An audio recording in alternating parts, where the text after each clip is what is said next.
remember, this is bandit country. Shoot everything that moves.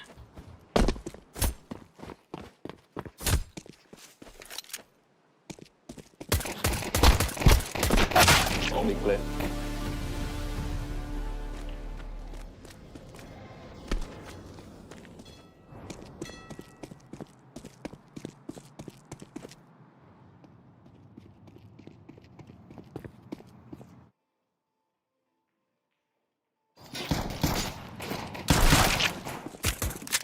Where are they? Where are they? Roger.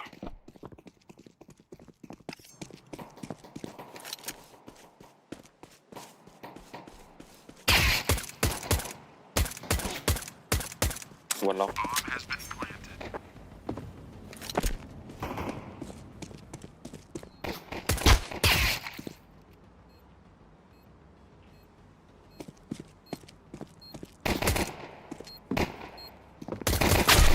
Terrorists win.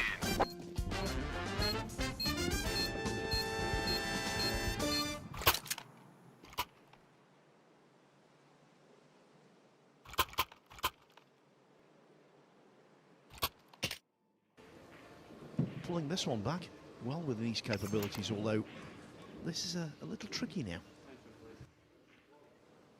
Yeah, a little bit steeper. Come on, chop, chop. Original plan.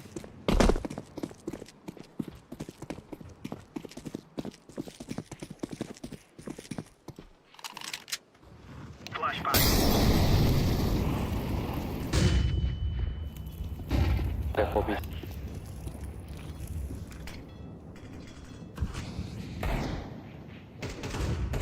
That should get the job done.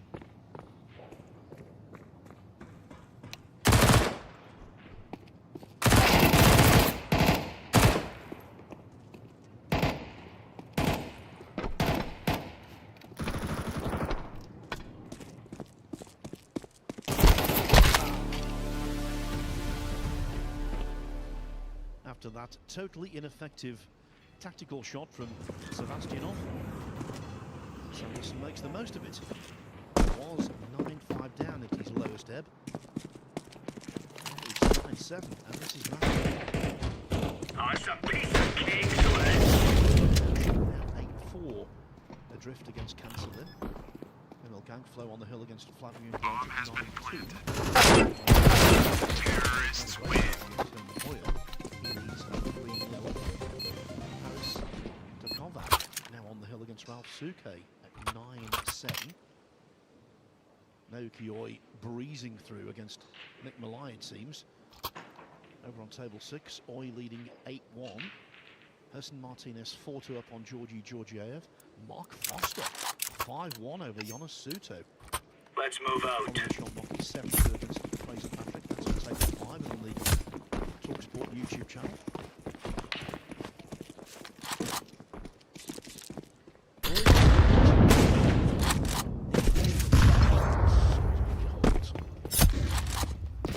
Throwing a grenade.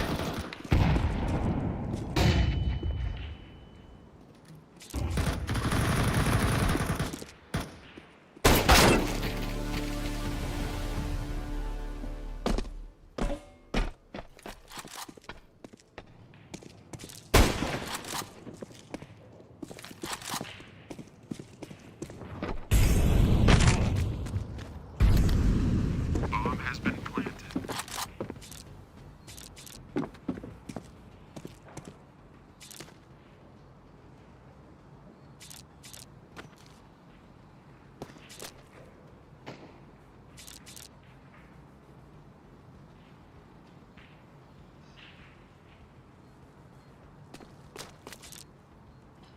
Now the art of the push out is not to leave yourself in a position where it's not a very nice position, not a nice situation. Terrorists win. Yeah, I'm not surprised he's paid that back at all.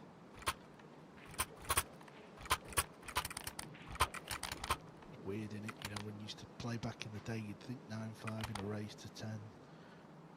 I'm not saying by any stretch you should give up, because you shouldn't, but you just feel like it's a mountain to climb. But having done so many matches over the years now from this chair, Now you're right on. You're right on. actually still in the match. It's crazy, really. I suppose the brakes are a lot tougher now than it was back in the Deploying day. flashbang. That's made a difference. Yeah, and really from here, Sebastianov should lock up Sanderson. Gotta be careful you don't tap the red ball.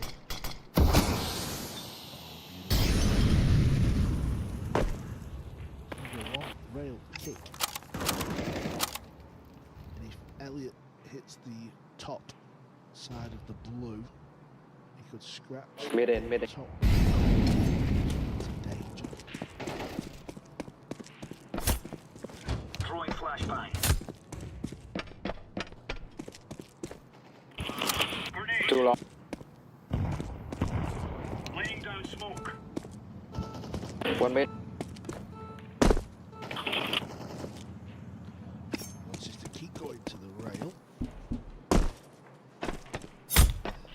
Careful long. Okay, bro.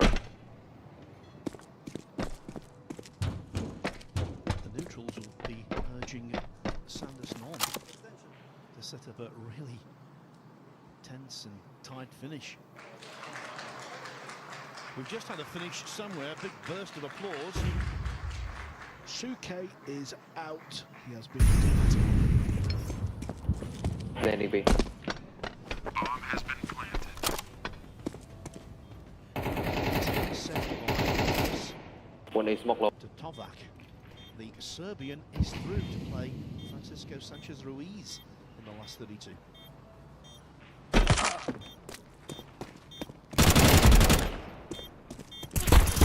Terrorists win.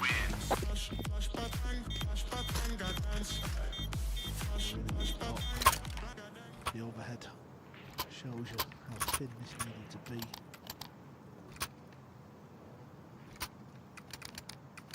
That's been one of the shining lights of this There's no performance. He's stopping wanted us. A whole succession of really good two balls. Move it, son.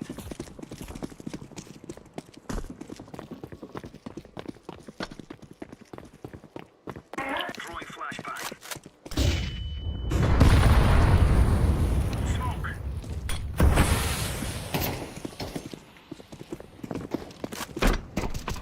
It's about holding your nerve, minding your work, getting ahead of yourself.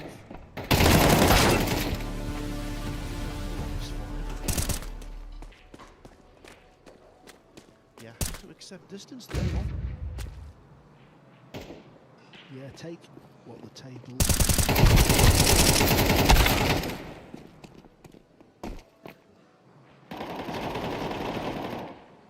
Get this one right. Feel like you've won the match.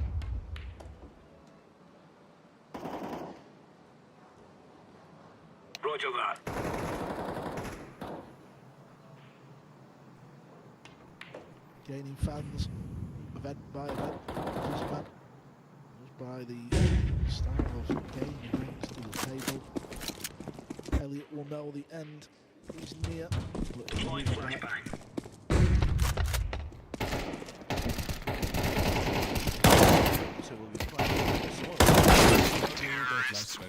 But he will need a miracle to continue playing here in Sarajevo. Bomb has been planted.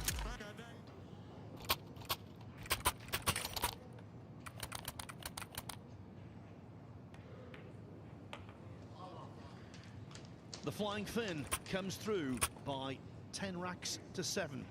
Arseny Sebastianov, so good towards the tail end of 2025, hoping to start 2026. He's first, true, major title. He's still on course for that. Next up, it is the hometown hero, Sanyan Pilanovic, against England's infamous Deploying flashbang. and it's time.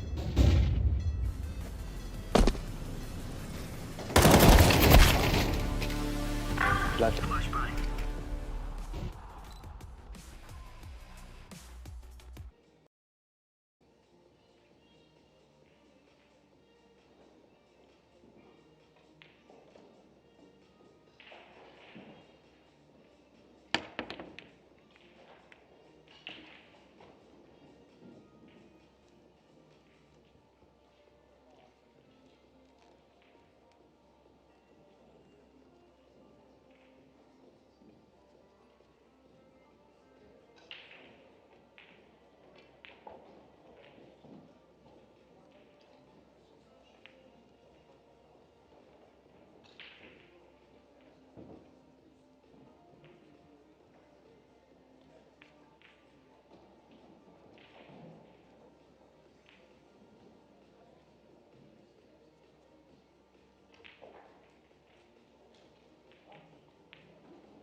go, go!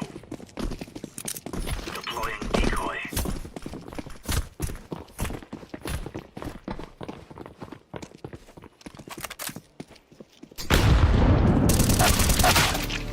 Deploying flashbang.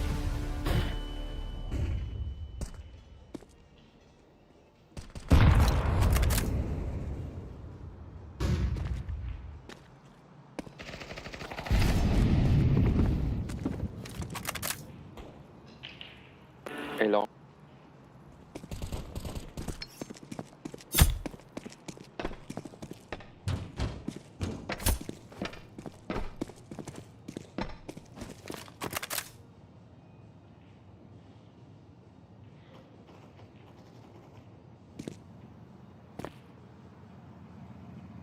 Careful. A.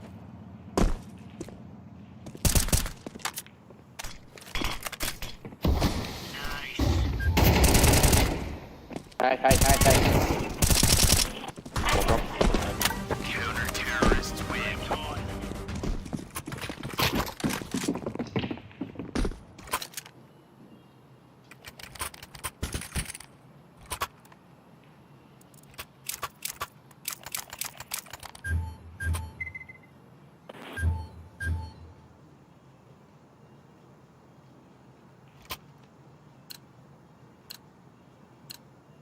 For Queen countrymen.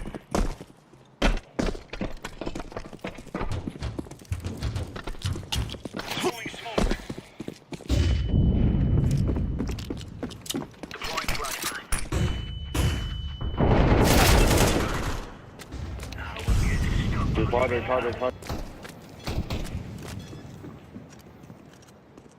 Bomb has been planted.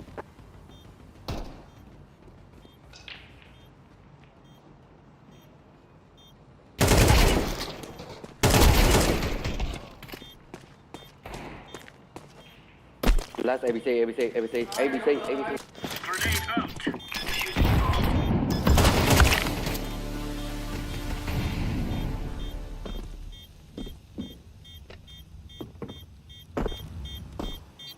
Bomb has been defused. Counter-terrorists win. Oh, it's a piece of cake, so it is.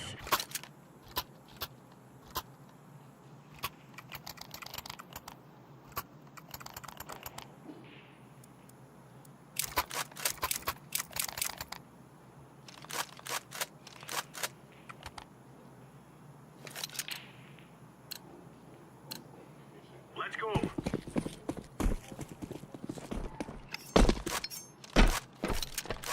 Smoke.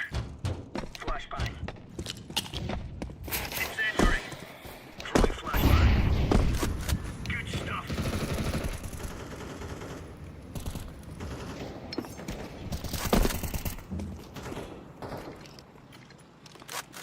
Grenade out.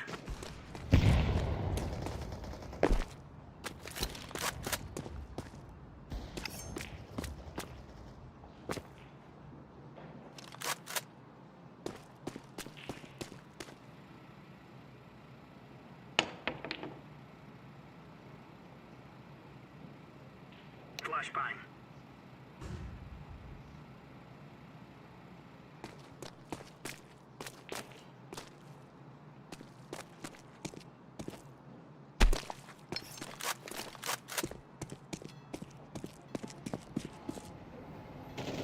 Incendiary out.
of here.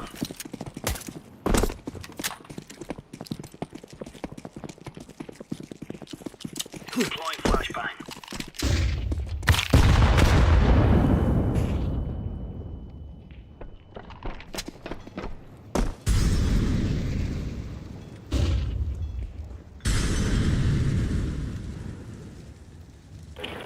Flashbang.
All right.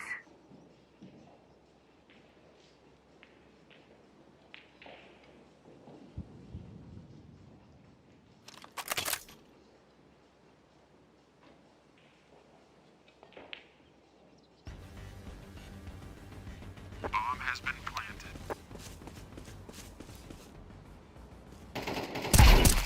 Nice.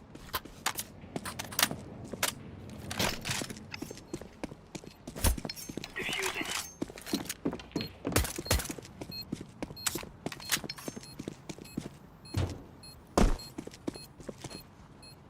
Bomb has been defused.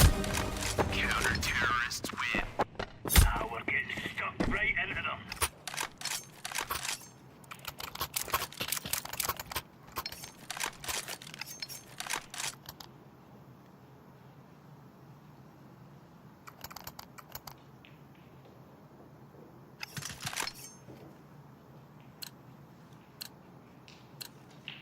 Remove any doubts in your head.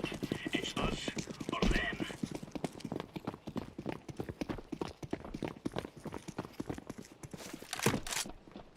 Throwing flashbang.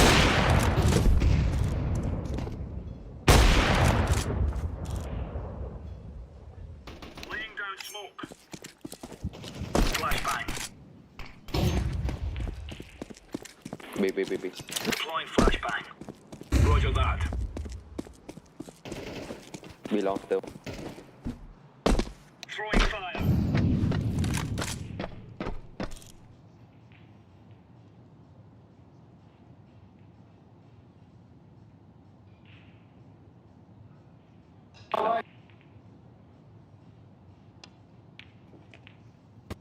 Counter-terrorists win. Champion.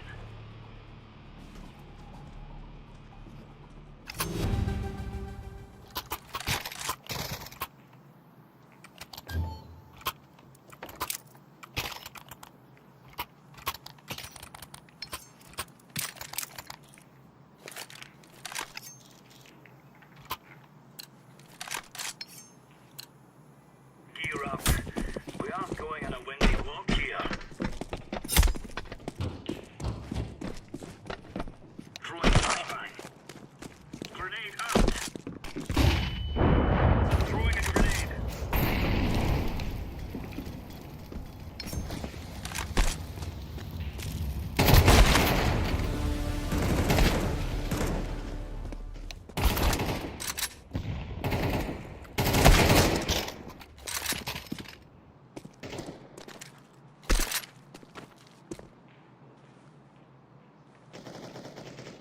Counter-terrorists win. We're in the clear, lads.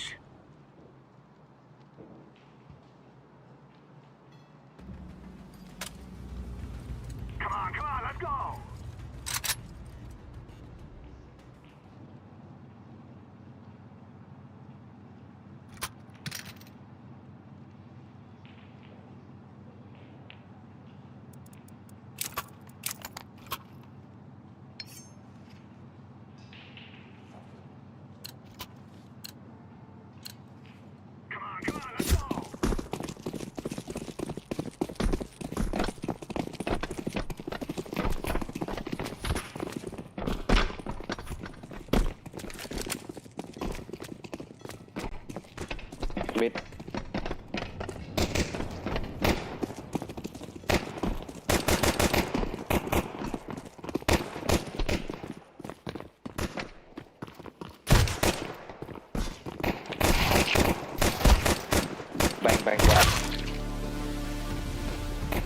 One more. Look.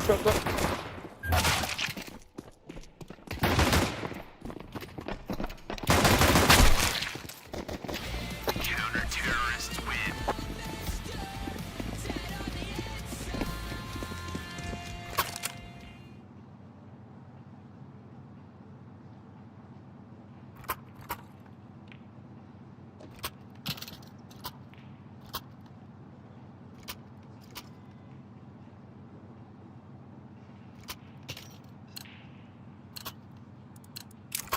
Move it.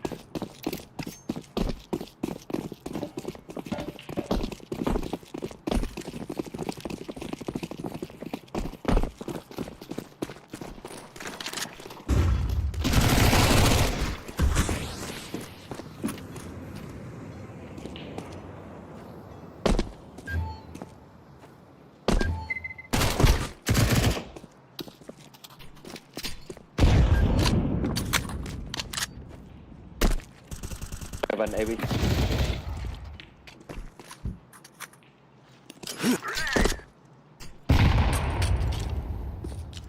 I throw the flashbang.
Counter-terrorists win.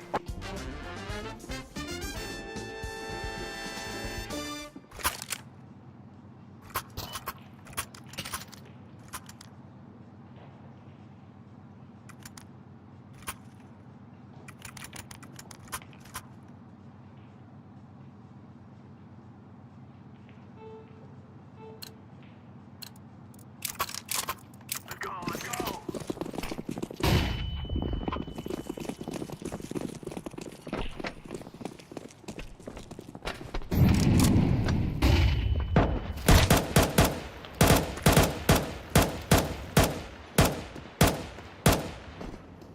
Throw the flashbang.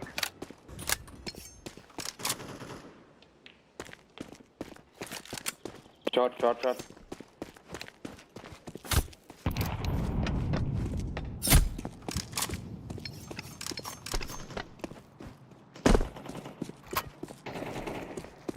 One more. Door 6.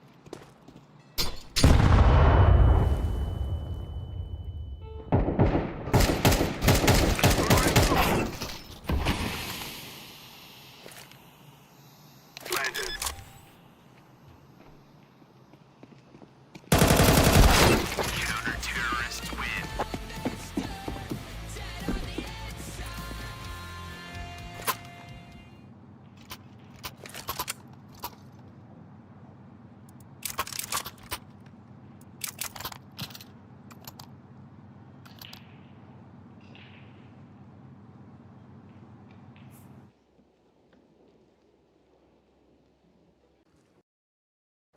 So a lot of work for whoever gets control here.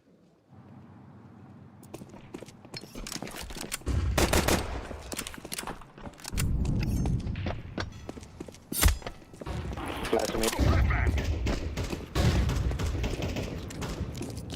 I throw the flashbang. Do the same, kind of draw near the pink, see how that develops. Make it pinpoint.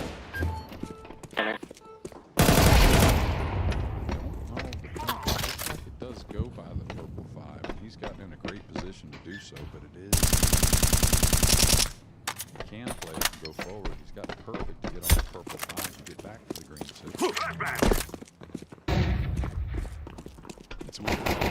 that a lot of guys do from the pocket back to the object ball. I don't know why. I think it's just me maybe because a lot of players do it. Activating the bomb. This does play. You can just roll forward.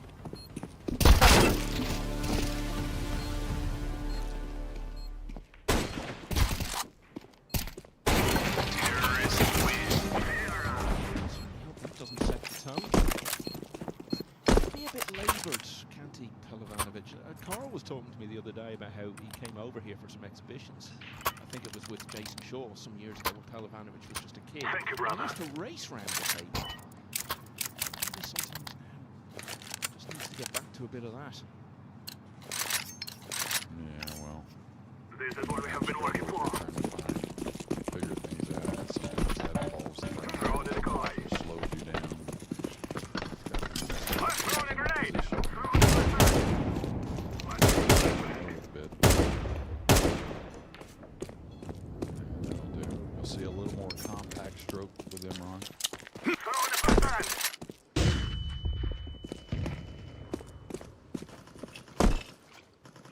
Throwing fire. Played in the Moscone once, is that right? Yeah. 20 years ago this year, actually. Yeah, I was going to say 2006. Is that when it ended up a tie, I That's, believe? yeah, the only tied Moscow. Throwing fire. Not Planted. being comfortably, actually, in the series there. I think Vandenberg for a doubles win against quite a pairing, Earl Strickland and Rodney Morris. And I'll tell you, it's one of the few losses they ever had in the Moscone.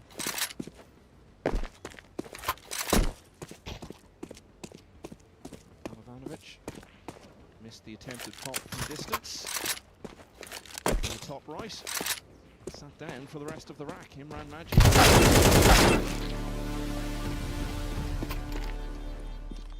Gorst has pulled away now to 4-1 against Genchan Gega.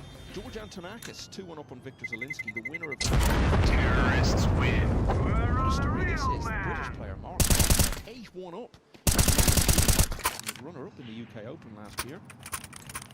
Ermal Daily of Albania has won the opener against Pius Labuzas, the Henry Open champion. Gerson Martinez, who we saw play so well on the main table yesterday, 6-4 in front of Georgi Georgiev, former ranking event winner from Bulgaria. This title is taking the opener against Andrea Klasovic. Novos Sun is just level at 1-all with Norman Teutcher. Germany's going around.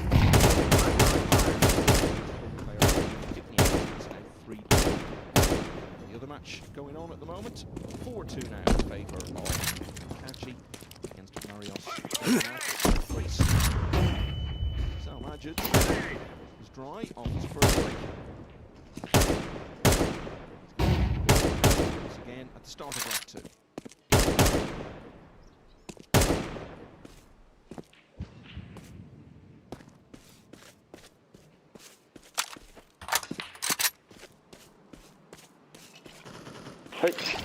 Jay and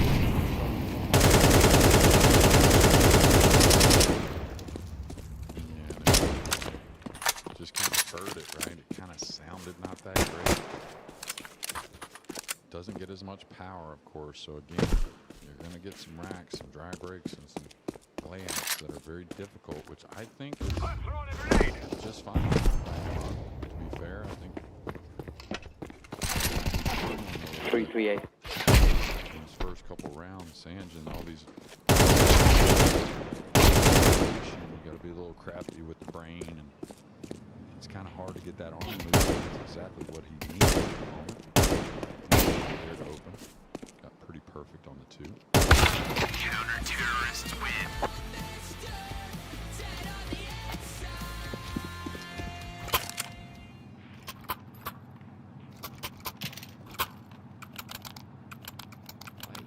all his matches on the main table so far. 2 very different matches that he's had.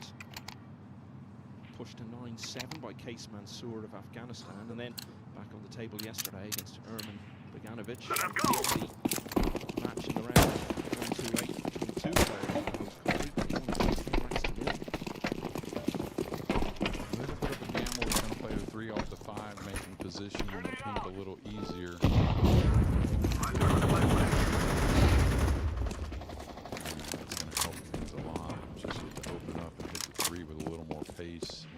so delicate. Good mark. It's gonna be the break shot.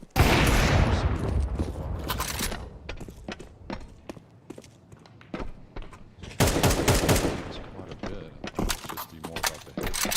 We may have to play the 6 up long.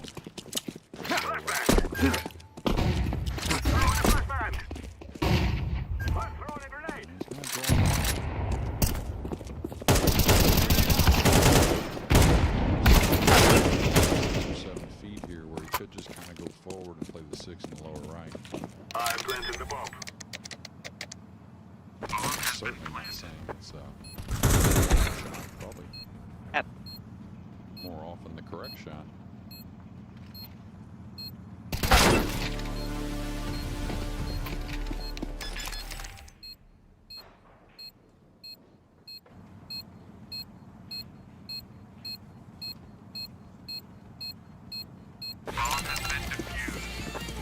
Counter-terrorists win.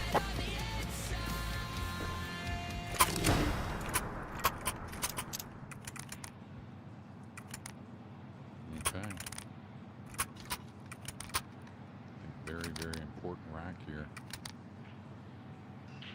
Making a solid out, having to use the brain in a few little tricky situations. We must win.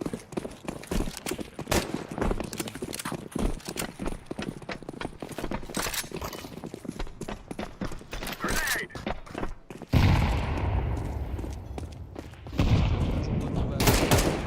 Ooh, I would actually disagree with the word little. There's a lot going on. Yeah, but the thing that's concerning to me is it was a pretty light stroke overall. Still, there was a lot of movement. And so, what do you think will happen when you need a bit more power and maybe where we end the match a little bit? Flashbang! You see it a lot when you look at him from that angle. His head seems just before he just tries the cue ball. That can't be good. It has been good though. That's the way he's taken his chance here. Go B, go B. Maybe 2. First time in the match in just a moment. Now Mario He was 2 racks away from the final of this European Open 4 years ago. Defeat against Dean Shield.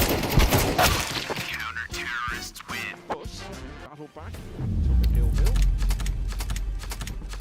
These were the moments to take him through. Back to about 3 or 4 years ago, Jeremy, we thought he was someone who was on the brink of winning one of these tournaments. He's really faded away, but into the last 32 now, he'll play Besar Spahiu of Albania, who also came through Hill against Francesco Candela of Italy a little earlier today. Yeah, you know, did get to the final last year at the International. I believe it was last year, it may have been 2 years ago. Just one more winner to tell you about, and it's the former World Championship semi-finalist Oliver Szolnoki of Hungary. He's beaten Fraser Patrick 10-2. Good win that. Fraser Patrick, a quarter-finalist at the UK last year. And it looks as though Szolnoki will play Mark Foster because the British player is now on the hill at 9-2 against Jonas Suto. Right, Pelivanovic's first break of the match. It's 1-all. Yeah, much different looking than Imran's, as we expected. Boy, and Szolnoki, and love seeing him back in form. It seems like he's heading that way.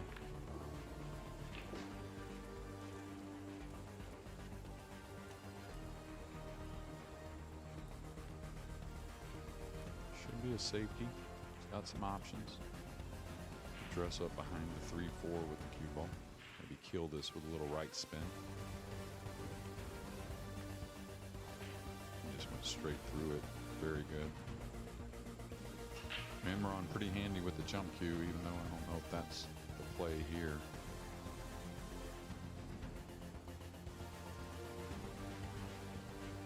Talked about his one appearance in the Mosconi Cup. He's also featured many times in the World Cup of Pool. In fact, he's part of teams that have got to the quarterfinals 3 times. Never gone any further.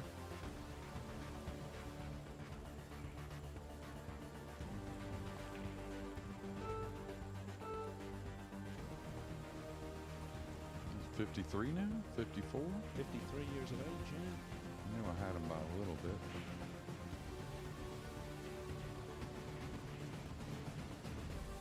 Two-rail scape here. A lot of ways to have some good things happen after the hit. You could come across this, get behind the 3-4.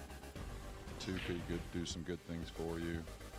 Oh, gonna miss it. Narrowly did get it. Now the 3's gotten right in the way.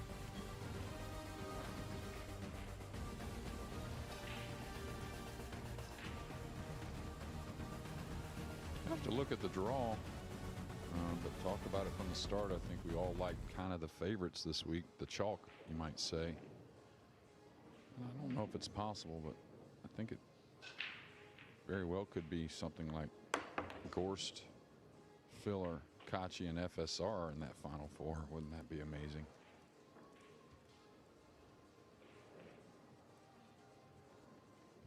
It's what you want at the end of a tournament, isn't it? The real heavyweights going toe-to-toe. Yeah, and the game's so fickle, we just don't get it quite enough. That looked a little light to me. Not going to be happy with that.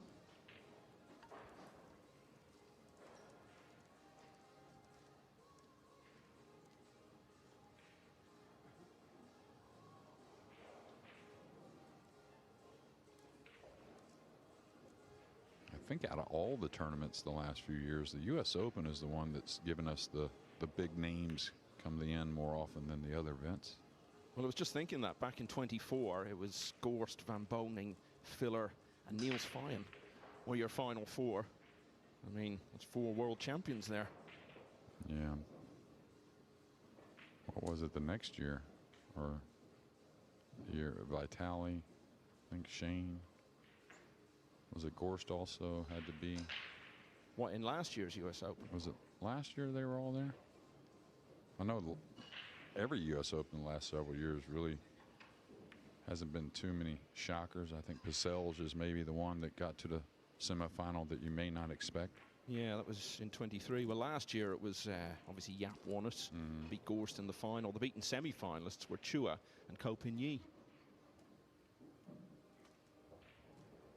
I think that lends towards, of course, the big moment, everyone wanting to win, a lot of pressure, but it seems like on that East Coast, the tables tend to play a little more difficult with the humidity and whatnot. And of course, that's going to change. We're going to be in North Texas this August, and it will be quite hot in North Texas, but much drier overall.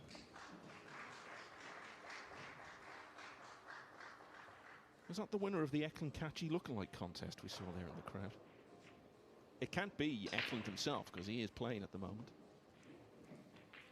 Well, if you just look at everything about Eklund, I noticed it immediately, just his attitude walking in at the PLP, going right to the practice, seeing he shed a few pounds. Just everything looks like he's ready to get back to that championship form. Well, this angle's fooling me. Can he really get to that position? I thought he was fairly straight. I guess he can cheat this a bit.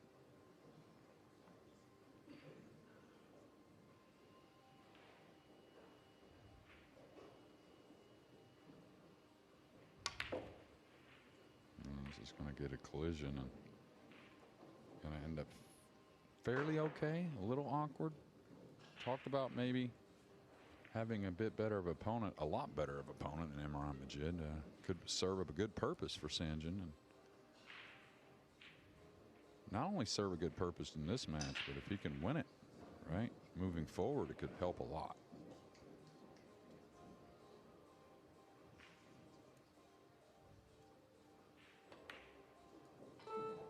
Yeah, if he wins this match, Pelovanovic will be 1 round away from emulating what he achieved here last year. Made it to the last 16 and then lost quite heavily, really, to Wojciech Szewczyk. But we remember that match against Kachi on the Friday night that he won 10-8. That was, in many respects, the high point of our first visit to Sarajevo for the European Open.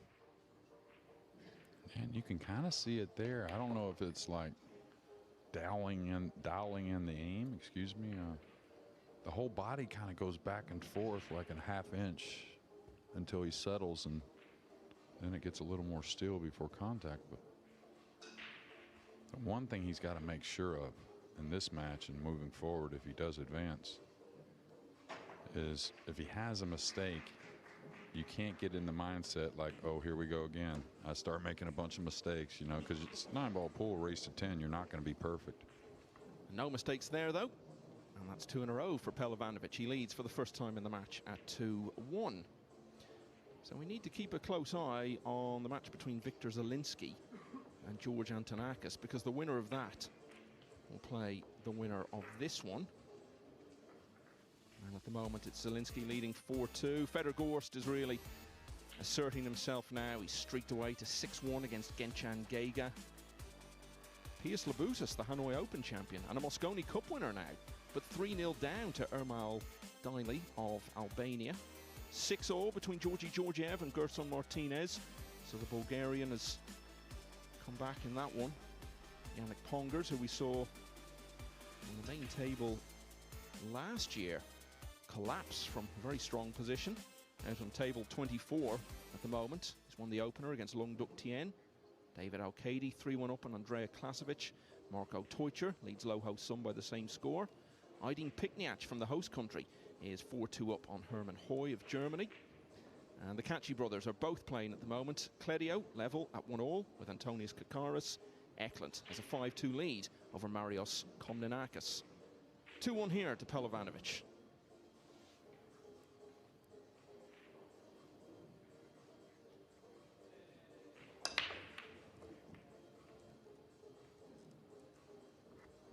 Yeah, this cue ball is going to settle. He's going to have a difficult shot on the 2 that I think he'll attack. But just look how the ball's so much more movement than his opponent's break, and that's just being able to hit the balls with a little more pace, but also just the connection a bit better. He's been far in a tournament like this. We remember him getting to the semi-finals in Hanoi in 2023. He was also a semi-finalist in the Premier League that year. Both of those matches he lost to Jason Shaw. But he had really shone in the early stage of the Premier League. He won 13 out of 15 in the first phase to be top of the table.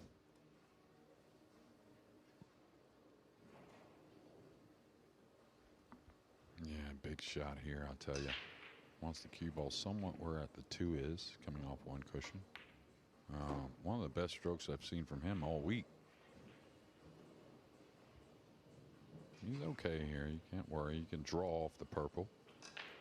The thing is, when you draw off the purple, you need to put enough pace to where the purple doesn't get tied up with the black 8 too much. Gaining position on the pink 4.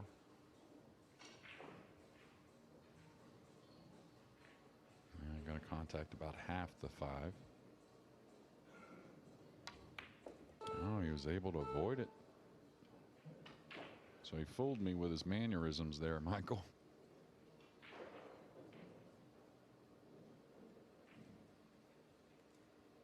Still very difficult with the black 8 near the 5. It's going to be hard to get on the 6, or let's say he's going to have to be in good position to do so.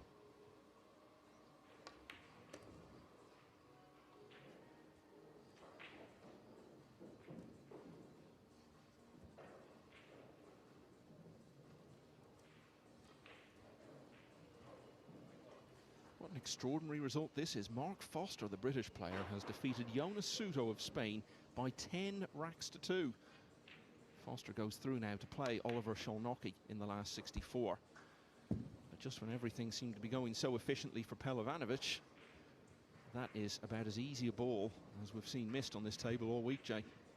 Yeah, that was all about the cue ball, trying to maybe cheat the pocket a little bit, and talked about a big out. I felt like it could have been something. And that's what I'm talking about as far as the mental. You really got to say, okay, it wasn't one that he was supposed to make the mistake, but no matter what kind of mistake it was, you can't get negative. Easier said than done, obviously. Let's see how N1 wants to play this. Just going to keep it simple. Love it.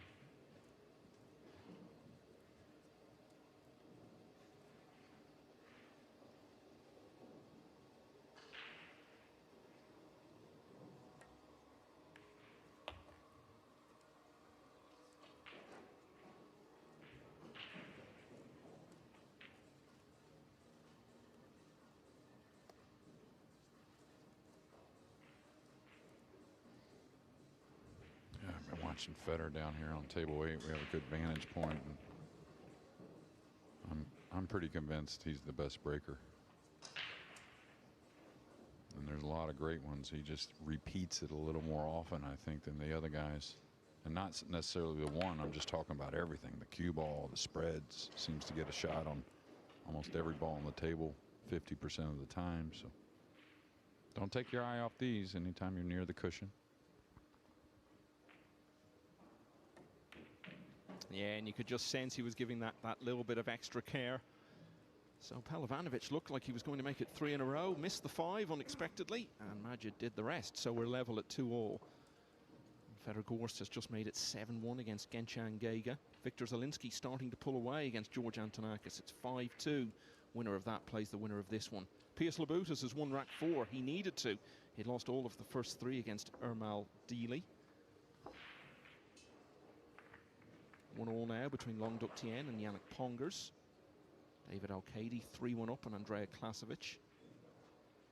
Claudio Cacci has gone 2-1 in front over Antonius Kakaris. And Aydin Pikniach from the host country leads Herman Hoy 5-2. Marios Komnenakis is putting it up to Eklund Cacci. The Greek player has just won rack 8 to close to just a couple behind at 5-3. So nothing down off the break with either of Majid's attempts so far in this match. He gets another go in rack 5.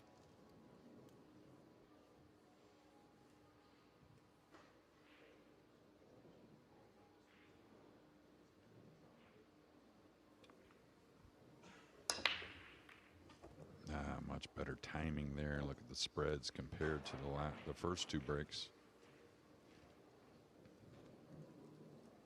Yeah, you can put some punishment together here after an easy ball miss from Pelovanovic. And you talked about how Pelovanovic does have a tendency to get down on himself a bit when he makes the bad mistakes, and Majid has a chance to add to that here, because if a mistake ends up costing you 2 or 3 racks, well, then it becomes even harder to put it out of your head. Yeah, without a doubt, especially someone who's had mistakes in the first few days.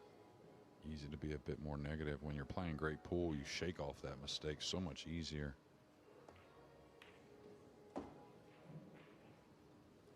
He's remained very competitive into his 50s, and I think back to 3 years ago, when single elimination meant getting to the final 64 in all of these Matchroom Big Field events. There were only 13 players who did it in all of the events that year, and Majid, in the first full year of his 50s, was one of those. Yeah, that's impressive. We're talking about going all over the globe, facing all kinds of competition. Pretty thin here, I'll tell you. Especially being elevated. Anytime you're hitting down on the ball, it tends to want to grab the object ball a bit more. I like to hit this with a hair of left spin, or maybe just a straight ball. Stay away from the right.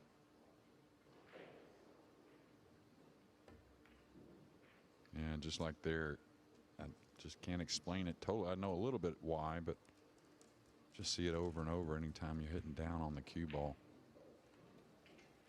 It's almost like a kick in snooker.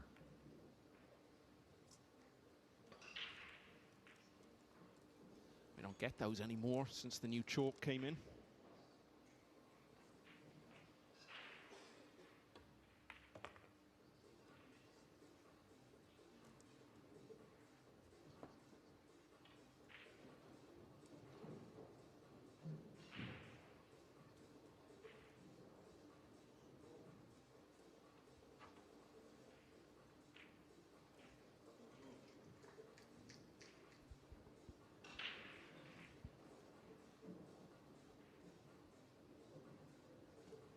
Okay, you can see this is really the winning ball.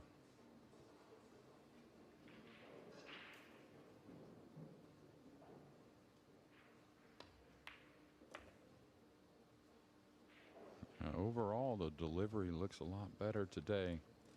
I know it's early, but good signs for Pelovanovic. Much better signs, I'd say. one of his big pals on the tour is Alexa Pescelj of Serbia, and he will be next up on the main table against Duong Quoc Huang, and that will be in the next round, so they'll be playing for a last 16 spot.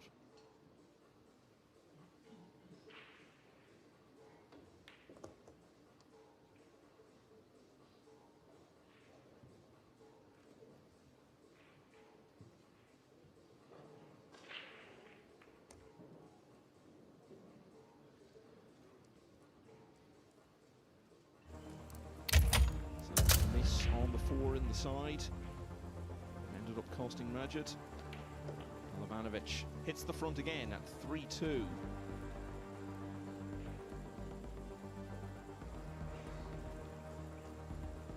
I think that's gone 8-1 now. Fedorgorst, yeah, it has, against Genchan Geiga.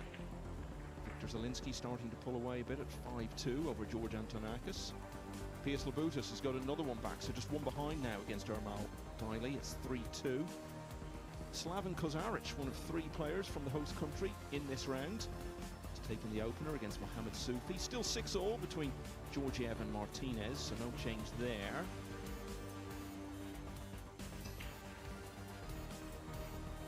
Eddie Okachi has gone 3-1 up. Antonius Kakaris and Marco Teutcher, who you've been talking up, JJ, leading 4-1 now with a low ho sum. Yeah, you know, can't blame someone for something they love, but being down in New Zealand for so many years, I think it had to miss a lot of events, and understandably so. And now he's become a Texan. You're going to see him play a lot more, and I think you'll see some very good results.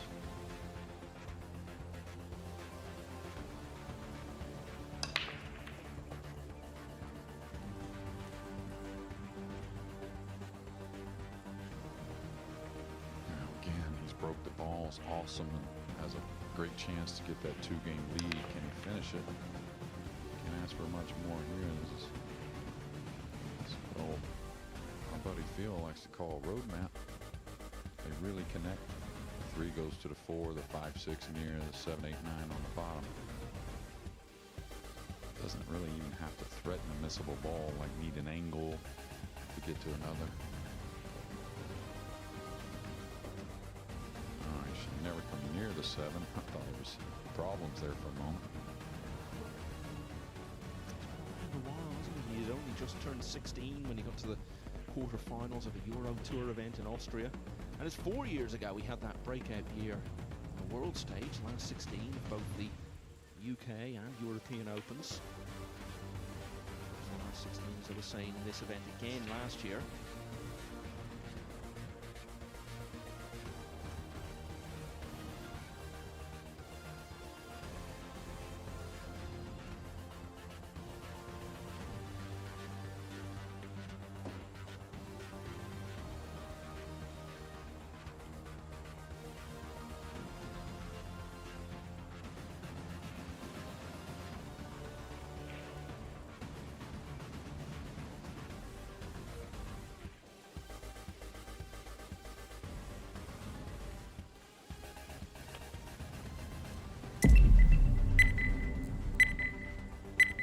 Hair off angle.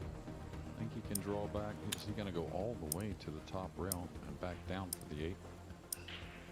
Can't blame him, really. Close quarters and Let's roll. draw stroke, not a problem. But remember that draw, the 5-ball it was a couple games ago.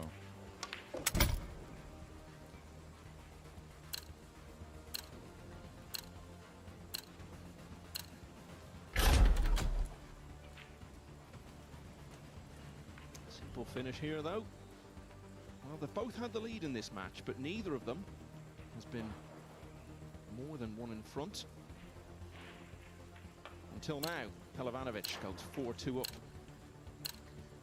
And we were talking earlier in the week about Eklan Kachi and how he does have this tendency, perhaps more than any other top player, to lose matches that you don't expect him to.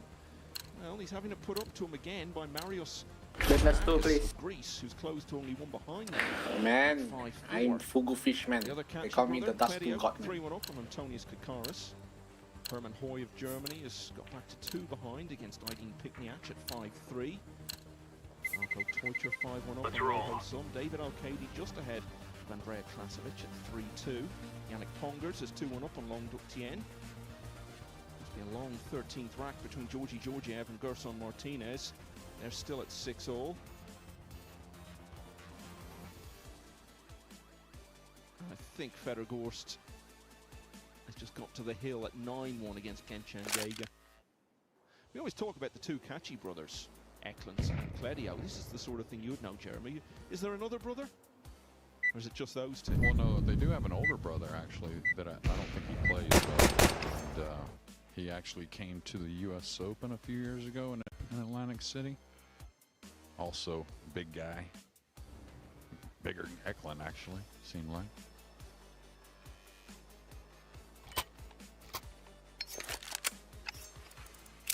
Talked about that long rack between Georgie Hi, and guys. Martinez. It looks as though How are you guys? Hello, man.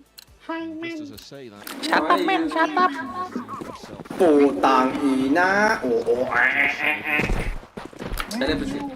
You want to eat my fugu fish? no no no Pega Pig want to eat kids This is the 8th rack. Two behind now against Victor Zalisa. oh no ปูบักกับปะปะปะ Fuku go! Fuku! And the one who beat Feder Gorst in Hanoi back in October. Yeah, kind of interesting. We've seen this a couple times today. Players Oi, taking tunnel, time Sibal. out very Where you early go? in the match. green green What the fuck? tunnel tunnel Necessary for a bathroom break or whatnot. Man, Kenny, man, are you getting sucked off while you do that? Trying to get a hold of. But both players have played pretty well. where is this ปู ตัดแน ต่าง ว อี ตัดแน นะ วตัดแนว Didn't notice who really asked for Oh, now, man.ตัดแนวตัดแนว Eh? You know, No man, what the fuck? And those scores that you see on the right-hand side of the screen there, they are from the next gen events. Where? Where? What the fuck? How, bro? how bro how man, fly in helicopter man, are you an owl, man? Yeah, and you know, kids, until they know more about life, they want to be doing some sports. A lot Man, of them, they want to take a chance at Man, why being turn? some type of professional What? athlete. It's so much Man, tunnel is me, want man. in that regard. And so much You have problem, man? advantage in the sport. You never know, though.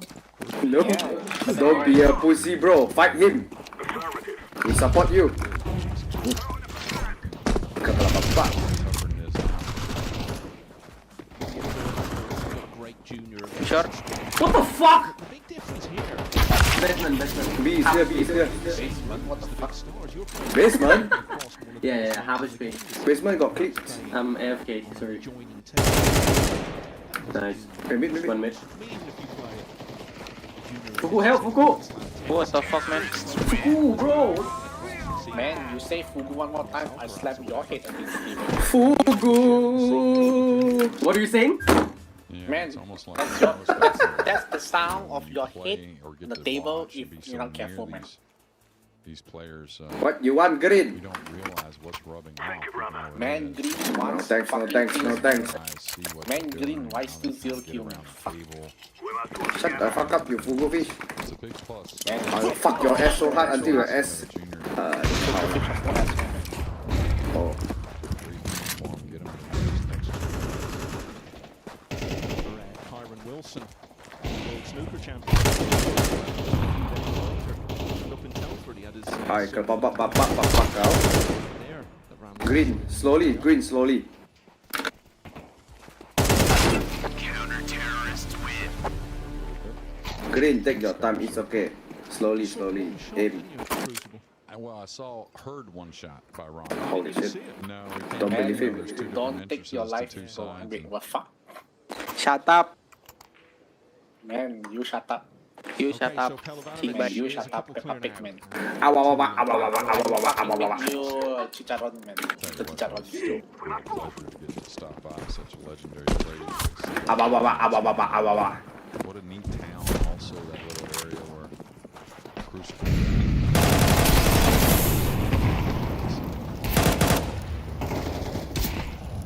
Awesome setting, really.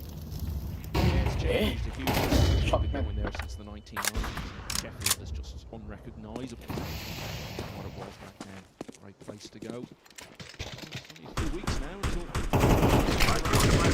focus today is on the Roulette European Open. Terrorists win. Looks like he's already made his I'm eating decision. sushi, sorry. Doing it. I'm wondering what Man, it you is. think, man, you think the Just spin was- attacking on this bank shot to the lower right. Kenny, after you got girlfriend, where's your skill? Where is your skill, Kenny? Man, your Alright. girlfriend don't good, man. Your girlfriend sucked the soul out of you, no?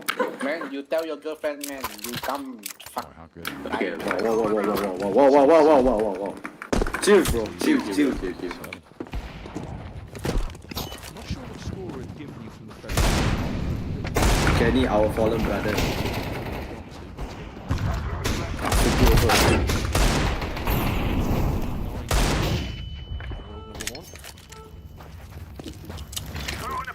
Slows down. He can go after this cut, knowing it's very difficult to solve him going towards the 6-9 with the cue ball. Brother, don't run. Everyone know you going B.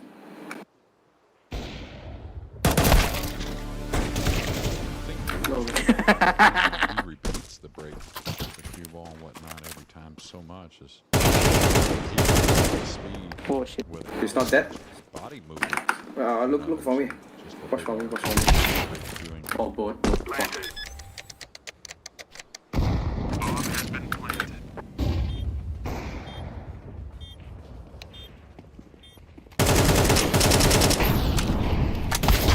Ay, kepala bapak. pink fours, two of them to that upper corner that haven't been very good, and that's the type of thing I was talking about with that movement a little bit more, with a little more difficult shot. Tricky position.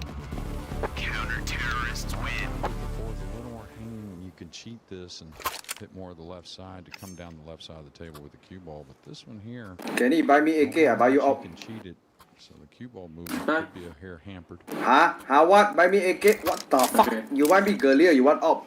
Putang ina. Thanks. We will make them regret this day. I throw the flashback.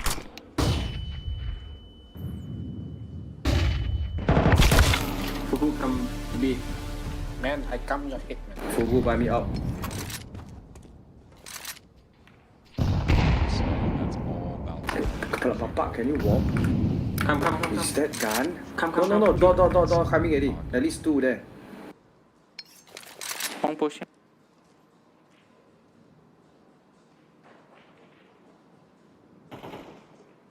I see. Door. Fuku, come. B. I'm dead, bro. My body can't come to you, man.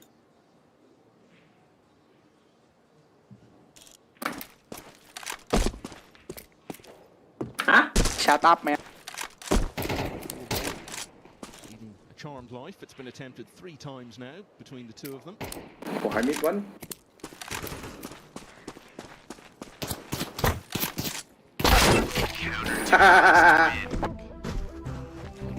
queuing, but you can attack the side. Green, what the fuck are you talking about? Right spin. Come 2 cushions in between 5 and 6. Oh, he played it with inside spin. I don't know if that's going to get there. It's got to go a little bit. The right-hander is going to have a stretch here.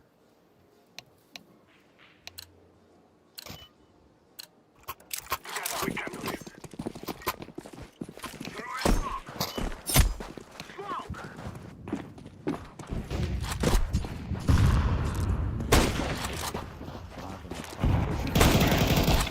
Good stuff there from Enron. Always been good with the bridge.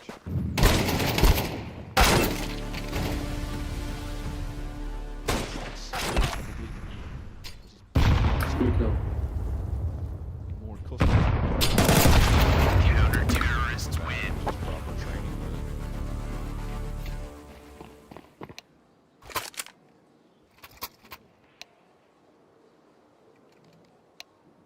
Going 2 rails here. Oh, 1 cushion. Okay. Whoa, green. Good Chinese.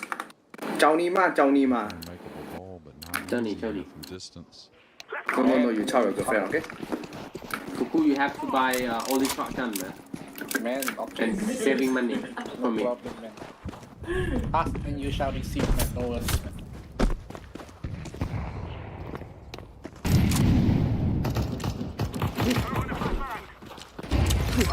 Fucking low this side.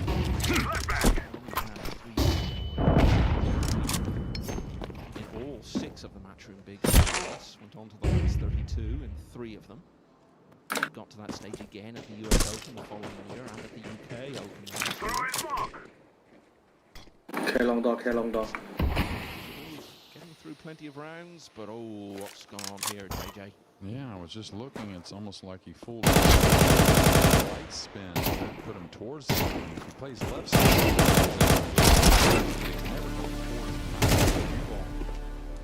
if you're gonna play that one with right, a hair right, you gotta put more spin. Just spray lah, I won't die. Come out of it.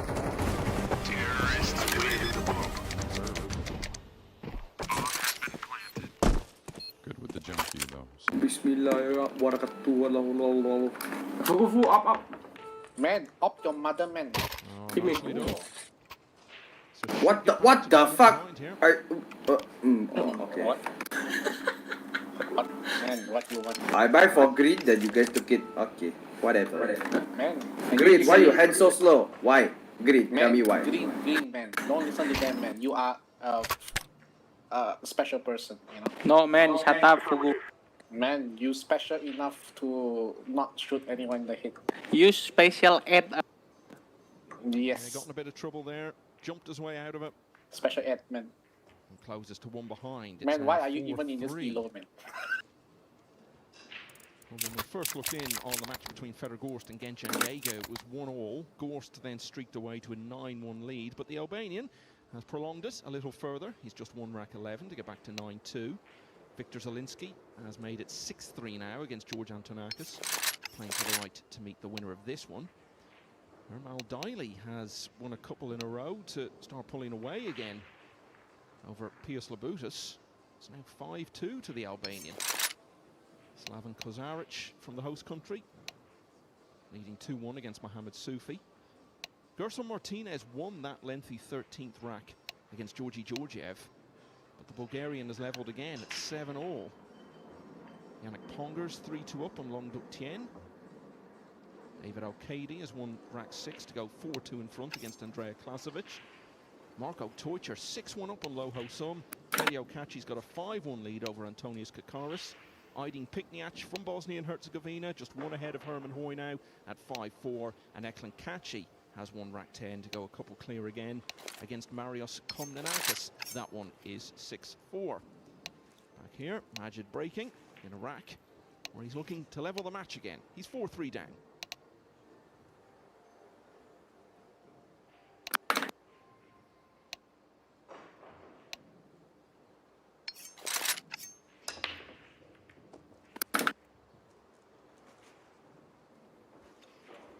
He's cleaned the break up quite a bit since the first 2.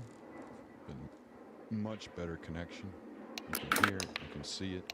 Cue ball much more on a string, and overall just better spreads.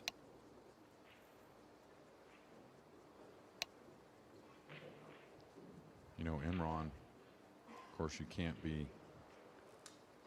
a great player without, you know, being able to knock the ball in, but really once he gets in control, that's where he really shines. So you wonder at this age, is the long ball or maybe a ball that's a little more difficult that needs power as well, is that going to hamper anything?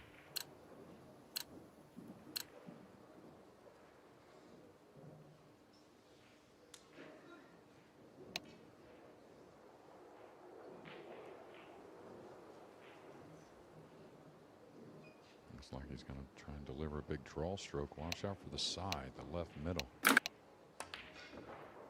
Man, that's kind of what I was talking about. You know, needs a little more power, a little off angle. His decisions are usually pretty good. Looks like he overcut it a hair. Yeah.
represented his country in the World Cup of Pool the last time that was played. This is what we have been working for. Match for a 7-1 win over Hungary in the first round.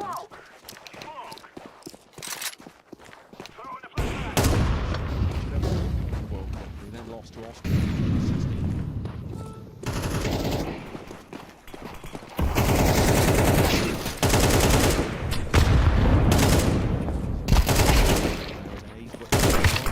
Has he got what it takes to be a Moscow? Run back to Papa, baby. Hey, take the bomb, motherfucker. Get better though. 1B, Put that 1B, in someone else's hands to help you with that. 1A ลง 24 years old. It's not a talent. But have you been standing still a little bit? And it's a hard fact to face at times, but it's got to be done. Go. He's gone backwards, really, if we're being honest, in the last few years, you know. Yes, bro. Kenny. Consistently doing well. Not in every big event, but in a lot of them, and some last 16s on Oi, a bits sort of drop. fairly regular basis. Thank you, man. Including since then, Oi, guys. Green, you did it. Dog out here, and we talked about Nice one. I fear no man. players. Maybe not Congratulations, bro. certain great players. That maybe you could say You the are same. stupid to think you will Gone win. back a little bit, so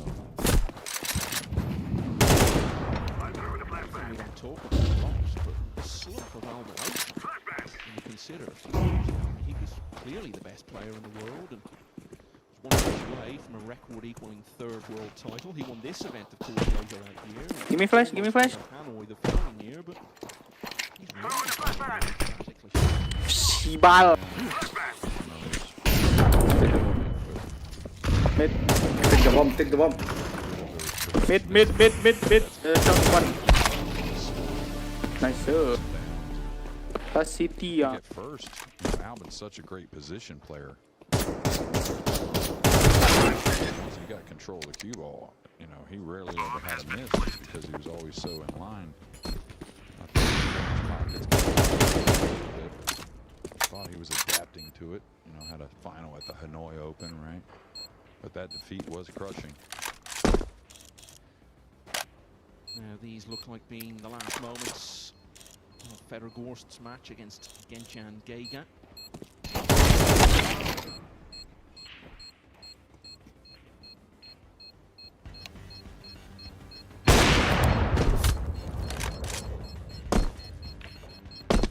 Kenny. Oi! It's as though What the Oh my gosh, Kenny. You almost fucked it up. He had a great out in the last rack as well. Buy me AK. Buy me AK, motherfucker. Something like that. Bye. Man, Kenny, man. Hey, no. Sell your op. Motherfucker, sell your op. Sell Man, that can I shit have up. op, please, man? I 29 want op, racks man. won and only Fuck. 3 lost. Bro, shut the fuck up, Fugu. Okay.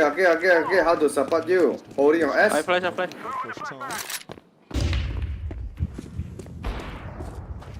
Indeed, a much bigger Take bomb. LC, Someone take take bomb. Take bomb. Finnish player Arseny Sebastianov. Take bomb. Oh my god, you guys. Here. No need bomb, just kill. Fuck, bitch. Oh, great break off. Fugu low speed. A little graze on the 9. I was concerned about the scratch. Shoot it from if it is tight. Man, you shall not see my face, man. To the cross corner. Wait, give me gun, man. This makes Give me think gun, maybe man. the Wait, two I has a have little more money. room than I thought. Shit. Could just go all out for flash for me, Peppa Pig. cue ball, and most of the great 9-ball players fancied their chances on this shot. I think that's what he's doing. Man, have you seen a fugu fish expand, bro? It's like my dick, bro. Shut up.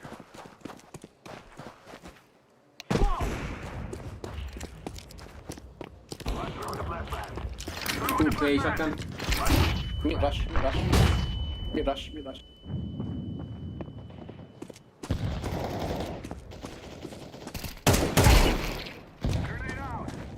A is clear though, guys. A clear.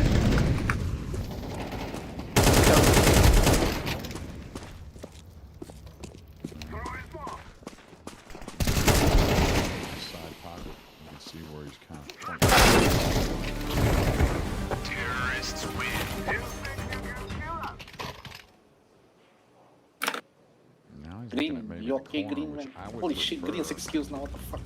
These fellas are gonna regret In this waking up position this already, morning. looks like maybe the draw stroke's best. I think I successfully rage Speed's baited pretty the purple.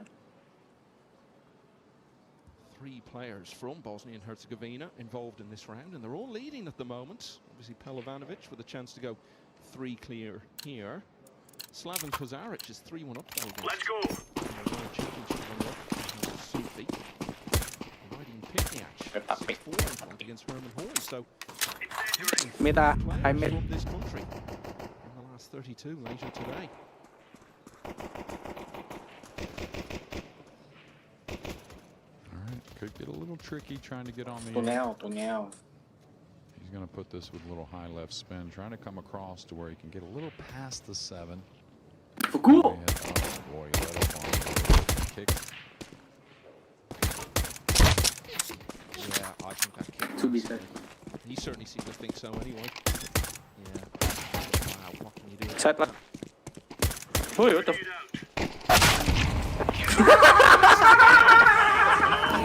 It's got 6-3, which is When to catch feel that quite a shit commanding curve. lead, and I need with a chance to be only one behind. yes, and you need to breaking keep with a it chance up. to get level. It's amazing how quickly a match can change. And yeah, you playing in the fridge. What a Nice. I'd like to see that 6 ball again when the rack is over. No, Kenny, please, no shotgun, Kenny. what the fuck? Looks nice. Not going to fall too thin. Flashbang. Almost went a hair left there as it came down. I haven't really noticed much all week.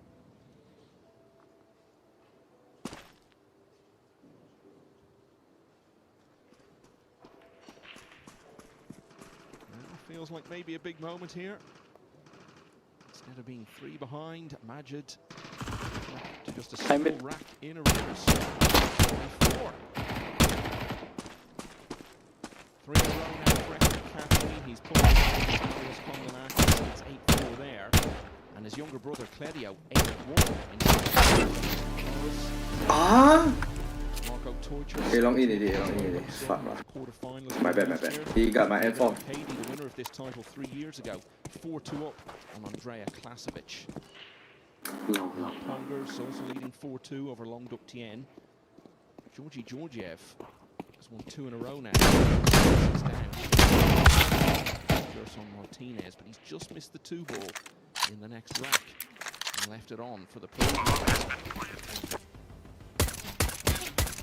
Let's have a look again at that 6 ball. Tell us about this, Jeremy. And I'm gonna fucking fuck. Shut up. Why the kicks happen. Fuku, don't find my safe. Different reasons why it Safe. happens. That's why it's so Safe hard what? to really Safe for me. specify. Say from from mother man. I kind of felt like he let up a little Man, bit. and I would maybe slam your head caused a against little grab and the cue ball to flying curve a oil, little man. early off the deflection. Make Kenny flat Kenny ass me. Some think it's always just material on the balls that creates kicks. Kenny, no man. What the fuck? Come. I think that No, like one come man. Incendiary out. I've always felt there was a little trimmer in my stroke Be clear. whenever I had most of the kicks. Ooh, help, on help. plate. Ah? Regardless How he of shoot what through the the- line. What is A that? long in it. Oh, A long. Breaking then, only 1 behind. Connection that we saw the first couple of breaks from him on. And tell you what I'm seeing though, a lot of times is the 9 push out of the rack a little bit. Deploying flashbang. Pretty decent actually. Go, boost up. Or if you're do like attacking on.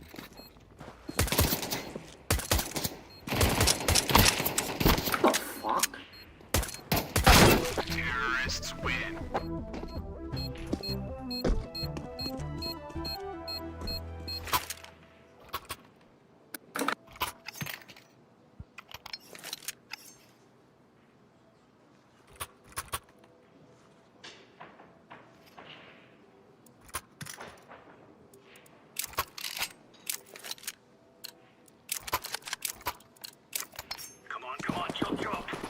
Kenny, man, stop kissing your girlfriend, man.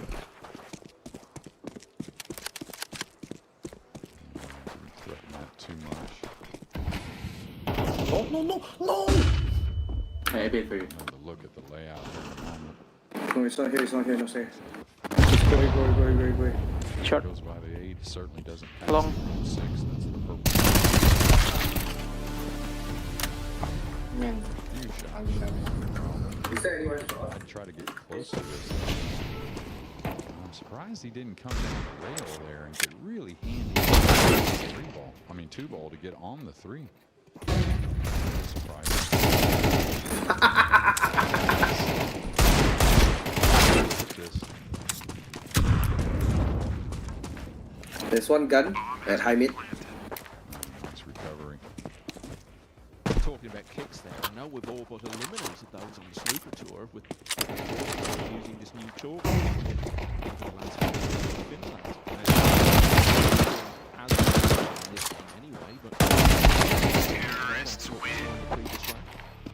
Yeah, a lot of players are using We can buy now. I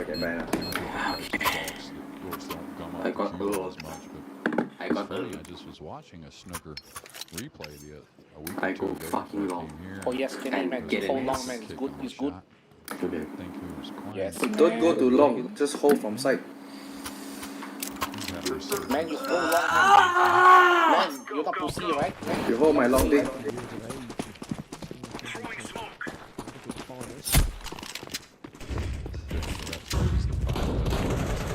Speed. Look at this. He's going to stay away from the cushion as well. No one long. Wait, shot. A shot, man. Yeah, shot in a lot.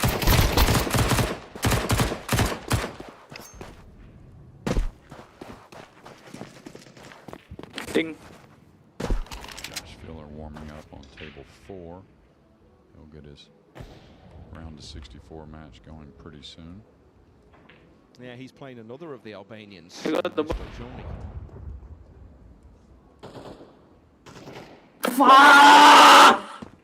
Last guy long, don't pick, man.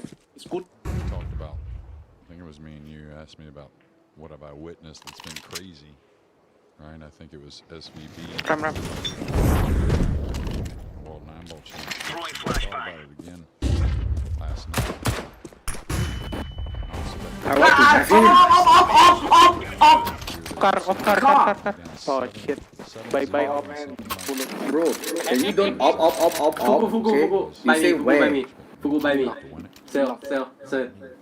what, man? What? Buy me up. 5 or 6. You buy me shotgun, man. You fucking retard, man. Now I have no fucking armor, man. You bitch. No, he lost to Elnar. Man, I'll shoot your head once. Down against No. Well, Move. you're talking about Shane Gamboni. Well, that was from 10-3 behind. Fucking bitch, man. Now I have no armor. Spent the weekend in that Italian restaurant talking that he was going to win the World Championship. Okay. He's won There's one in smoke. You know, we were talking about mad things you've seen on a pool table. Well, today we saw an 8-7 combo. Throwing flashbang. Earlier on, I mean, what was supposed to happen was Salvi Garcia 9-0 down, looked like he was going to avert the whitewash. He just lost his head, basically. I'm really glad it wasn't a close match or anything like that. It would have been so amazing to get over. Well, right now, Pelovanovic man. is going to get over the fact One that big man. he One missed low. out on that. This will be his for the taking. Probably not even 10 minutes Mid, ago. get bomb. Because here he is now. B. Level at 5 Throwing a grenade. Yeah, I think we could expect somewhat of a close match, though. Oh, me down. Inside the smoke. So he's made the one in the side. 2 out of 5 so far, Majid. You should go to B. Brings the stats up a little bit. Hey. Man, it looks like even there, if we can get a replay, kind of drifted a hair left again. Stand back. The table. Remember the 4-ball in the opening rack? Watch this 2-ball. Gets a little grazed, but it's still a little left. It's the 4 that was missed up in the corner by Pelovanovic. Yeah. It was very tight going by the purple 5. And also was a hair left. Kenny should wait just now. Should wait for Pegas. Man, you lost to one guy, man. 3 versus Sometimes to 1. play You softly, fucking the retard. 2 off the purple 5. It does. The only thing is, you have to play it, I think, unless you're going to really graze it. You need to play it with just a nick of Oh man, green, why? There's 1 mid, 1 mid. It makes sense to get some. 2 by me. 2 will kind of glance and go through the 5. Long flash.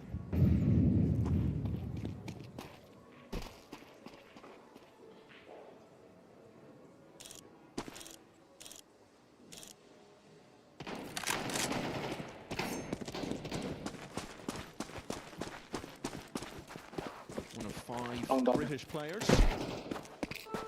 Deploying decoy. Gadget. Bring the pack around. We've seen Deploying flashbang. Step again. go through.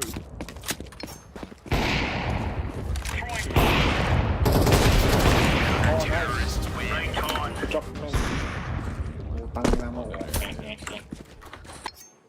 Enjoyed it all, really, for a long time. And I think Pool's got a huge potential there. The one thing I think they need is just more proper clubs. I go There's shot, a man. lot of Don't places that stop are me, good man. places, fun places, and whatnot, but talking about something that motivates the players to want to play a little more.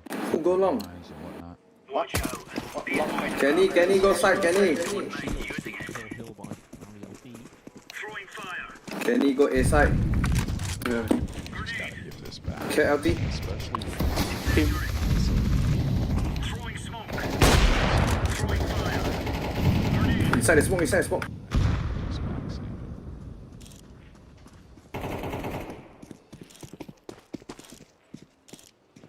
Not really in love with the push out, to be fair. Cash shot. Yeah, shot in. It's kind of in the way of what you want. Throwing flashbang. Shot. Nice. We're really laying into them. Not 1 or 2. Especially if he's playing 2 into the 5. Vukovic. Yeah. What? And he's torn open the Are problem you with the gaming? 3-8, so Nah. Push out got Imran in a lot of trouble here in rack 11. Vukovic, please. What? Bunny out. Smoke. And Laying he's got down 2 smoke. pockets for the pink 4. Incendiary out. Where I'd like to come down Grenade somewhat out. close to the 3. Trying to get a little straight, but you can handle a lot when you get close. Smoke. Flashbang. Deploying flashbang.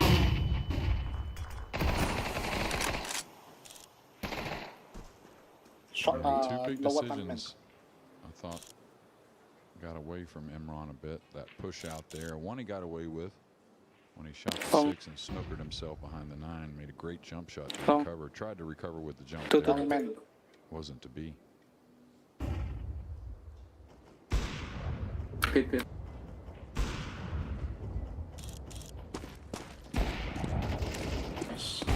Counter-terrorists win. Right into them. Throwing flashbang. You see, if you have a tendency to have movement on the shot, that's the sort of shot where it's going to be found out. Yeah, the rail, even though it was a very easy shot overall. And the one that I still would love to know what he's doing is he does a lot of like east and west movement back and forth when he's down on the ball. Like This is the killing house kind of anymore. tuning in the lead, maybe, I don't know. Throwing fire. Deploying flashbang. Ball's gonna be clear. Did come clear. Long. Maybe he has to go into the 6 here in some way. We'll see. Oh no. Incendiary. You like Grenade me, no? But it's been the pink 4. Boo-boo, There's been boo-boo. no real Incendiary out. overall.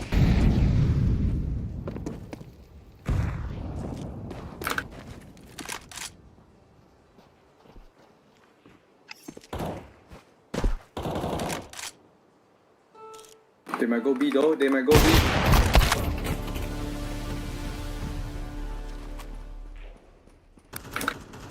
the opening Fuck, round. 1A long. Hasn't been since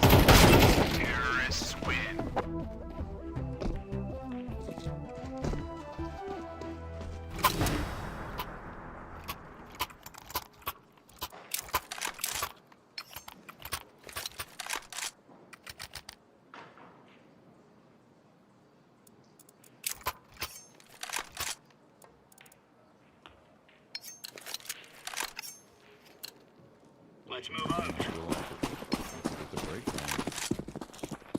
One left side. Throwing fire. Throwing a grenade.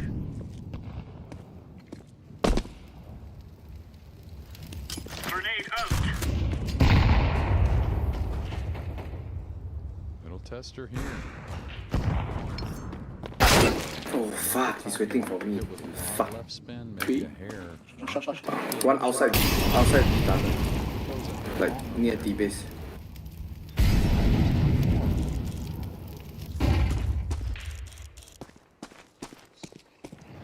One in B.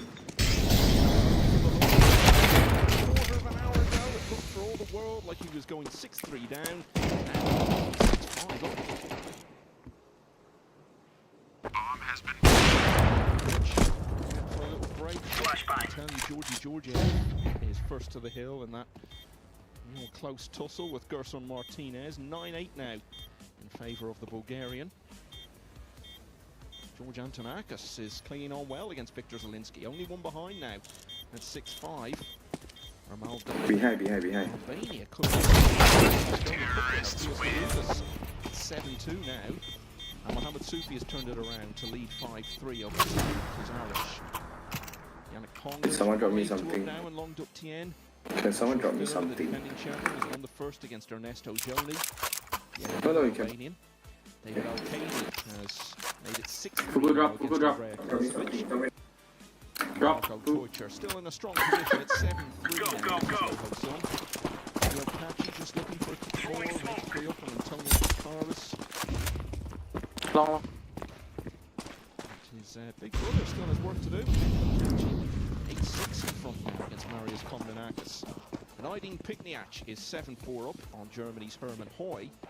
The three players from the end there at the moment. One. The only one leading is Pikniak. If he wins, he'll play Can Salim, who knocked out the former European Open winner earlier today.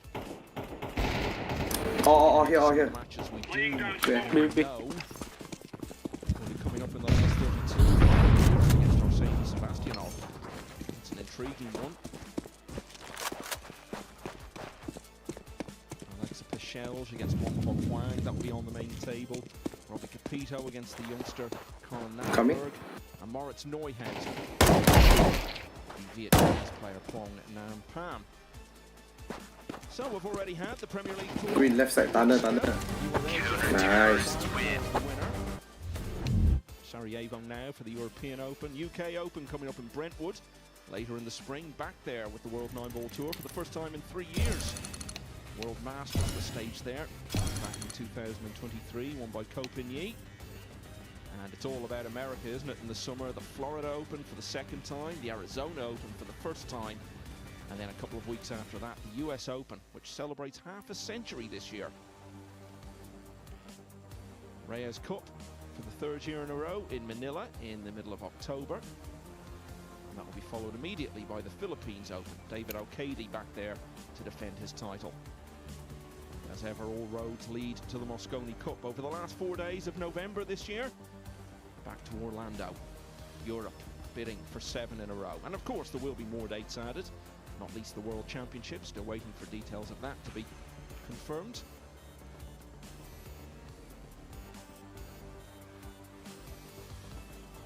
That's what's going on around the hall at the moment.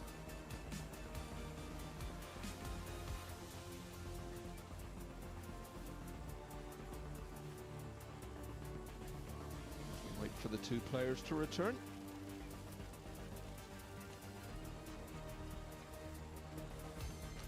And we've got the Next Gen series. This is for the juniors. 32 players in there. Double elimination. We'll get down to 16. 13 different nationalities in the field. And there you can see $2,500 for the winner. I wouldn't say I'd seen $2,500 in my whole life by the time I was 16.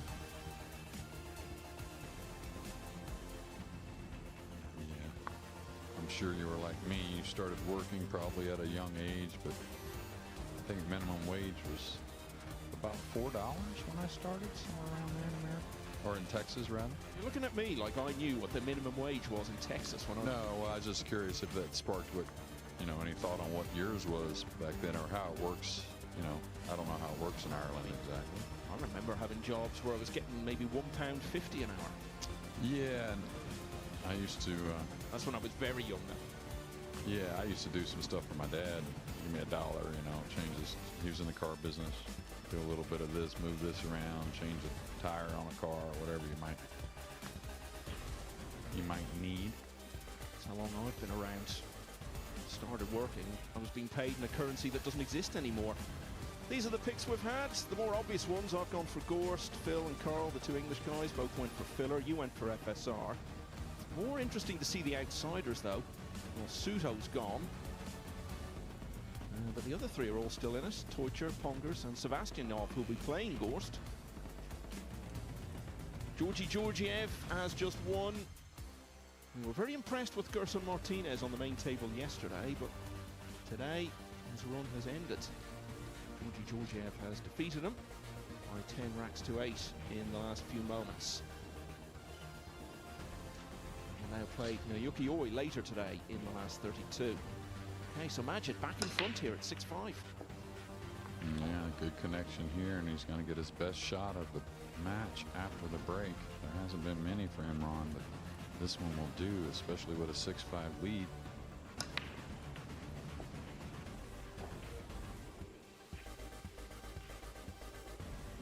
And I tell you, Michael, this is the easiest layout of the match by far. Just got to gain that first position on the pink. If you can fall fairly straight, they all open up.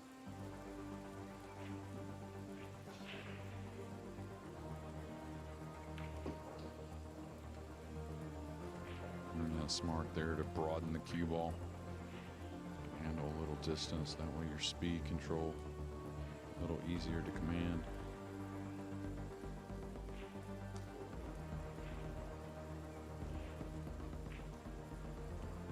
And I think what you're seeing is just, you know, like we talked about when the rules changed a few years ago, thought it did wonders for that next couple levels down because they get more time at the table with the tougher break in the pockets. And I think half the battle is getting that time and getting to experience some things, and I think we're seeing that again with another group of players.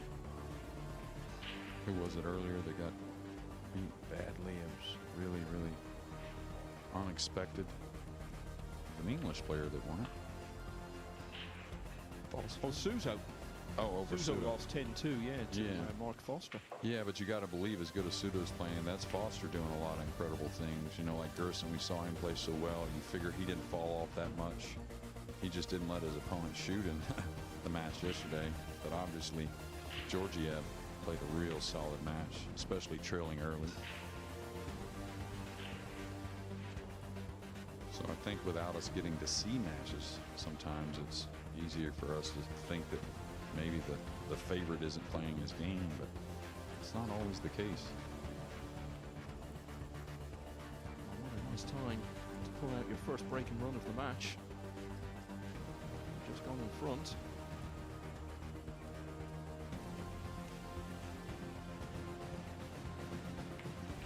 That is exactly what Imran Majid has done. He's too clear for the first time. It's 7-5.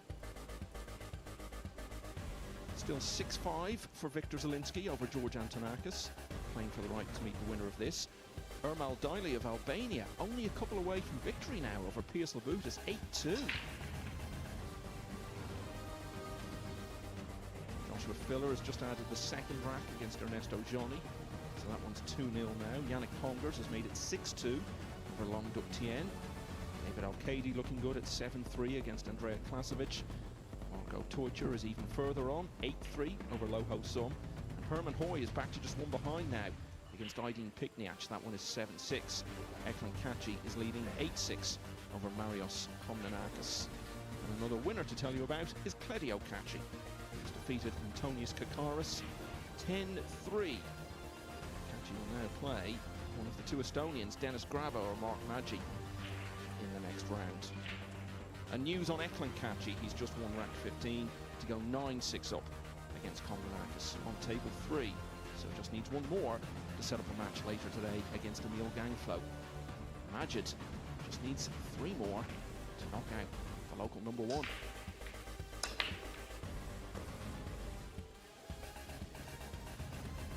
Yeah, the break's improving steadily, and again, dressed up on the 2. He's a little thin, but excellent with the bridge.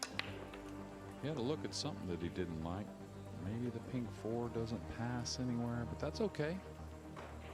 Just knock these first 2 in and try and make a good decision.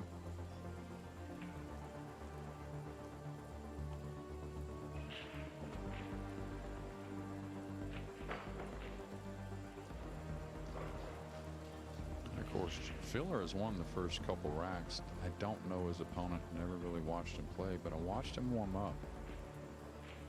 And to me, looked very good and very handy with the cues. So I feel like, given the opportunity, he may do some things in that match. Of course, massive underdog, but you never know.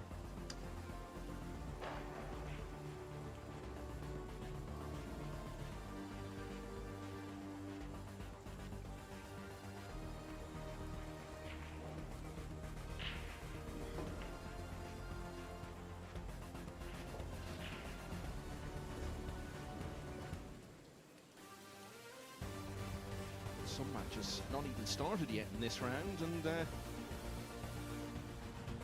actually getting underway in some last 32 action, I believe.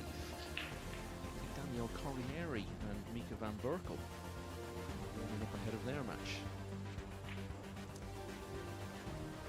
Yeah, try and stay off the rail with the cue ball. We have options with the safety. I don't think he can progress past the red. No? Does the pink go from there? Does he have the middle pocket?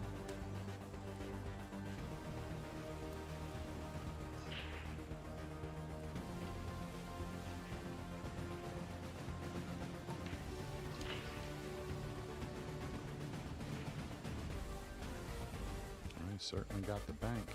Maybe sitting so well, hard to pass. He's supposed to shoot it. Just a little bump on the 9.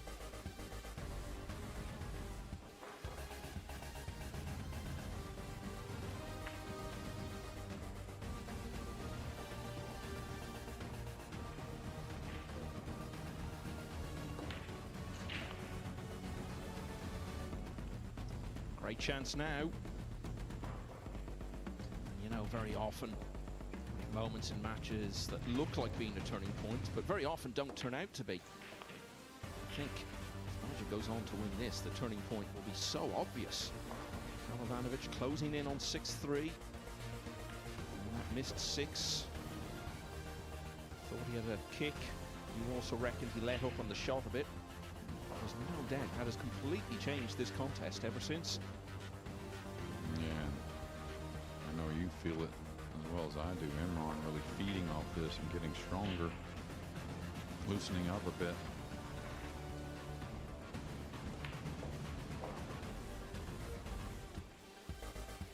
Just loves the game, and I know from talking to him, he loves the fact that he's still out there well into his 50s, able to make waves at this level.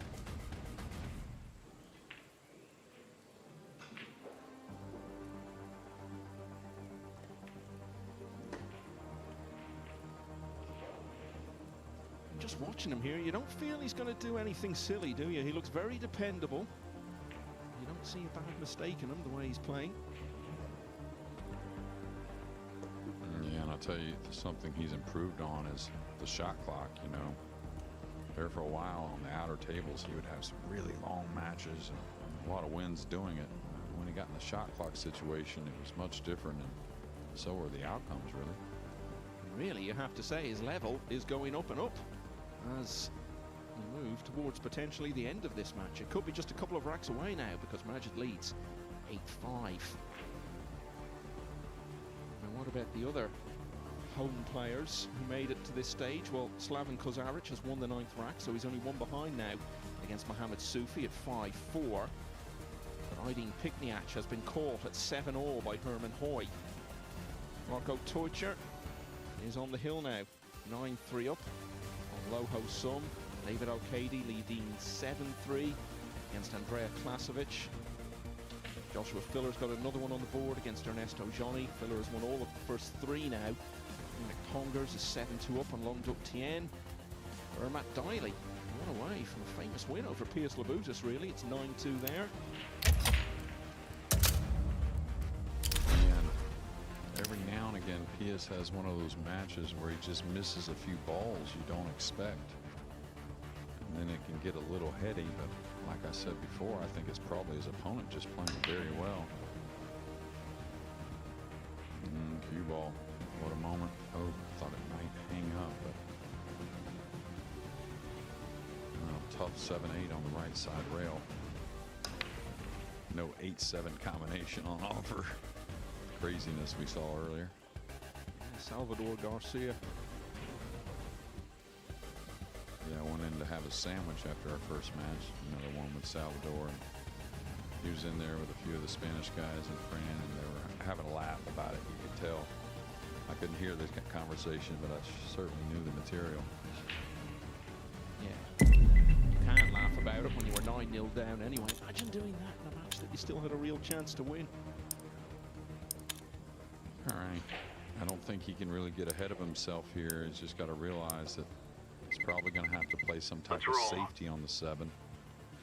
So let's maintain here on these first few and get in position to bang the 7 around, planning behind the 8 and take your chances.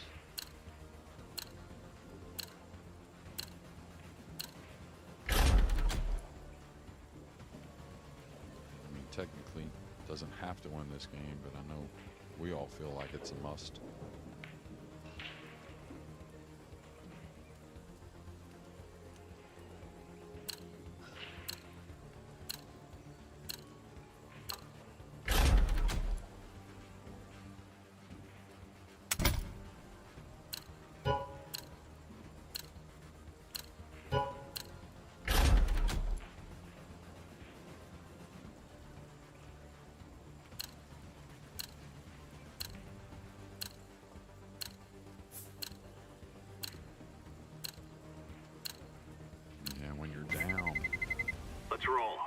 He's gotten in a good position here, but when you're down, you want to get in this green 6 to open the 7-8, I think, and try and get a run out. He's going to probably try and get at that. I mean, really not a bad play coming one rail towards the 7 and 8.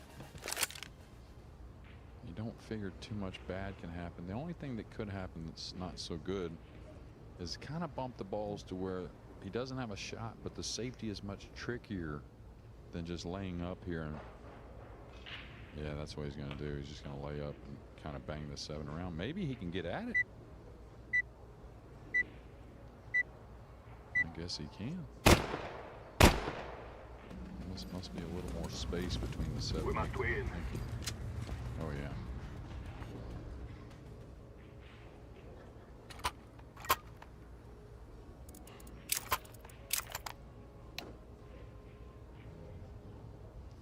Pelovanovic needed something to fall his way, given all the momentum that Majid was building. The scratch off the break from the British player did open the door.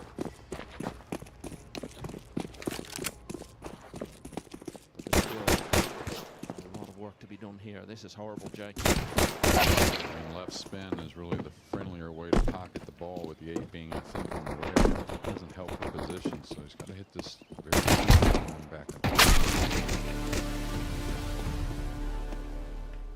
Confident stroke. Yeah, and played in the knowledge that if Go, it go, went go, wrong, go, go. he One would stairs. find himself needing to win all of the last 5.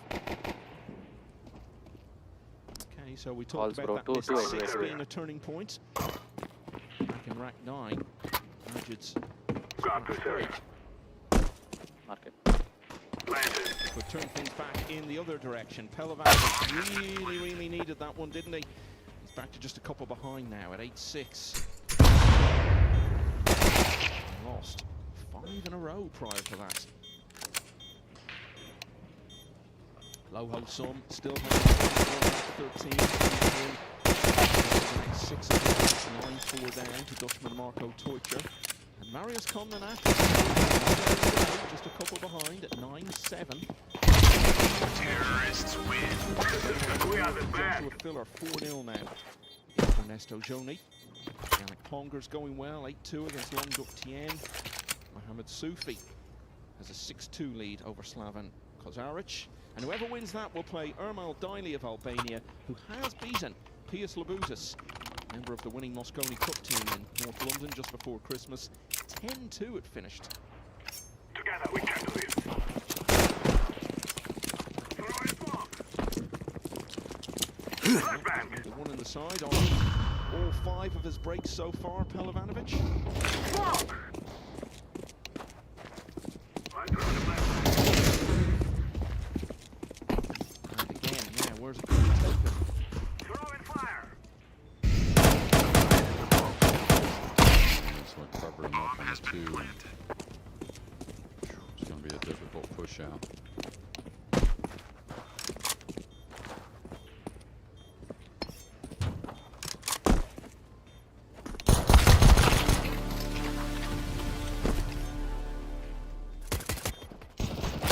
Terrorists win.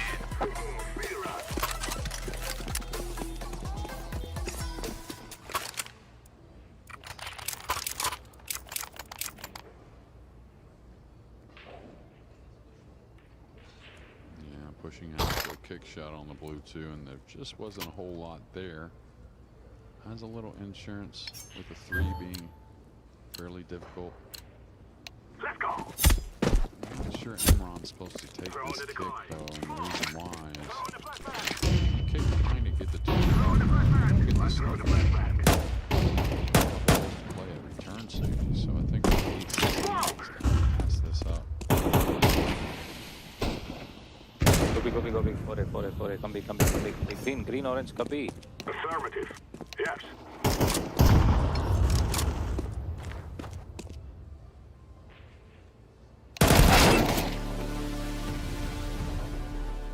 Great hit. Beautiful.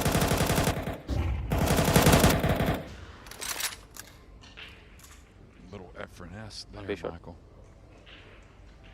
Well, that's high praise.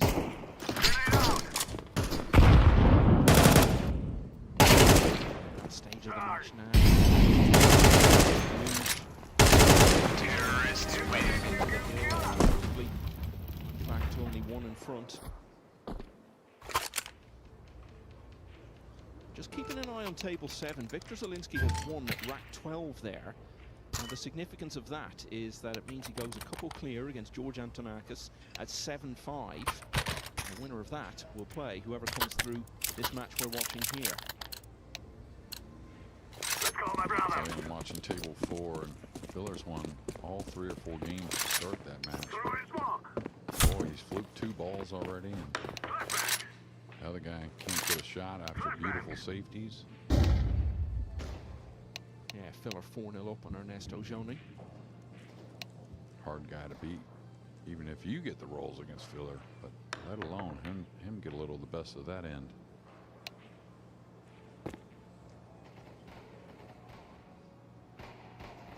I'm throwing fire. I'm throwing a grenade. Be short. Hold here.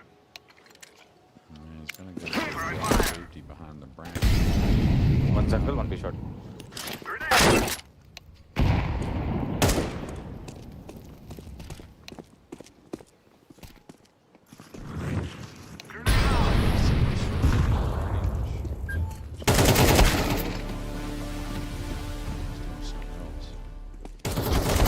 Counter-terrorists win.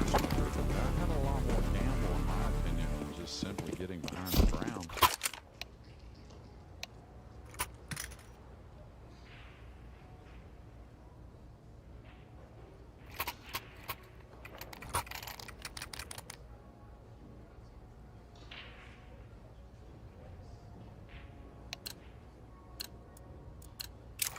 This is what we have been working for. Throwing the flashbang. I'm throwing the flashbang.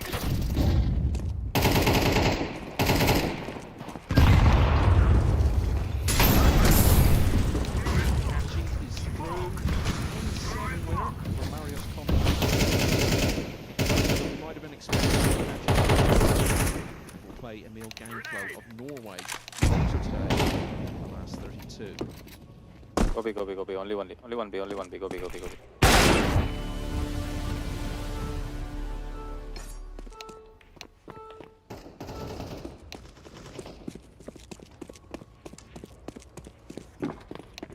See him tap the chalk, and that's because maybe I was further than he wanted, doing the hair funny.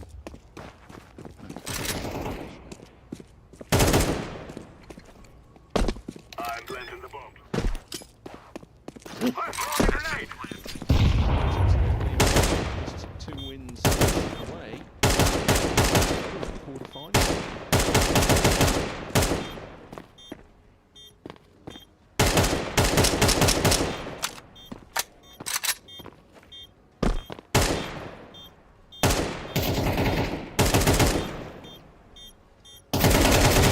Terrorists win.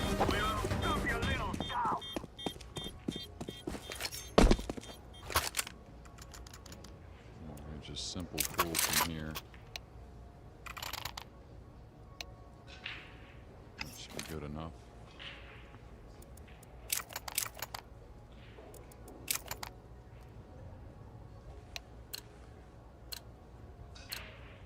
Come on, let's go! Smoke! Flashbang!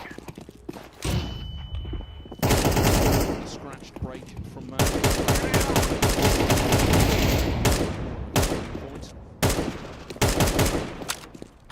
It's 2 in a row since then.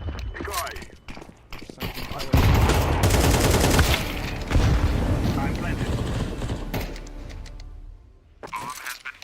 And he'll be breaking in Two the con, next one big round shot. with a chance to get level again. Connector and B shot. Don't peek. 64, the only one left standing is George Antonakis.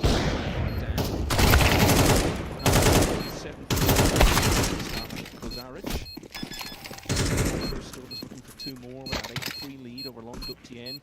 Joshua Filler we've told you about on all of the first 4 against Ernesto Joni. Counter-terrorists win. 9-4. Aydin Pikniak, one of the remaining players from the host country, 8-7 up now on Herman Hoy. Pikniak has just won rack 15. And in the last 32, Mario He, a former European Open semi-finalist, has taken the opener off Besar Spahiu. Mika van Berkel, the young Dutch player, has won the first against Danielle Corriere. Now the only 2 matches underway so far in that round. Back here, Milovanovic. Back to just 1. Throwing a flashbang!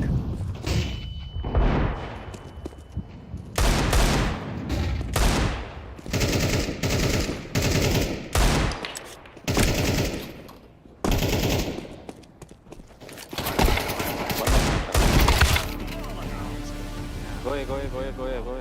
Take the bomb and go ahead, bro. From T-base, from T-base.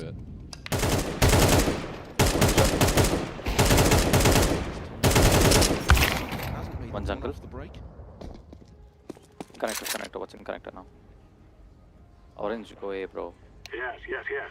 Yeah, the problem here is, can he really escape with the cue ball? Peacock's the one. He doesn't want to trap himself on the 2. Orange, just shoot there. Make noise. Make noise. Let them rotate. Make noise. Okay, last play. Activating the bomb. I don't know. This is a very tricky situation.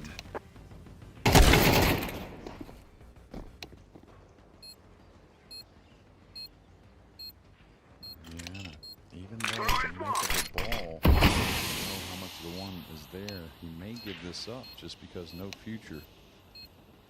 In fact, I think I do give this up. Unless there's something there I'm seeing that...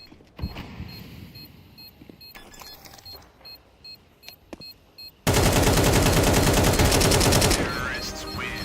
You are stupid to think you will win. What he should have done maybe is move the 3 when he pushed out. You know, like cut the 3 away, make the 1 a little more open, little safety options, come back down with the cue ball. And it's hard to see those things.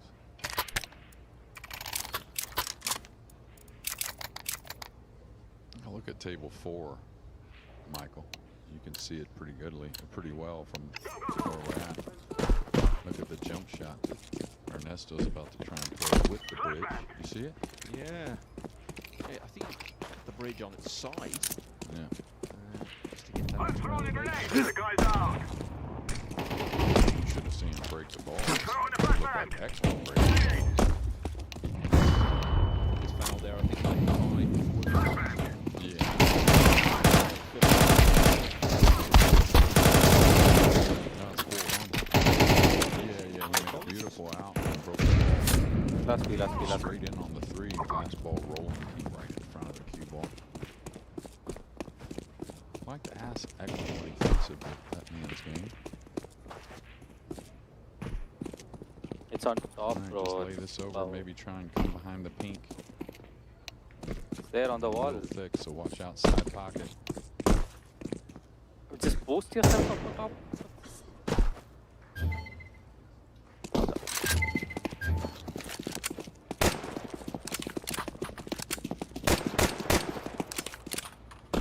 Maybe not 250. Terrorists win.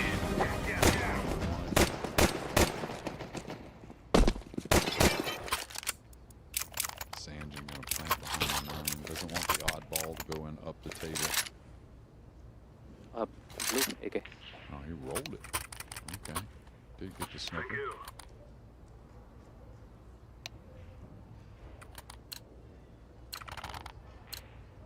It is time now, my brother. Smoke. Flashbang. Flashbang. Smoke. He's gonna go.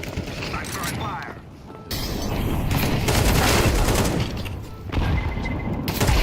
Time I'm planted. the draw to take. Terrorists win. Run like bandits before you die.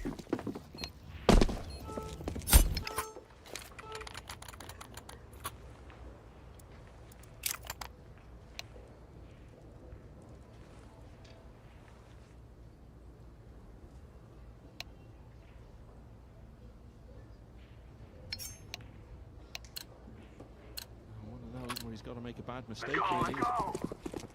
Not win the rack from here. Throwing smoke. Loho Sum was 3 racks away from the semi-finals here in Sarajevo last year. This time he's gone out in the last 6 10-4. Now he's likely to One play aiming. David Arcady in the next round. As Arcady is currently 8-4 up on Andrea Klasovic.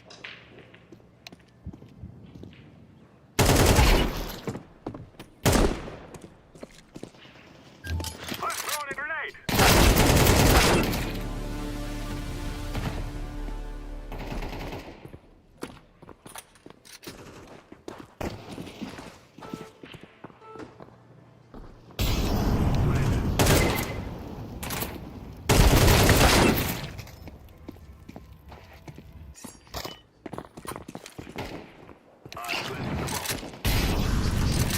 Bomb has been planted. 2 or 3 shots he'd certainly like to have back, but overall, in my opinion, much better than we saw in the first 2 rounds.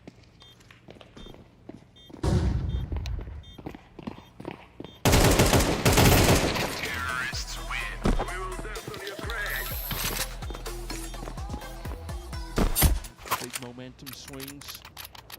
Majid won 5 in a row from 5-3 down. This is to make it 3 on the bounce for the hometown hero.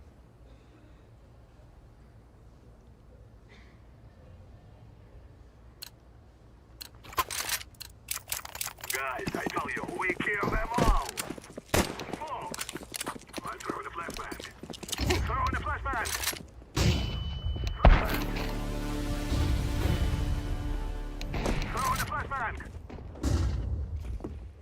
Swallow them. Throwing fire.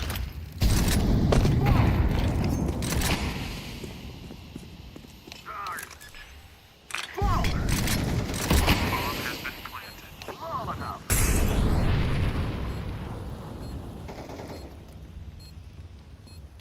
One still jungle. Yes. From 8-5 down then to 8 all. One CT. Now the momentum is all behind Radovanovic. One more city. Both need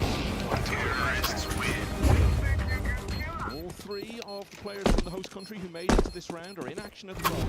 The only one actually leading is Aydin Pikniach, and he's one away from victory now on table 2. He leads Herman Hoy 9-7. Slaven Kozaric is 7-4 down to Mohamed Soufi. Now, whoever does come through this, it's increasingly likely they'll play Victor Zelinsky because he's now on the hill at 9-5 against George Antonakis.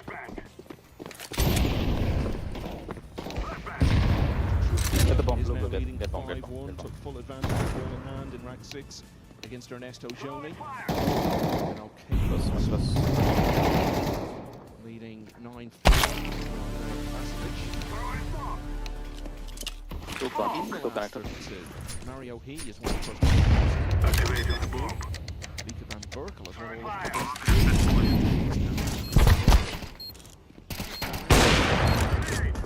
Up there. Yeah. Two city.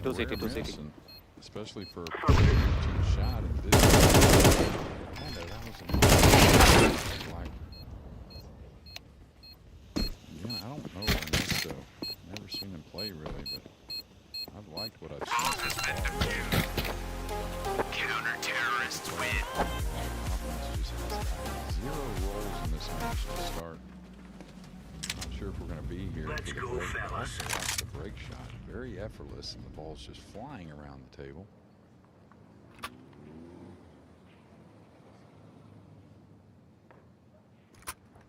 How old's Van Berkel now? Just wondering exactly that myself. I mean, he's still pretty young because, Real young. yeah, like, you know, he was only about 14, 15 when we first heard about him. Is he 18? Remove any doubt in your head. It's us. Yeah, he's 19 now. 19, okay.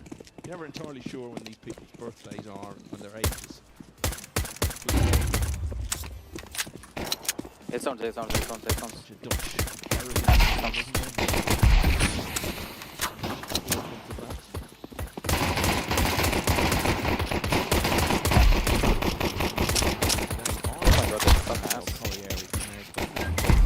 Counter-terrorists win. Right on. So you know Corey Arias hitting 4 nice. And again, it may have nothing to do with what he's done, Van Berkel. Just a very good player. He's at the table again. Yeah, we'll update you on that one. And I can update you on table 5, one of the 3 home players left in it. Slaven Kozaric has just won rank 13, so one behind now against Mohamed Soufi at 7-6. Deploying decoy. Incendiary out. Deploying flashbang. Australian clash on 3. Dennis Grabber has won the first against Mark Palace and Magic. main. That's the last of the last 64 matches.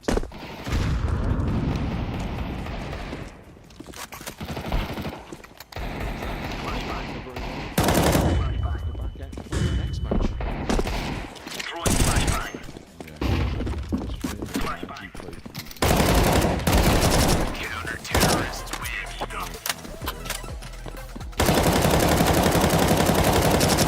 Qualify though, or was it yesterday? I'll think about it here in a moment. It will hit me.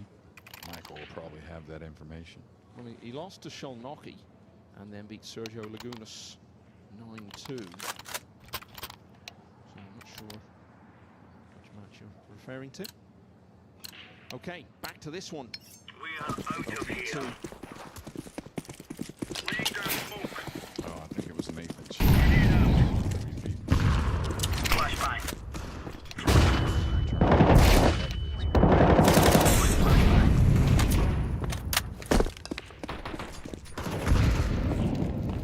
You're champion.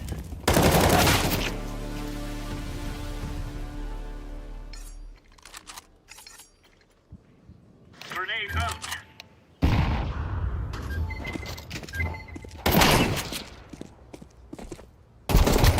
Two away, you can see that race to 10. Counter-terrorists win. Champion. Positions. There's a lot of tactical play involved, a lot of push-outs.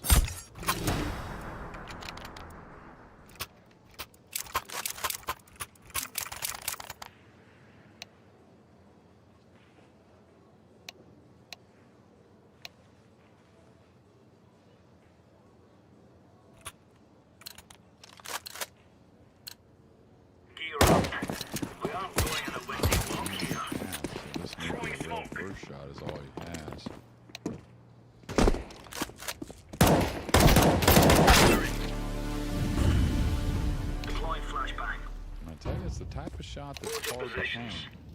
So if there's not a lot of swerve in here, I may have thought about this a bit more if I was Majid. Now you got way in behind it. It's got a gap maybe. 2A, A side.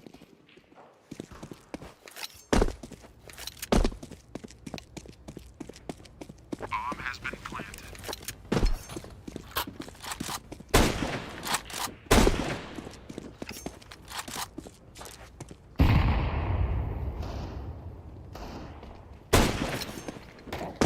Grenade out.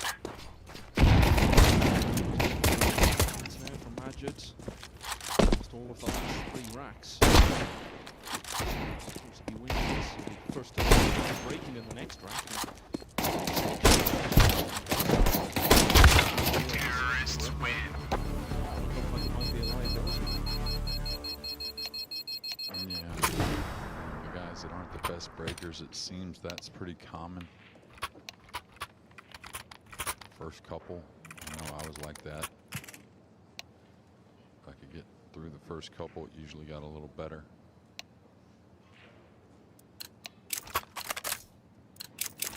Watch out. These boys have got a bit of an arsenal and they don't mind using it. Incendiary out. Purple 5, you can Throwing a grenade. go past the center. A little tricky. A little more. The reason being is Grenade.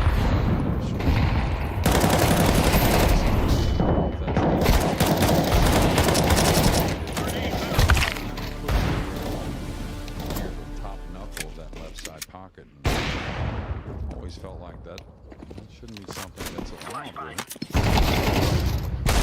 Counter-terrorists win. Right. All right. Aye, we give them a cannon.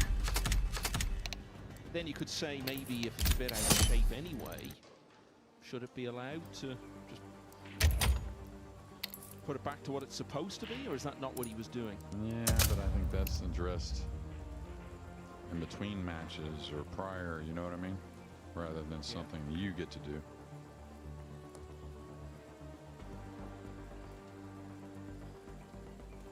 Talk to the likes of Marcel and Ben about that later. I'm sure they'll have some strong views on it.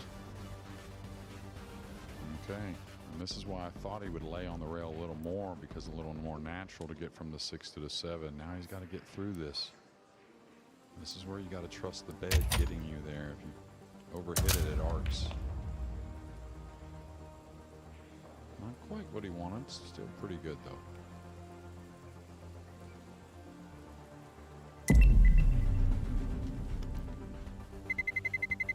Let's roll.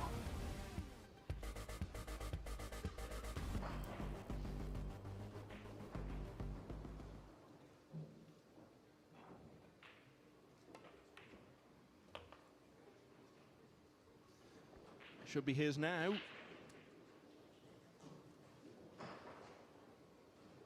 So, is the momentum shifting again? It all seemed to have gone back in favour of the hometown player as he recovered from 8-5 down to level the contest.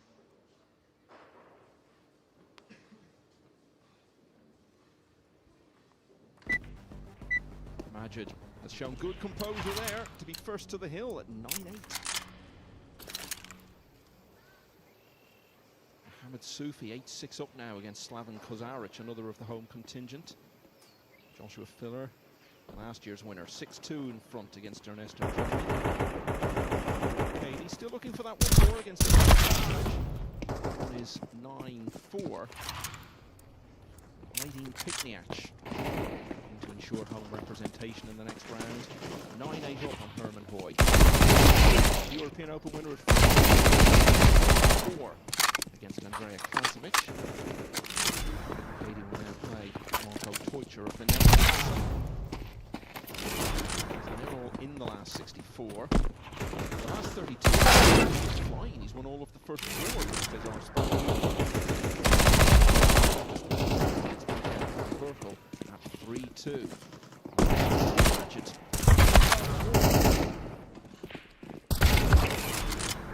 His best wins.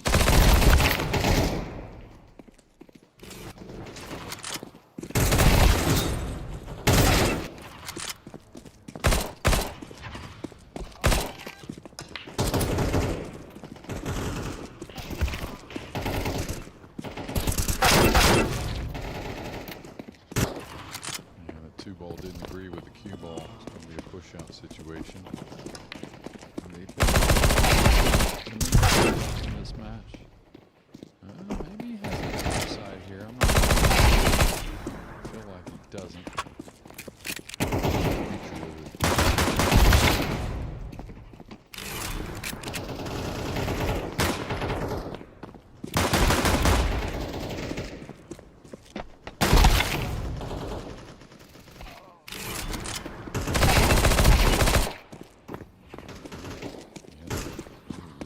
Push-out situation, has he? So more than two, I suspect. Especially good side of the three.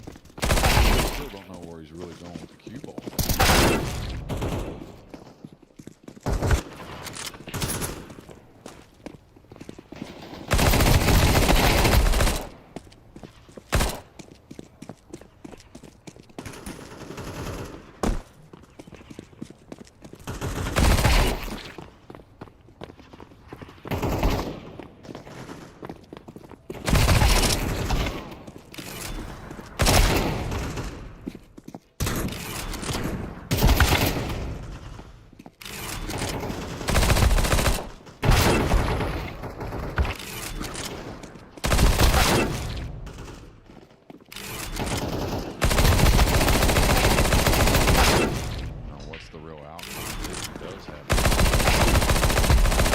Maybe a little more speed, he could get behind the pink.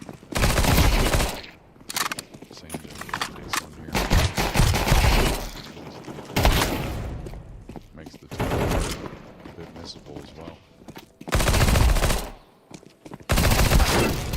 To win this one, obviously, but we do know who the winner will play. It will be Victor, because within the last 4 minutes he's just won 10-5 against George. All 4 of the Greeks who got to this round. No further.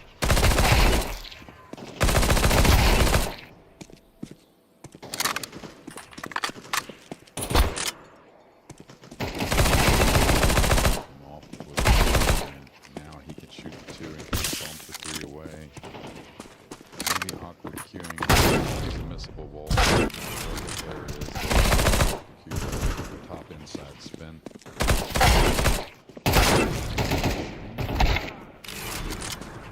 Banging it away.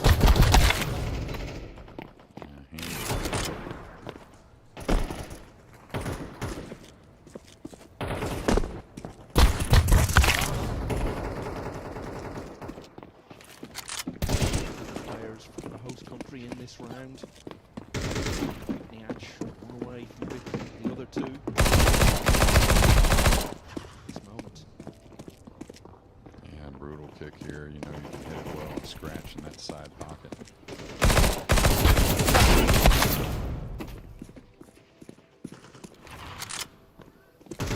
B. Alejandro's last involvement.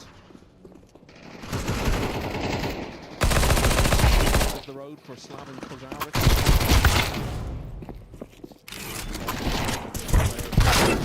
Mohamed Sufi of Albania in the next round. We know the pressure's on in this position. I was going to say it's all about this shot here, getting off the rail. Past that, I feel like he should. There always seems to be every year where he goes on a bit of a run.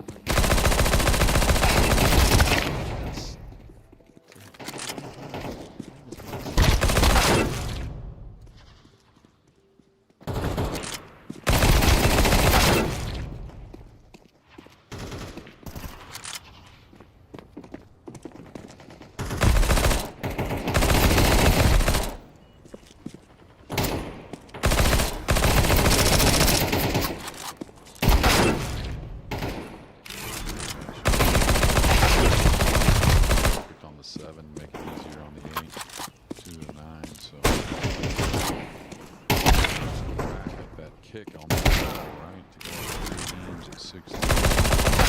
There did fight back pretty well. Over Bears, especially facing a guy that was getting stronger. It wasn't as if ball, chance to go 6-3 in front and then collapsed. Majid just took his opportunity well, broke the balls well, back-to-back breaking runs, then his scratch break in rack 14 gave Pelivan a chance to start turning it round. Jeremy, he did, he got it back to 8-all. That's this. Put Pelovanovic out.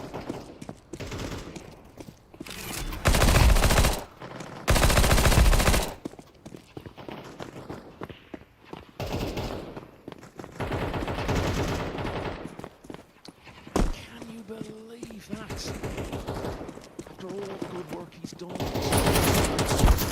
didn't look like a player. He was looking so solid. Pure pressure, Jay. I'll tell you, I was watching his body shot. Almost adjusted a bit on his aim, and that was way higher.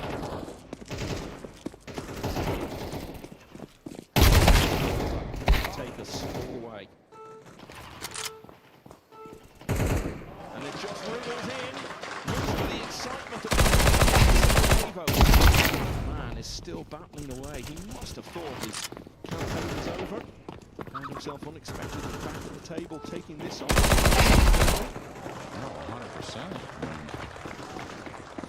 Very miserable. Amazing.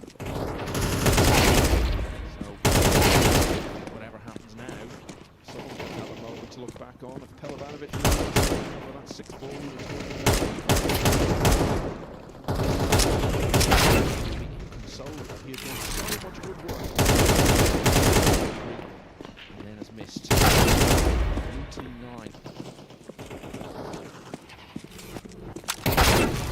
The other match has gone. Joshua Filler along nicely. Against Dennis Grabo 2-1, and in the last 30 minutes, now Spahiu. Oracle's got a 4-2 lead against Daniel Ranieri. They're the only 2 matches on the way at the moment. Right then, plays Victor Zielinski in the last of the European Open.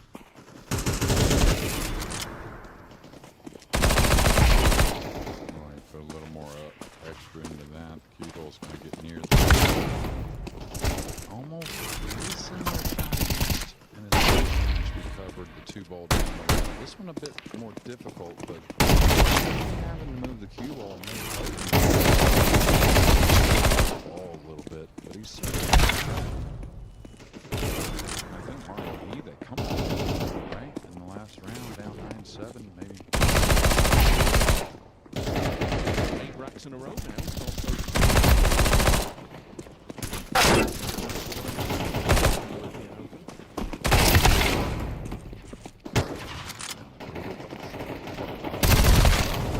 where he wants it, just a straight line ball. Together, keep ball a little further up the table.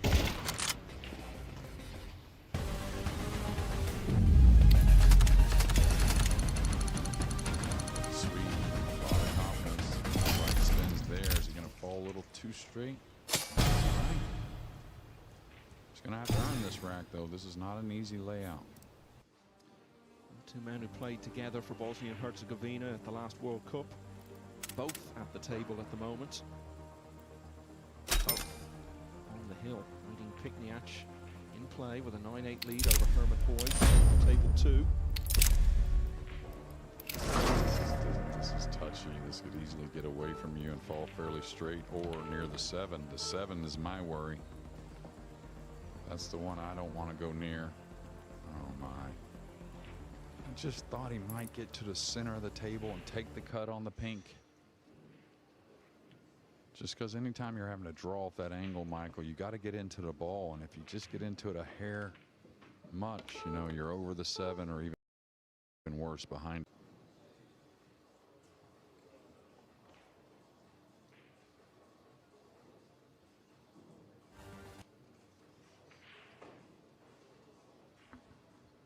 He's looking at a 2-rail escape, so watch out for the 9-ball.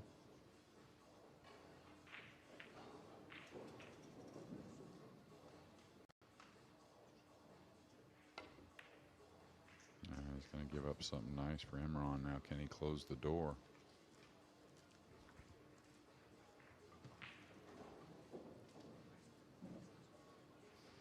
Do you feel it adds a little extra pressure from Majid's point of view, Jeremy, knowing that he really should have got this done in the previous rack? No, without a doubt. And there's a few shots he's got to play. This one a little awkward queuing. This is the type of shot when the nerves are real high. Good thing for him, the purple is near. He could hit a little heavy. Again, good thing for him, he didn't have to work the cue ball. Great chance now.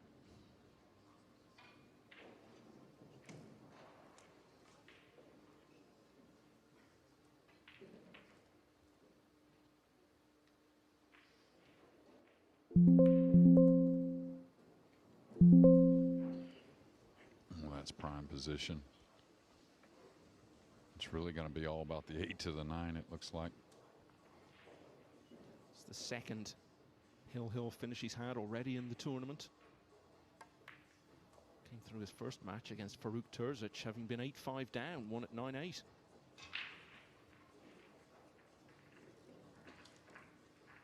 Yeah, and all things considered, obviously it's an easy shot, but I think getting on the 8, the cue ball may have fallen in the kind of the most awkward little position. Got to get into it a hair. Yeah, no. Gonna be a little straight, maybe drawing towards the 9. This isn't over by any means. And after how the previous rack ended, he'll want to leave himself as comfortable a 9 as he possibly can.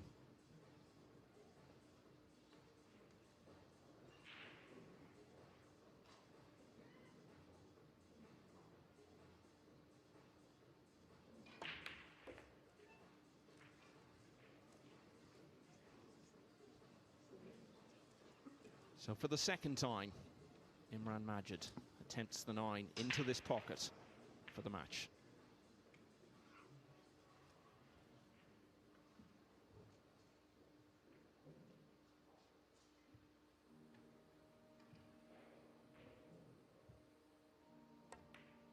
He's done it this time, and at the age of 53, this Londoner can still mix it on the big stage.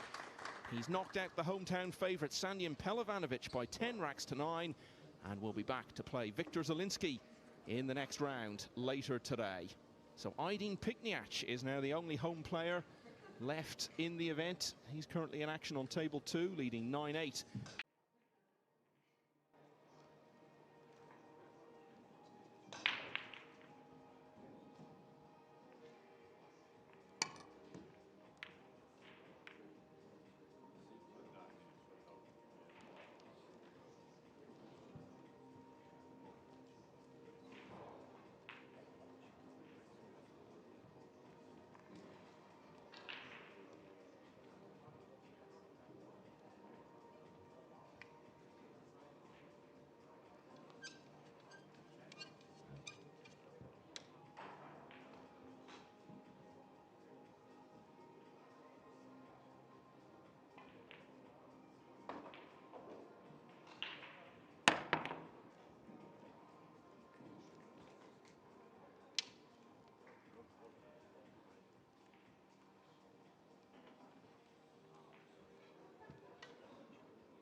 Not the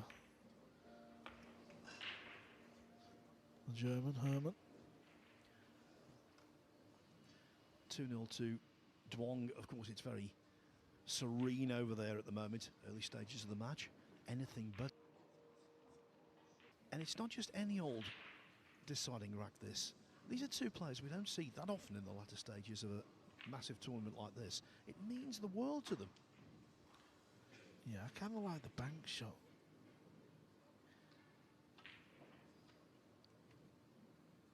Sort of like the bank in the bottom left as well. I feel like you might get safe. If he's banking into the bottom right, he's just full on going all in.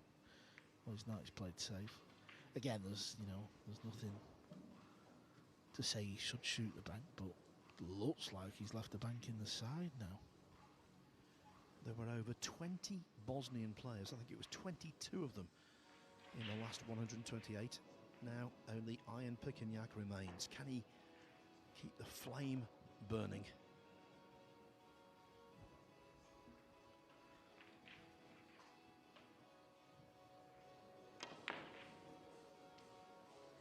Going to get away with it, is he? Or is it going to bounce and leave a cut? Well, it is cuttable, but such a difficult shot. And going back to the centre stage table, look at Duong again. The 1 in, 2 open, 3 open, 4 open, you name it. Another break and run out could be in the offing.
of real easy chances. I say easy, nothing's easy at 9-9, of course.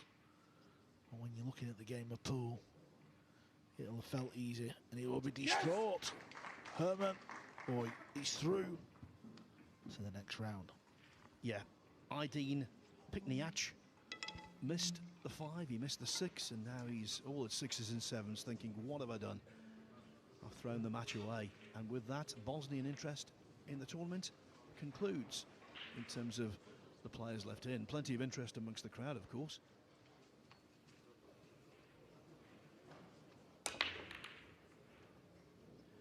Hold the back page. The one ball does not find the centre pocket for Duong.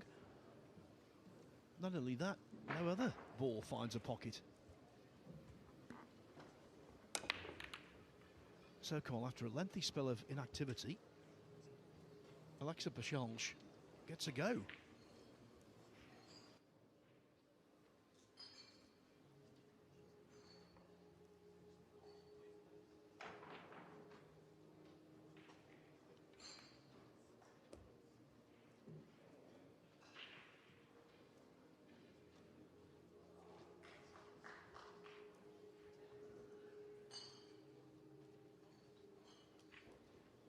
So only one match now going on in the last 64. That's on table 3. Mark Maggi 5-3 up on his fellow Estonian Dennis Graver.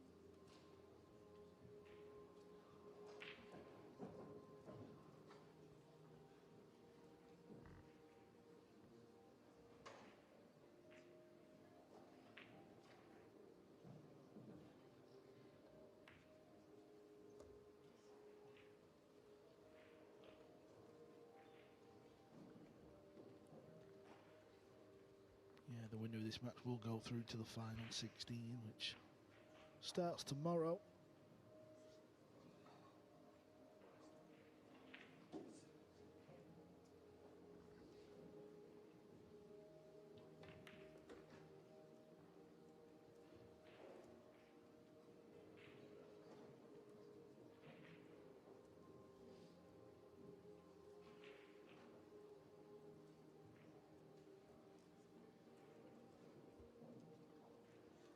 Mika van Berkel going along nicely in his campaign to get through to a last 16, 7-4 over Daniel Corriere.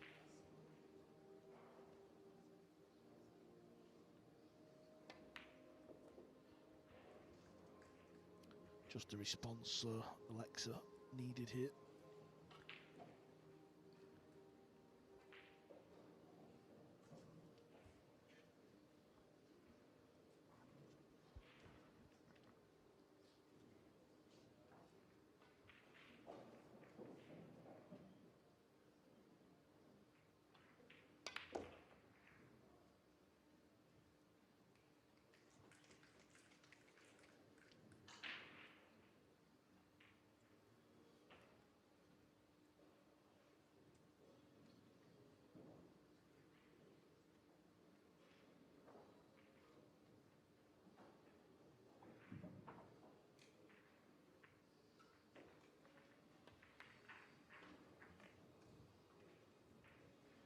Well, the 8 ball came well away from the cushion, but still fell in without any great alarm.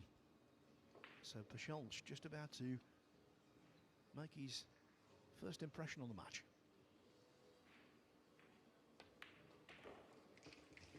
Three-1 it is. The dry break from Duong Quoc Quang proved expensive. Yeah, Alexa Pachelj, 26 years of age, from the city of Smederevo, which is on the mighty Danube River. He's a mighty player in his own right, quarter-finalist in the World Championship of 9-ball in 2023. That year he won the Longoni Visoko Open. Also been a semi-finalist at the US Open in 2023. One of his greatest achievements was in 2019 when, still a teenager, he won all of the Serbian national titles in 8, 9, 10 ball and straight ball.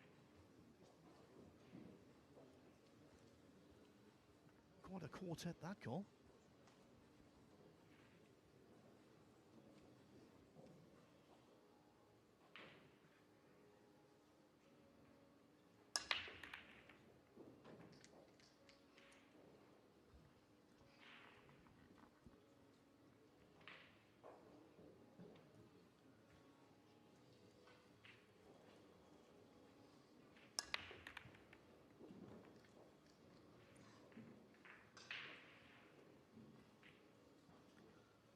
Yeah, all a bit clumsy around the centre of the table, isn't it?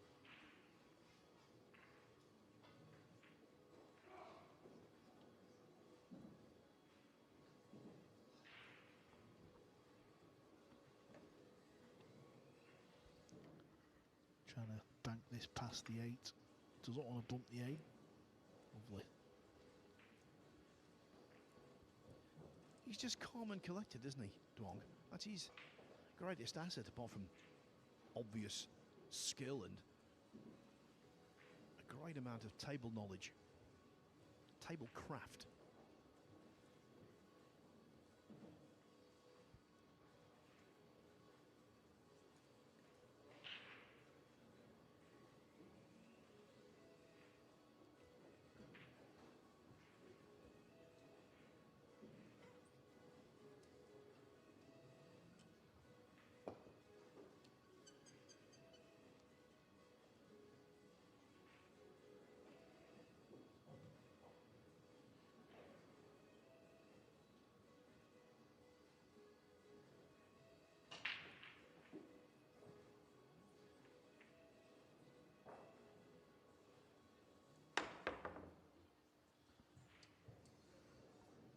Well, he got the elevation, but not the accuracy. Yeah, he could have gone off the left rail to kick it, but he felt jump shot gave more value. Unfortunately, he surrendered the cue ball.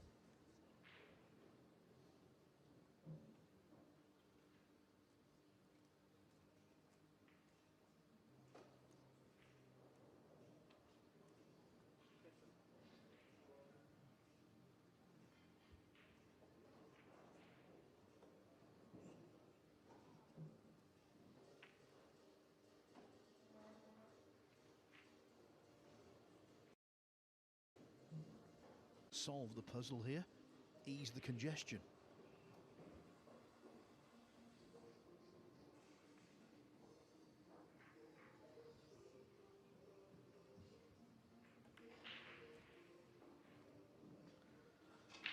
Pink 4-9 looks to be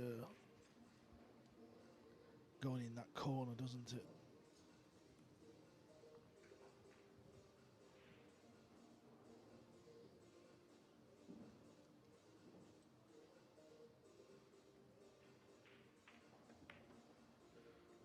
Got quite a steep angle now though, so he can just come across, and here he is looking at that pink. Onto the 9, lowest ball first. If you pot the 9 you win.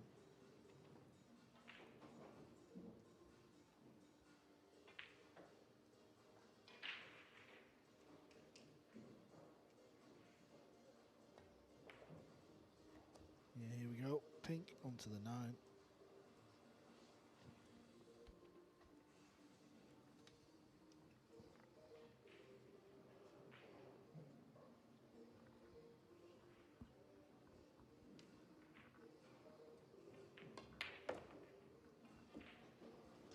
Yes, he would miss that 9 ball once a year. That's about it. 4-1. Continuing his excellent form from earlier in the tournament. There you can see the gap between the 4 and the 9. But for these guys, that was meat and drink. I can tell you what's our next offering. Centre stage, on the conclusion of this match, Fedor Gorst will be playing Arseny Sevastianov. Really interesting encounter that in the last 32. Right now, the scores in the last 32. Mario He, 7-4 up on Basos Sparhiu.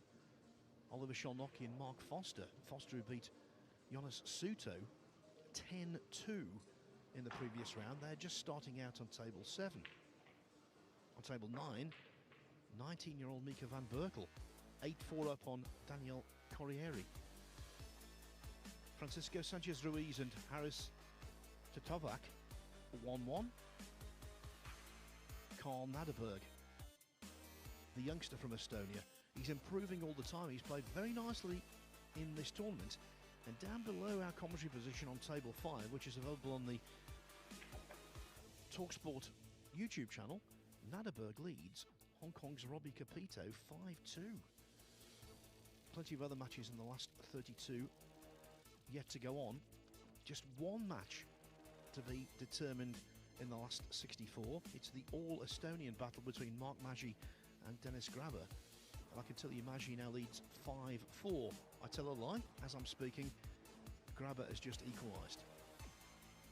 I thought Grabber was a heavy favourite for that match, but he's being fully tested.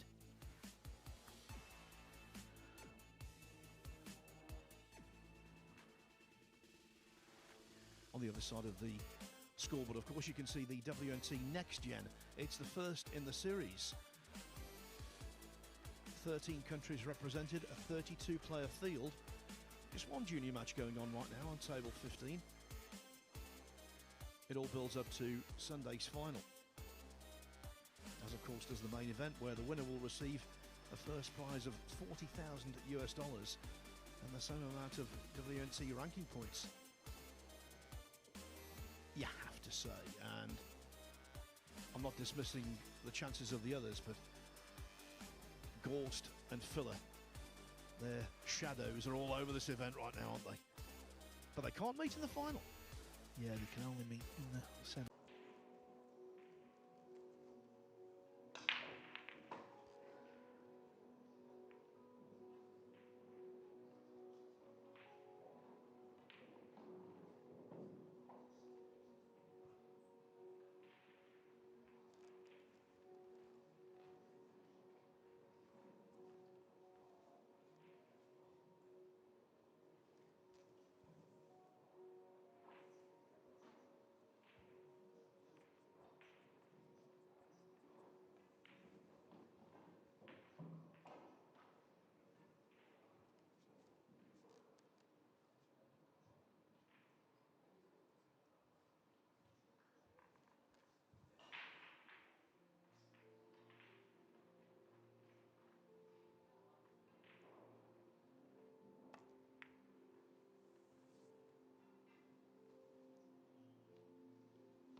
Is it going to be the same story as the previous rack when a jump shot that didn't quite work out cost the Schalke dear?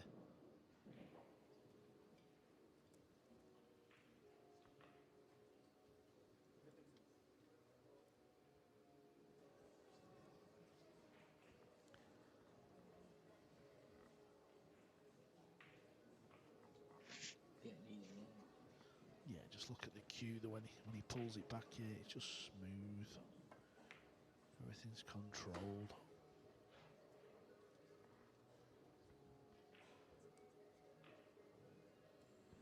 Yes, and winning that Premier League pool recently in Florida, I think has released the best version of Duong Quoc Wang. He now knows he can do it. He now knows he has done it.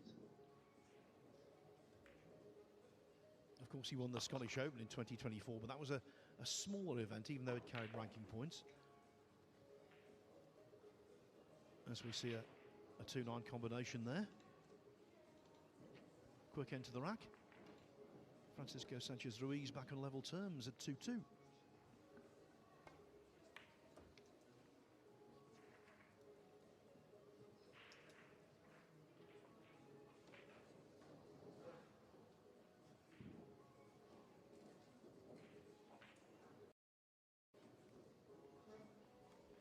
Quite late in Vietnam now, around midnight, but I'm sure hordes of his supporters are still watching this.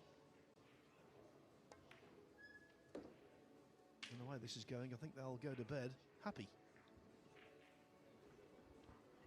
Yeah, he just gets the cue out, plays flawless, puts it away, disappears for a few hours and just comes back and picks up where he's left off.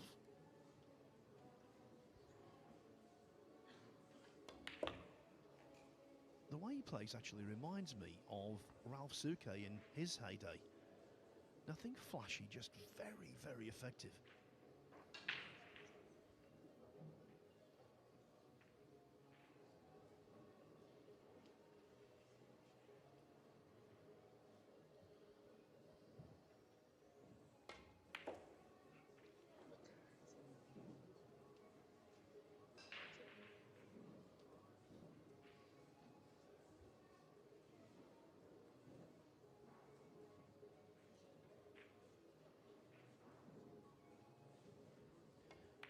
We're just about to have our first player into the last 16. Indeed, it is confirmed. As for Duong Quoc Wang, well, he's halfway to joining the Dutch youngster in the round of 16. He leads by 5 racks to 1. Yeah, Van Berkel, very impressive, down on table 9. He defeated Daniel Corriere by 10 racks to 4. So Van Berkel now awaits either Yannick Pongers, his fellow Dutchman, or Joshua Filler. Duong Quoc Wang looking to win the first 2 events of a major variety on the World 9 Ball Tour in 2026. From here we go to the UK Open, then it's the American swing in Florida, Arizona, and then back to Texas for the US Open.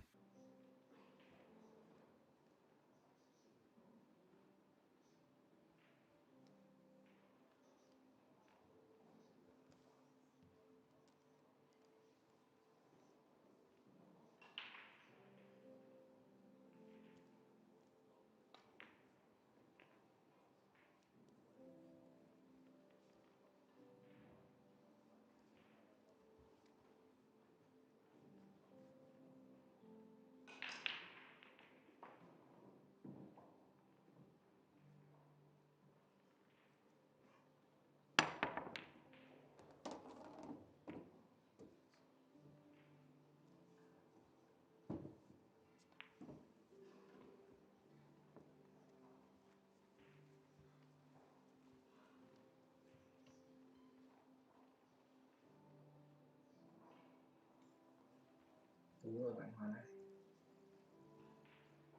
Ngày Tây Côn 39 đẹp em.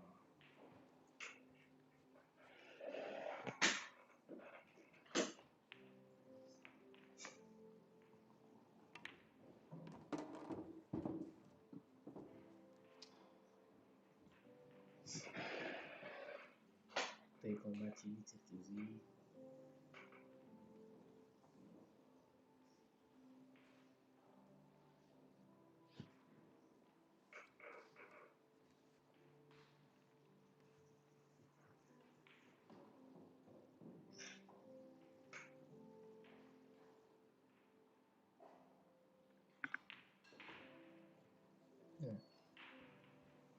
Khả năng lại 6-1 rồi anh em.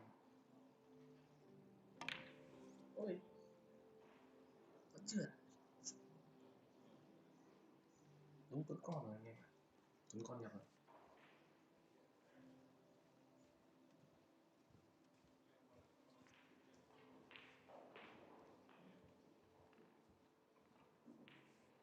The bigger table.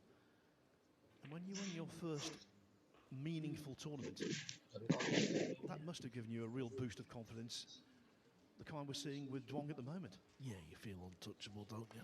You've got your hands on a trophy, you feel like you belong near the top, you've got a few dollars in the bank account. Trận này tranh vào 16 nha.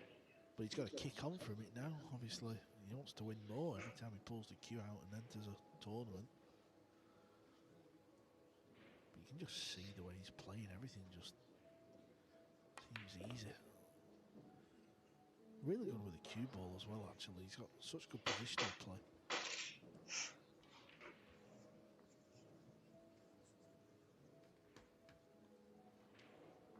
Interesting to see how he plays this one. Does he just try and float it in, or does he come across and use one of the rails before the middle or after? Yeah, just before. I tell you, that's not an easy shot what he's playing. You've got to be really in tune with your game to stun that ball in up the rail and come perfectly in a line across.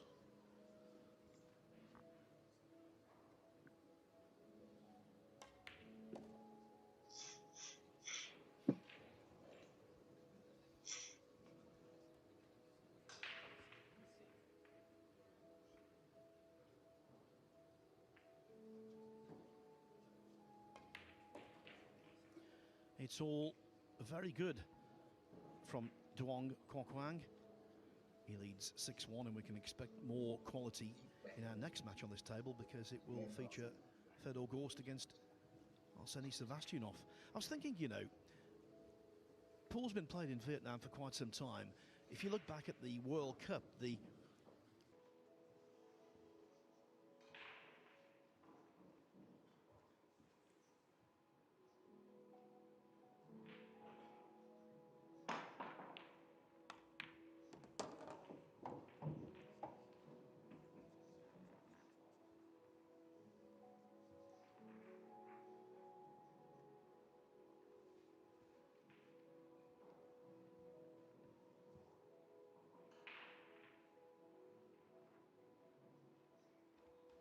bigger the following will be.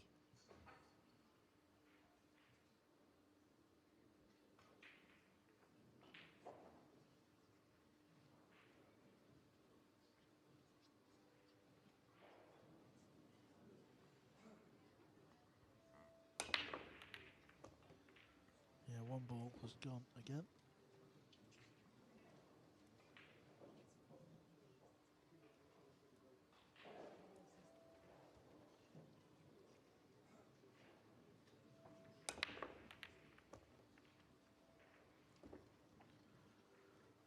Mario Heat, he's through to the next round. He's beat Pasas Bahu.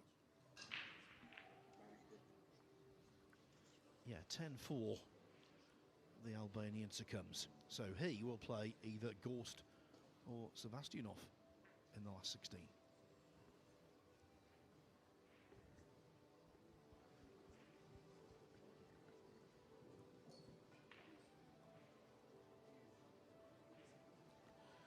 I'm wondering if he's looking at banking this into the top right corner.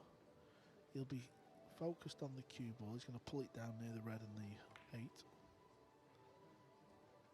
Oh, he's got all the shots, hasn't he? He's just lost the cue ball a little bit, but that is more than understandable. Now, is it a touching ball? Been waiting for this for 3 days. Over to you, Mr. Boys, over to you. Well, it's simple. It's touching. That means you can just whack your cue through it and it's not a push shot.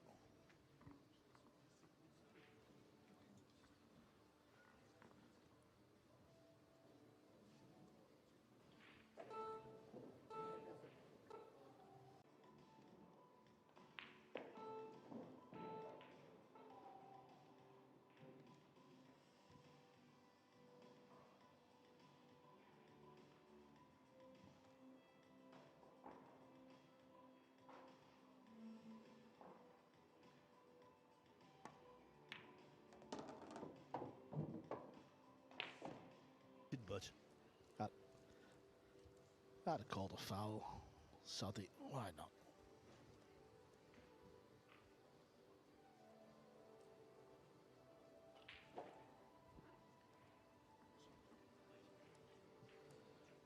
Just joking, of course.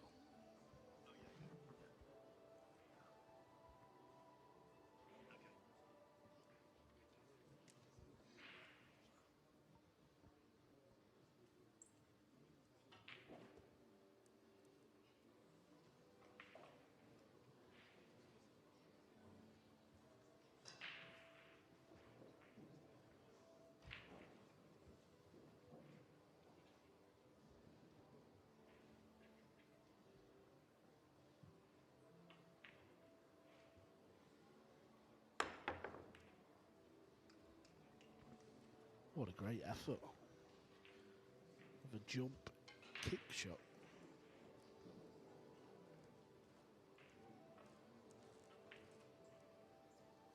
Yeah, the jump shot hasn't been kind to Pachelch in this match.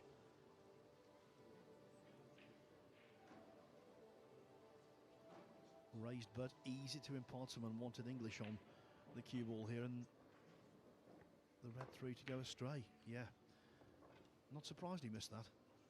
Natural tendency there when you're raising the butt is to put a little bit of right hand side on, and that flicks the three away from the pocket. So Pachelch needs to make his presence felt here, not just in this rack but in the next few.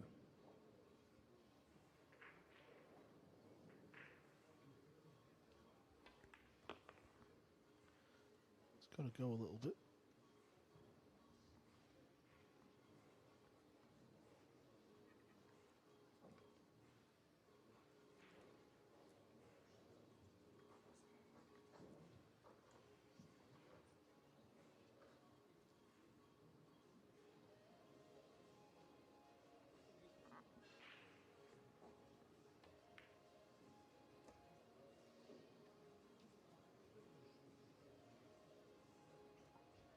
Comes from a family steeped in pool. His father was a good player in his own right, a coach and TV commentator. Pachelch began playing the game at the age of 10.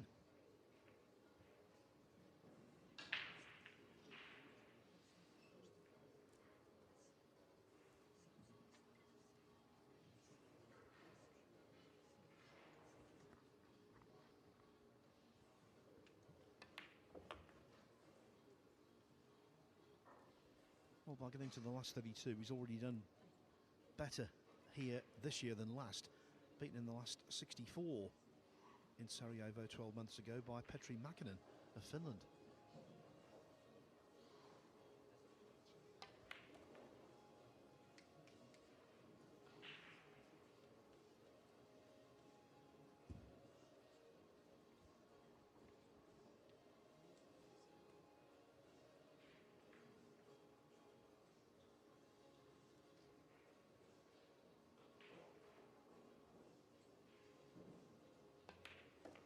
You just know with his fighting spirit, he won't go quietly. A rare miss from Duong Kokwang, and Pachelch wins the 8th rack to trail 6-2. Now, Carl, this will be a recurring nightmare for you. That extraordinary 6-ball from Quentin Pongas earlier in the tournament that's caused so much social media traffic and much criticism of you. Yeah, I mean, there were two of us in the com box, by the way. Look at that, never seen out like it.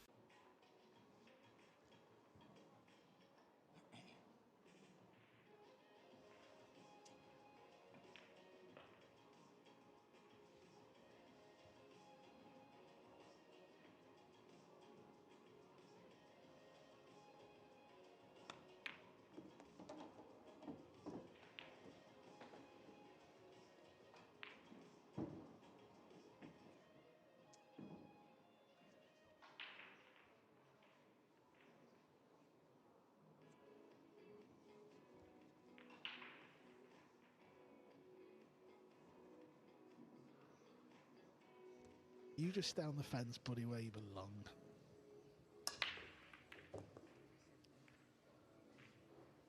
Now, we've seen a few break and run outs today from Duan Kok Wang. Are we going to see one from Alexa Bachelj? Can he build some momentum ahead of steam?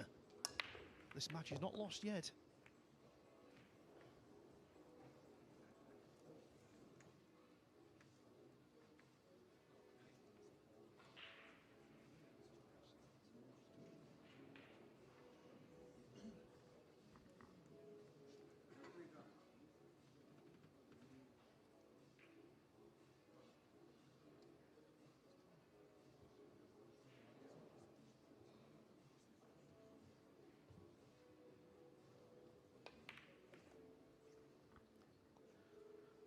Yeah, that's okay. That's worked out nice.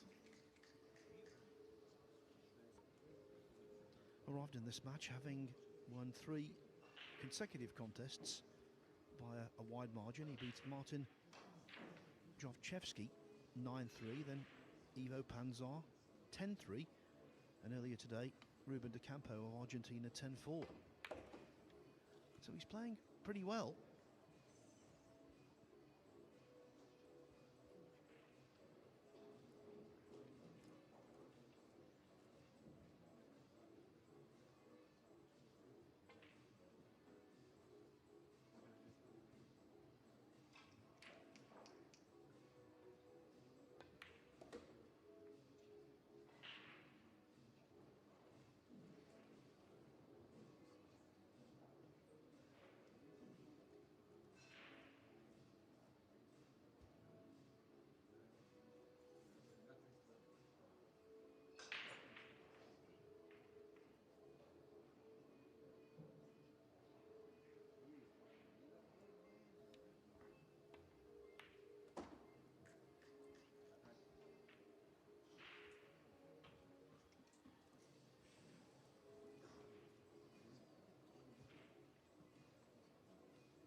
Played that with so much spin.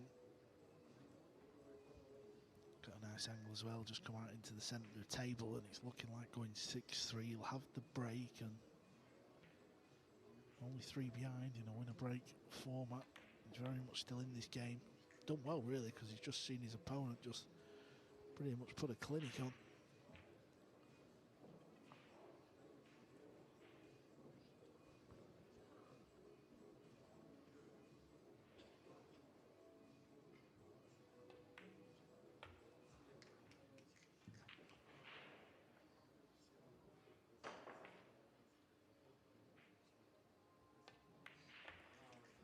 Ask Alexa what the score is. It is 6-3. 2 on the trot for the Serbian star. Not out of this yet. On table 7, Oliver Sholnoki of Hungary, 3-1 up on Mark Foster. We saw Francisco Sanchez Ruiz fall 2-1 down to Haris Totovac. Well, now FSR leads 4-2. Carl Naderberg, at his height, led Robbie Capito 5-2 on table 5. Now it's 5 racks each. Moritz Neuhausen early on against Phawang Nam Pham, 2-1 up.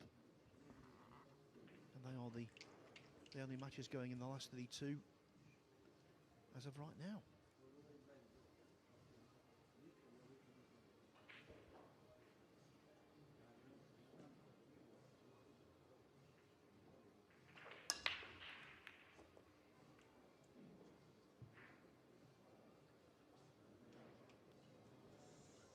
That works.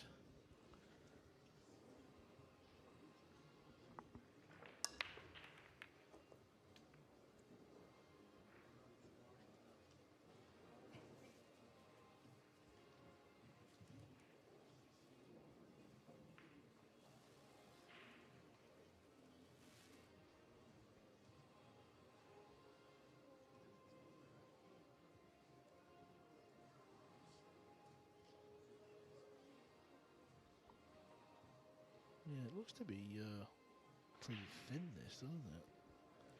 So if he does pot it, is the cue ball going to be crashing into the pink 4? Other than that, is it some sort of bank shot? And if all else fails, safety shot.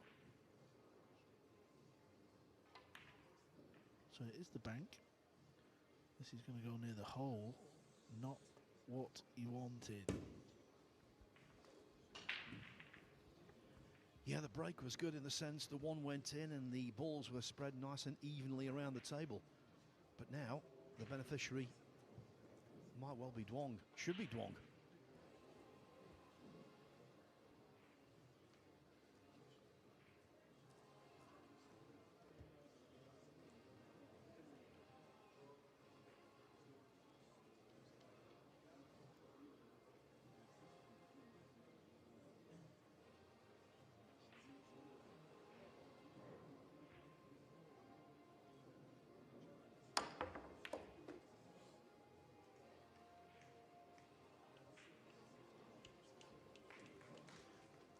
Brakes were applied on the cue ball.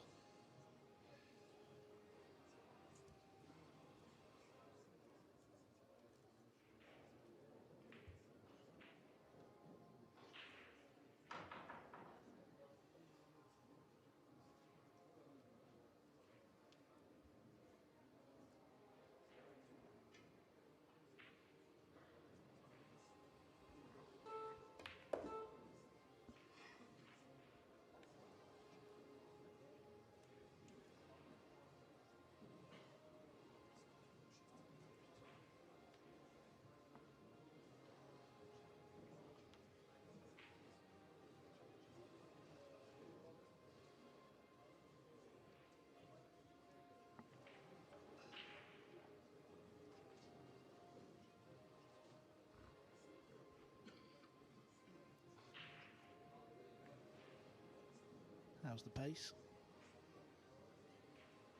Yeah, good. Macy a jump shot here. Yeah, he's coming to the table with Shorty. He's going over the purple. Trying to pop the pink in that corner.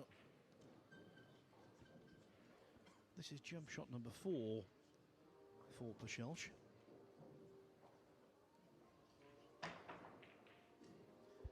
Two of the previous 3 led to loss of rack.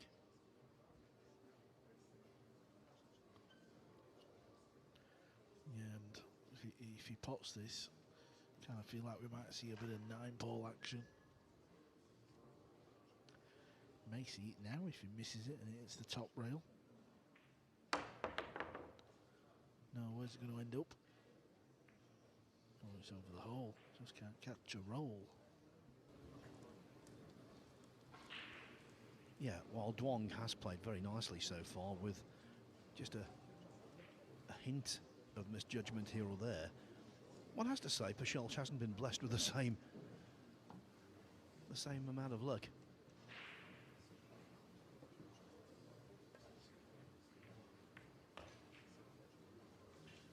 And from here, this should be pretty much routine.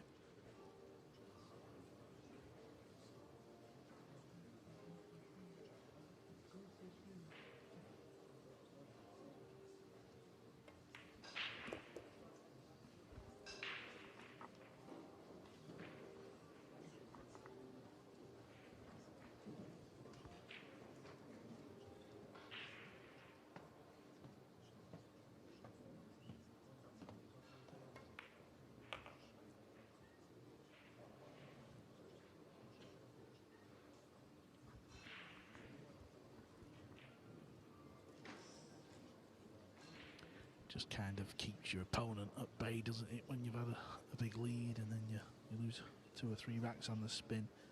This just gets that lead back up to 4.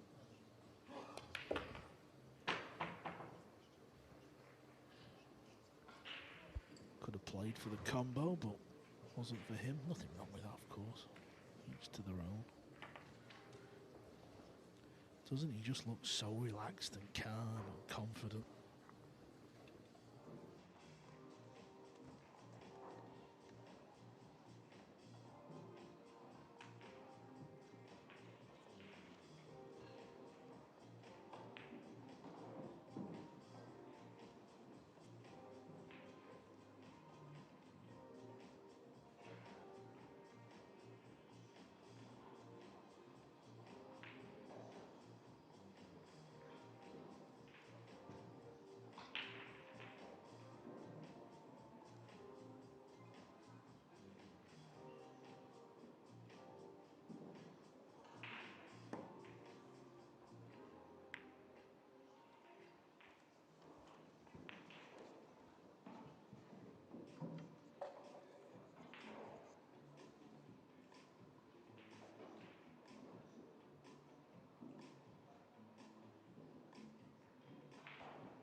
through to tomorrow's final 16 in the main event.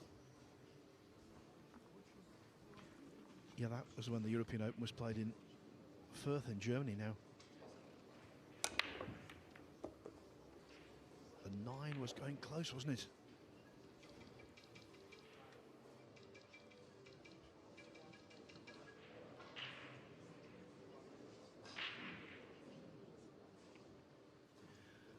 Misspoke there. Fulda, of course, in Germany, not Fürth. Yeah, I was going to correct you, Phil, but I was a little bit scared of the backlash I might receive. Well, you're an expert at backlash.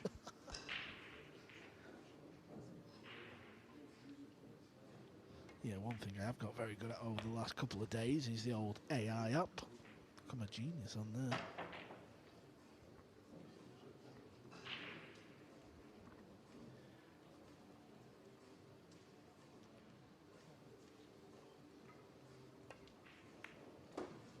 Everything, though, in the world of Duong Quoc Wang is fine and dandy. No one criticising him. How can you possibly do so?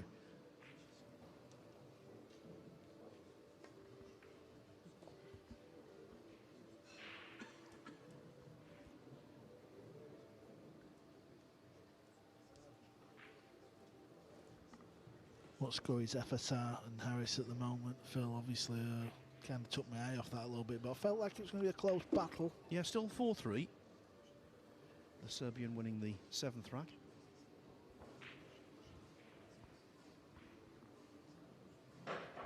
It's amazing how the tournament's just come alive, hasn't it?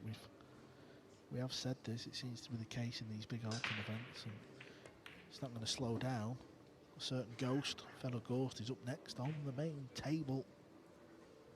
Yeah, for me, the tournament really began with that extraordinary finish earlier on when Mika van Berkel beat Torsten Homan 10-9. Spare a thought for poor old Torsten. He potted the 7 into a distant pocket with a jump shot, screwed back off the 7, needed to for the 8, and would you believe he scratched? Heartbreaking it was. And from then on, we've had a lot of drama.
Not been played yet, of course. It might not turn out to be, but I mean, on paper, it's got all the makings for a classic.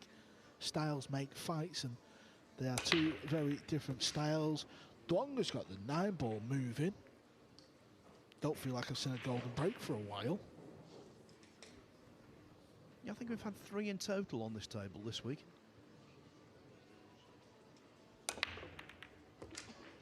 You're pretty good at sniffing them out. We had one golden break where Sanyan Pelovanovic potted the 9 but went in off with the cue ball.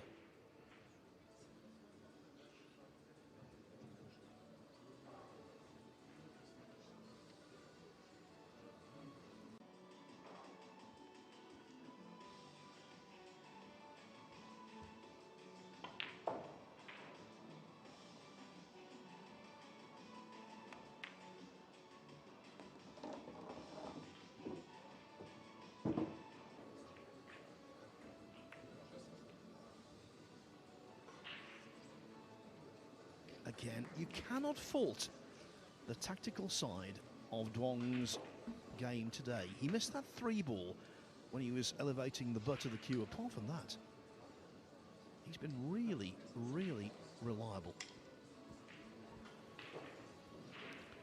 Yeah, I don't know what he can see here. It doesn't look like he can go off the top with spin.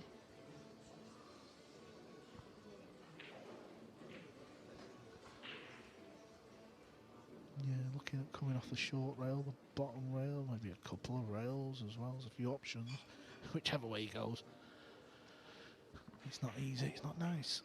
Kavito's just slotted another 9-ball in the pocket, so he now goes 7-5 up over another youngster, Karl Nadenberg. Nadenberg with 5-2 up, now trails 7-5. Can Purcell's find a hit on the blue too? Oh, that was lovely. Deserves a bit of luck. Beautiful. Yeah, overdue. When you make an escape like that, you deserve to be treated well.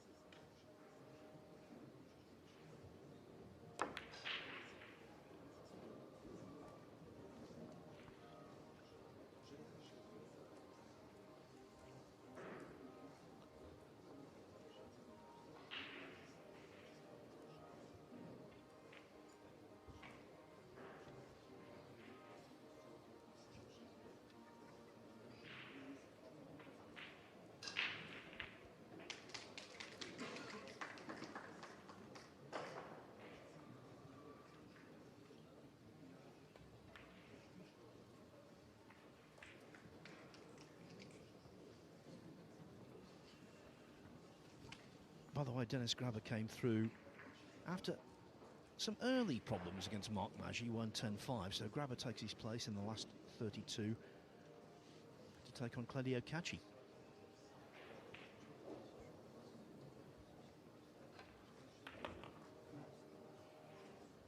That's short of pace, I think, Phil. I think he was playing for the side pocket again.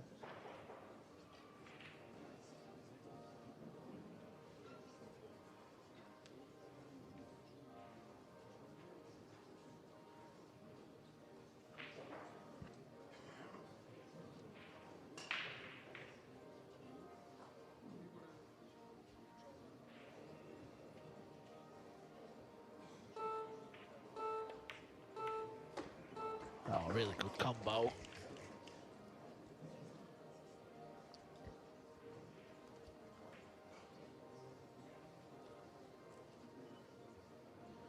Got a little thin one now.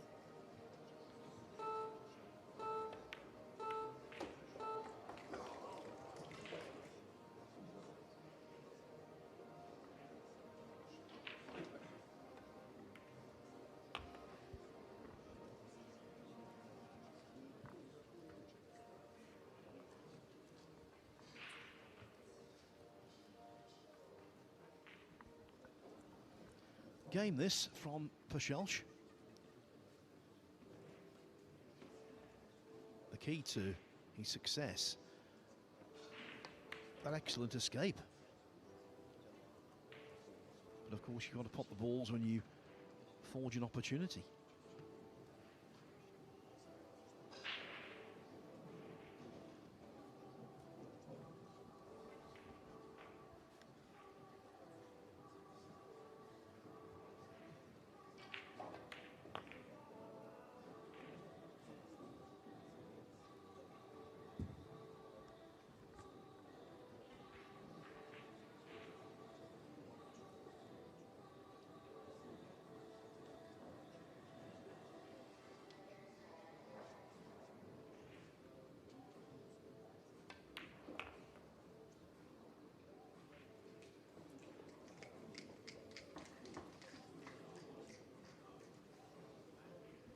A lot of clicking going on, Carl. That's the pool version of applause. Deserved applause. Deserved clicking. And Purcell clicked in that rack to trail only 8-4. Oliver Sholnocki now 4-1 up on Mark Foster. Harris to Tovac is back on level terms with Francisco Sanchez Ruiz at 4-4. There's no stopping Robbie Capito. 5 on the trot for 7-5 over Karl Naderberg. And Moritz Neuhausen has just equalised against Phuong Nam Pham at 3-3.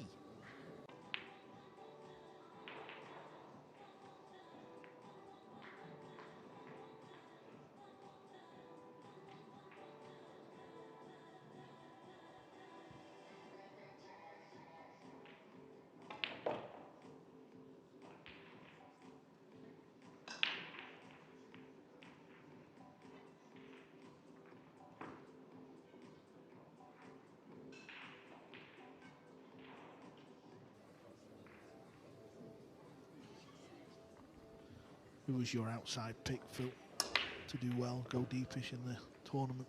Sebastianov. Sebastianov.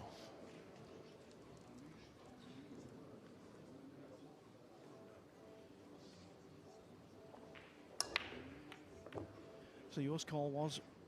Yannick Tongas I went for. Yes, so our outsiders have both got Herculean tasks in this round. Ponga's playing Joshua Filler. Next up on table 1, Sebastianov will face Fedor Gorst.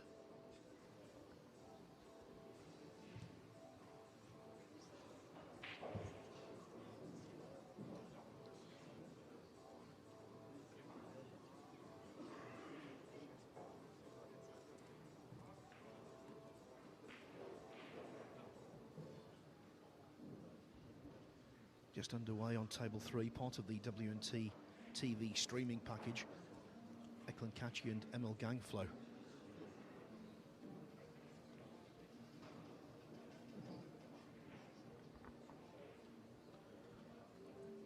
Okay, there's the push out.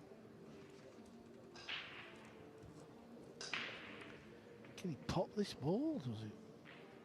Looks like it's on.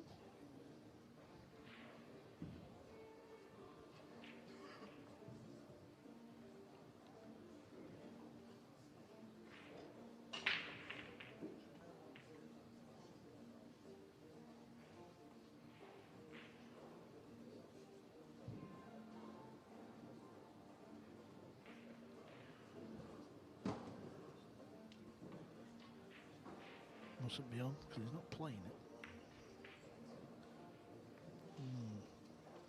Tried to squeeze it past the left side.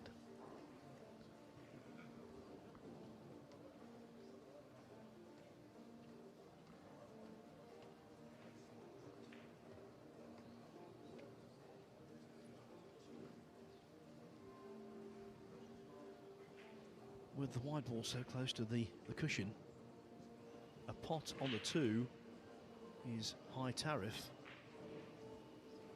And of course shape on the 3 really problematic as well.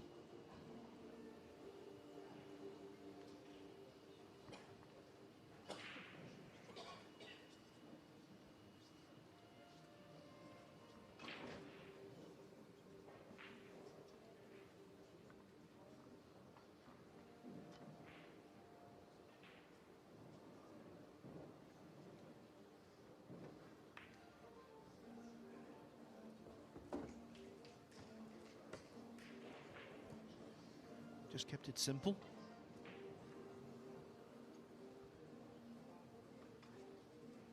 Now he knocked in a really good combo with 2 balls well apart in the preceding rack call. Yeah, don't be fooled. This is still a little tricky one. It's not dead set, so you got to find that right path onto the pink. Yeah, there's a really good look at it. You can see how much that's got to be made. Which resulted in a miss, rather.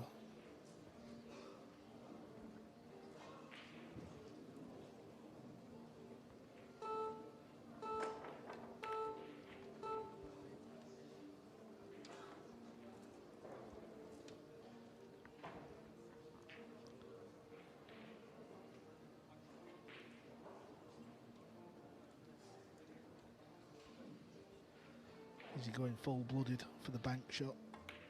Yes, he is. You can't really blame him, can you? Tell you what, I think the players are having problems with banking this week. We've not seen a very high percentage go in. Would you agree, Cole? Yeah, I was just thinking about it then. Yeah, I don't recall too many going in, I suppose. Players seem to turn them down a lot more these days and all. Don't mind the bank here in the upper left. Yeah, he's played it, he's gone for it. There you go, Phil. That's how easy it is. Simple. What are you talking about, man? Pachelch expertly bucking a trend. Superb. Of course, guaranteed shape of some description. But he would have liked the cue ball to travel more than it did. Yeah, I say it a lot. I'll say it again. It's always deceiving how thin this is. Don't be surprised if he ducks. Duck, he has. Lovely. That's exactly how you want to play that safety shot. Couple of rails straight in towards the purple. Lock your opponent up. Good luck with this one. Yeah, for Duong, a taste of his own medicine.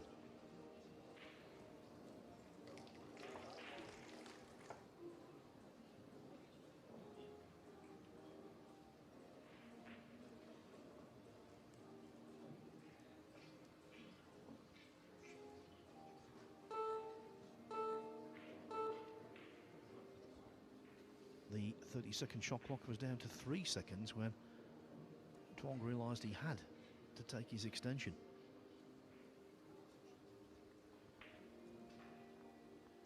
It's a shot like this that requires an awful lot of thought that the extension is there for.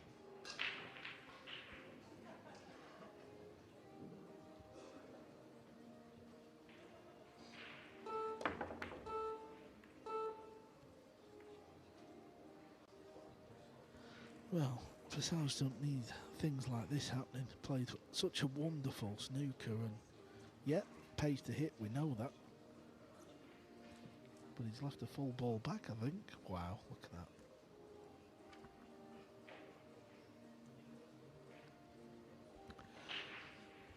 On such slices of good fortune do matches twist.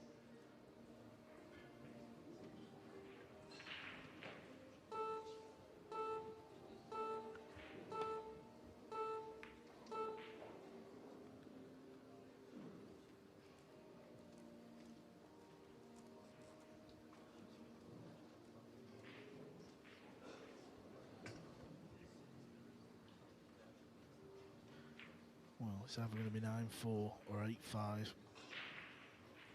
Such a huge difference, isn't it, in the score lines? You feel like 9-4. Your day, your tournament is probably done. But 8-5. He's still there. Duong's had a few swipes at things here, and he's having the run of the ball. All because he won the PLP. Things just seem to go your way for a bit, doesn't it?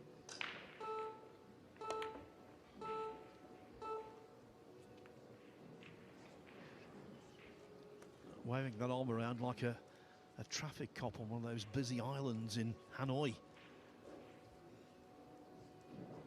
One apology follows another.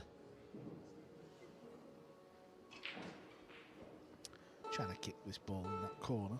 Loads of left spin. Good effort. Really good shot, that. What an absorbing match between two fine players.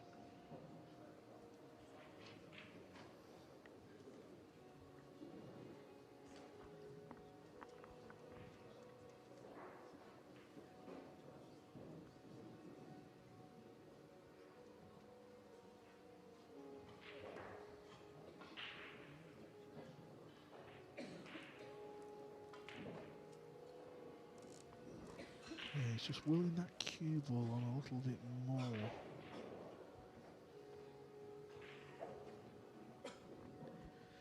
To see a few more people in the arena as well, sweating the matches. Always adds to the atmosphere.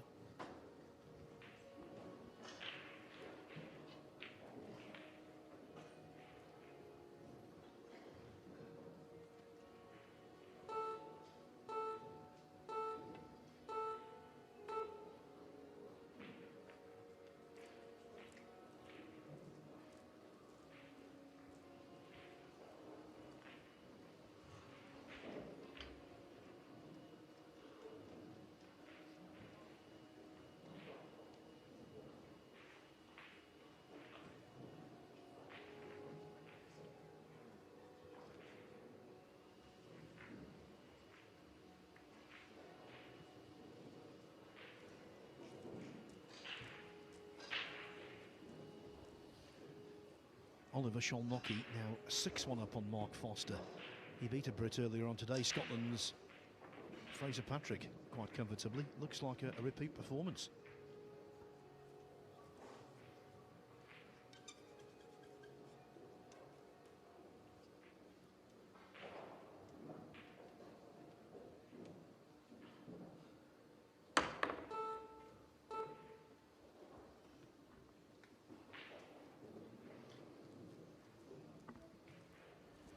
Lengthy bout this call of defensive tactical pool.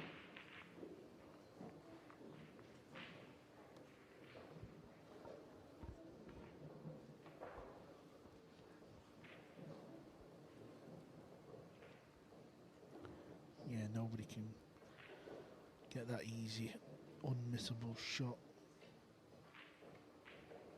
Suspect another safety shot here. Trying to use the green and 9, and he has done. Really, really good pool safety though. Yeah, in two ways. One, obviously the execution, but also the visualisation.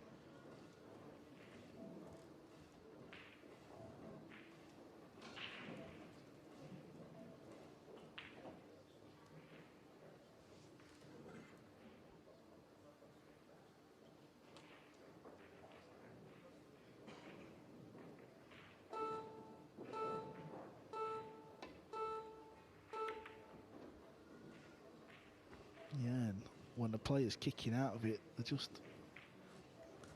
not leaving an easy shot, are they? Happened again here. Good hit.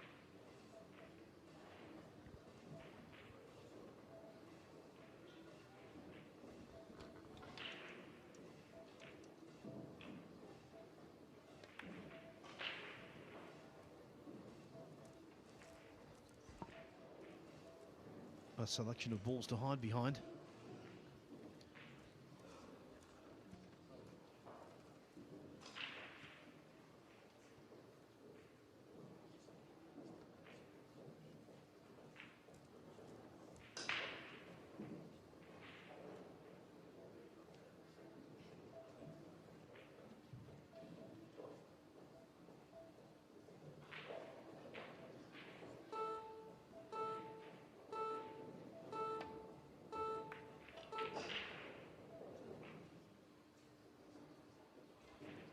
Where's it ended up this time?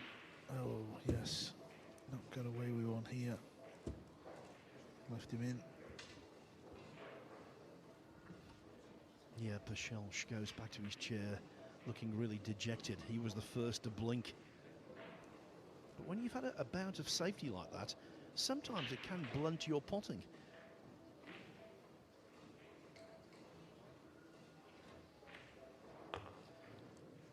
That's the way that Duong's been playing. Mistakes have been few and far between.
It was a lengthy old rack, that one, Phil. But it's gone the way of Duong. Yeah, Alexa Pachelch, you have to feel a little sorry for him. He's played quite well, even though he's 9-4 behind. Just had a shortage of chances. And Duong, he's played some really good safety. And when he's been in, he's been, by and large, very dependable. So, on the hill, Robbie Capito 8-7 up on Karl Naderberg in a match that just continues to swing one way then the other. Moritz Neuhausen was 3-2 down to Phuong Nam Pham. Now though, he's won 3 racks in succession for a 5-3 advantage. Francisco Sanchez-Ruiz not having things his own way against little-known Haris Totovac. 5-4 for FSR now. The winner of that match will play the winner of the one we're watching here on table 1. And Oliver Szolnocki's merry way continues.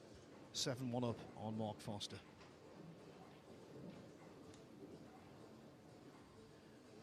Eklund Kachi 2-0 up on Emil Gangflow. Make that 3-0 as I speak.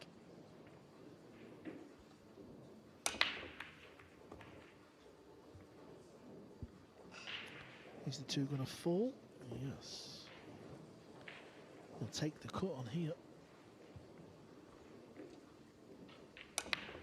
Lovely break. See the arc of the cue ball below the stack. Likes this tournament, likes going to Sarajevo, does Duong Quoc Wang. He reached the quarterfinals here last year, beating the likes of Torsten Homan, Elliot Sanderson and Moritz Neuhausen in single elimination.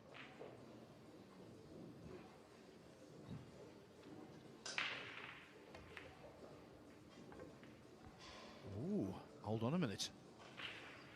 Yeah, hold on a minute. Could have choked that rack off if that had gone in. That would have put him on the hill. Just hit it a little bit too fat.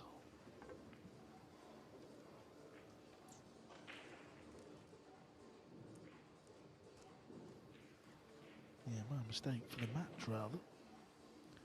Too busy trying to engage with social media at the same time, Phil. This is the issue. I'm trying to multitask. It's not working.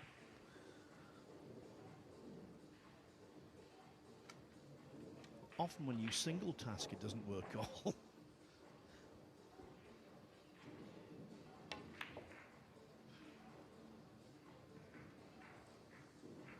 Well, should be plain sailing from here. The only negative, of course, he's under the pressure you feel when, you know, one more mistake will be it.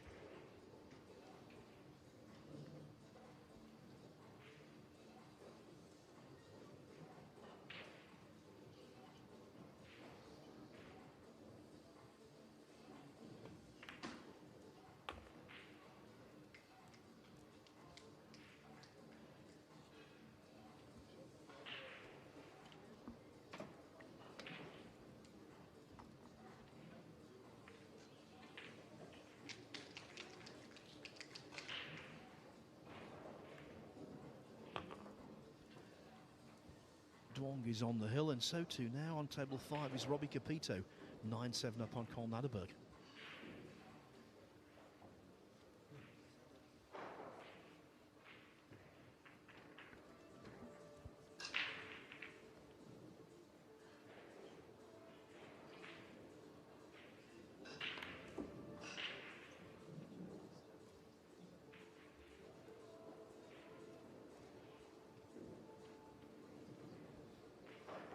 For some reason, I just get the feeling I'm not discounting entirely a full-scale comeback here.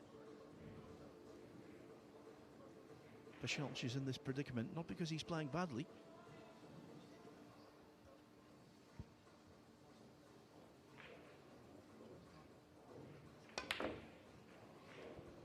Well, that's the ultimate commentator's curse. Missing a straight in 7. Where's the cue ball? Death knell. Yep. Before I was wrong, saying he's to get on the hill. He is on the hill, and he's 3 balls away from a place into tomorrow's final 16. Well, he's conceded. I've seen players concede with 1 ball needed to be potted, or maybe even 2, but not 3. Wow, what a strange end to the match. Duong, of course, quite happy to accept the concession. This is 9 ball, but the 9 ball didn't need to go in. 7-8 also. Alexa Pachelch showed disgusted with that miss on the 7 that he decided enough was enough, and so Duong Quoc Wang progresses, and he played very nicely as well by 10 racks to 4. He will now play Francisco Sanchez-Ruiz or Haris Totovac in the last 16 tomorrow. We'll be back shortly with a cracking match potentially between Finland's Arseni Sevastyanov and the World 9-Ball Tour rankings #1, Fedor Gorst.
think that was on Imran Majid's shot, wasn't it, when he missed the 4 in the side?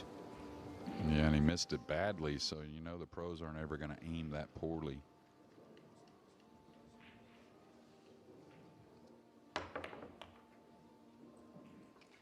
Well, it's been a fairly protracted opening rack, but there's a clear chance now for Sebastianov to win it here.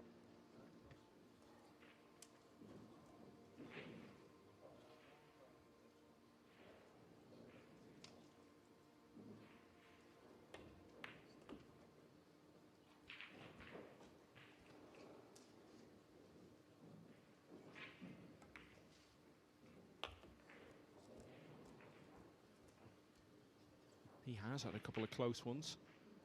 It's 9-2 against Ivo Panza of the host country in his opening match, but was then pushed to 10-8 by Arjan Matrizi of Albania, and then 10-7 earlier today against the Yorkshireman, Elliot Sanderson. Now he's facing the #1 player in the world, and Arseny Sebastianov leads 1-0. Eklund Kachi now 4-1 up on Emil Gangflow. Moritz Neuhausen with a 7-4 lead against Pong Nam Pham. 6-all, as you were saying, Jay, between Francisco Sanchez Ruiz and Haris Turtovac. Georgi Georgiev of Bulgaria has won the opener against last year's European Open runner-up, Nayuki Oi. And Oliver Shelnocki is on the hill with a 9-2 lead over Mark Foster, one of 2 British players left in the tournament. And you can see the scores there also from the Next Gen event. That's the new name for the junior tournaments, which run alongside these major events. Straight on with rack 2.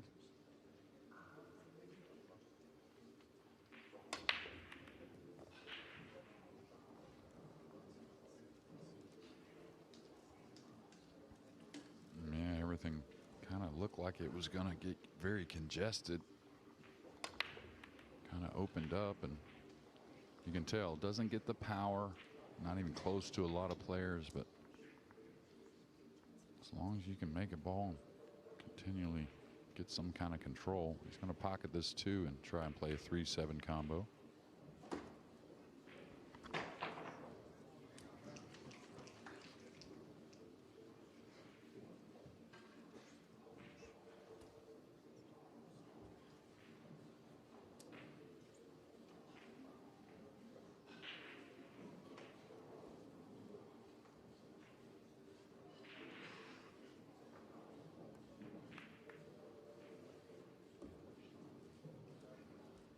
Yeah, that match you played against him at the US Open.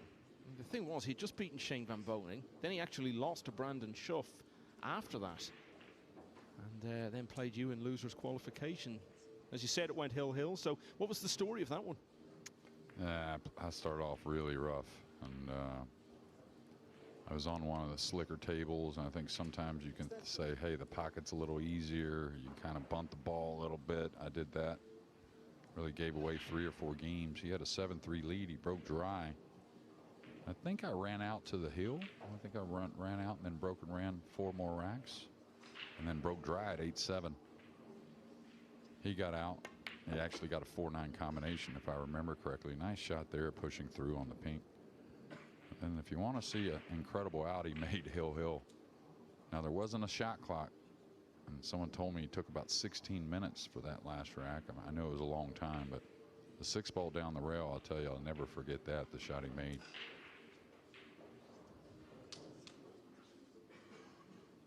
A little odd here. Do you want to try and bump this? Do you want to kind of really work the cue ball? Oh, he could slide by. Good decision.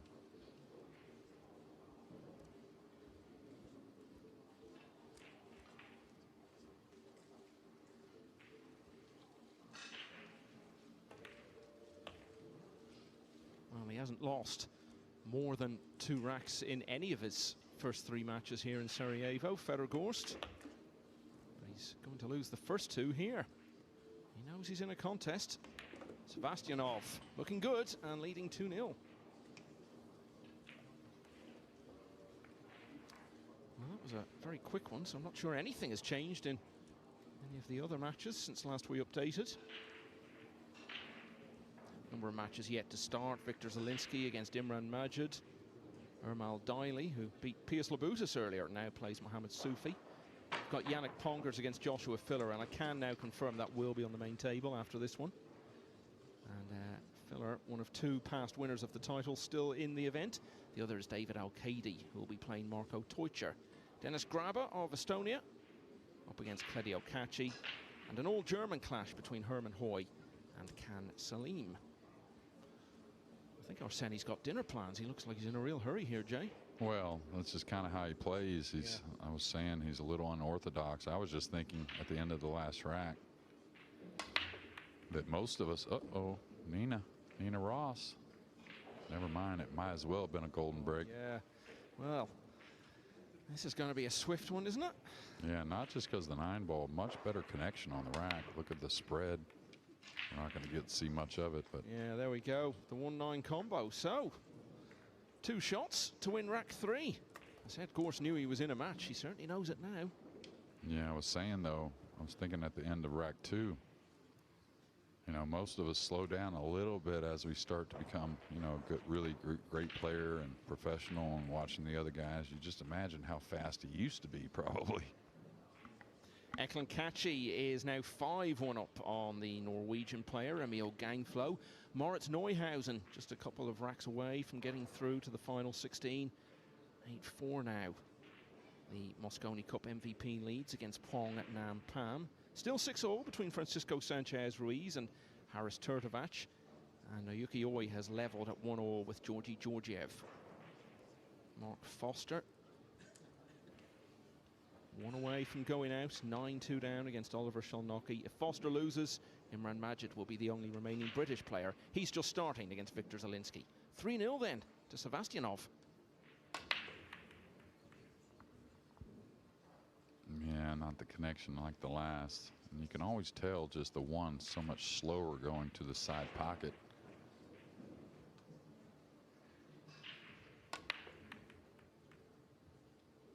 Now the break has been pretty good for Sebastianov at the moment. But the guys at the table, the break has been awesome this week.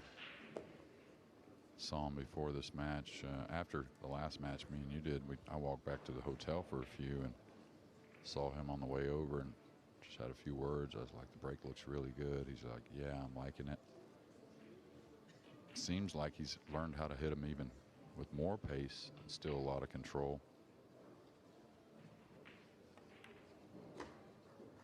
Started the tournament by winning 16 racks in a row, all 9 against Murnaz Mojic, and then was 7-0 up against Frank Wagenman, the 60-year-old German, who then won the next rack and almost broke and ran the one after that, but just left himself a tough 9 and missed it.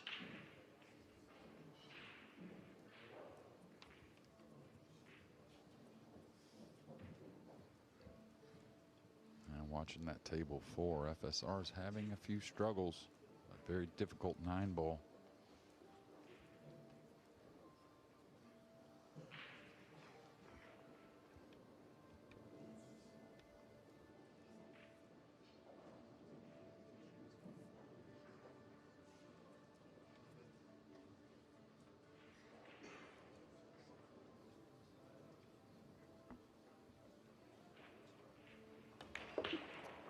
This is the match you were talking about. FSR then slicing in the 9 to go 7-6 up. And you can watch tables 1 to 4 on WNT TV.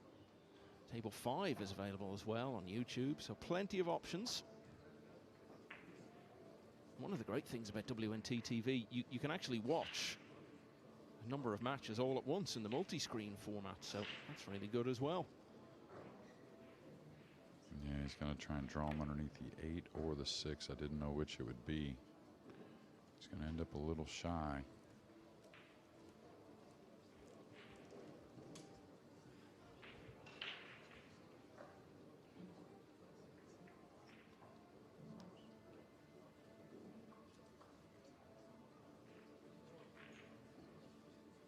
Yeah, you can tell a lot more fans in the arena today. It's been pretty decent overall this week. What you find, though, as the tournament goes on, of course, less matches, and the way these venues are set up, you can really roam around and see all the tables the first several days when they're all being used, and Very convenient to get close to the best players in the world. Not sure what he's playing. He tried to come behind the 7 a little light.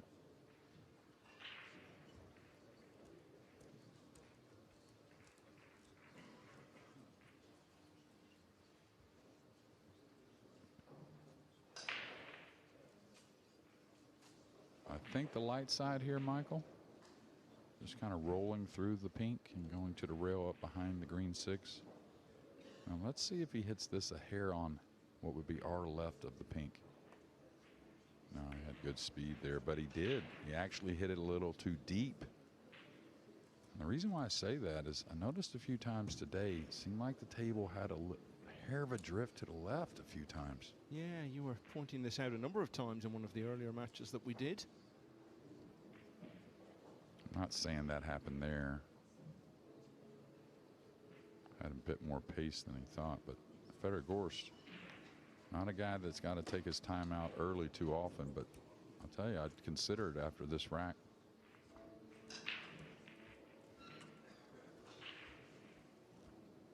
He's had it very easy in his 3 matches up until now. There was never any threat to him really at all. And okay, it's great at the time, but maybe you'd rather get sharpened up a bit, perhaps? Yeah, and you know, part of that obviously was some of the opponents, but he played beautifully. But again, like you're saying, is, you know, what was the mind like a little bit? Sevastianov, on the other hand, has had a couple of close ones already, so he's probably already in the groove. It's just something to bear in mind. And it's looking very likely now that he's going to lead 4-0 against the world number 1. But as we were discussing earlier today, Gorst loves a good fight back all the way to the world title. Summer before last in Jeddah, and plenty of other examples as well in big matches.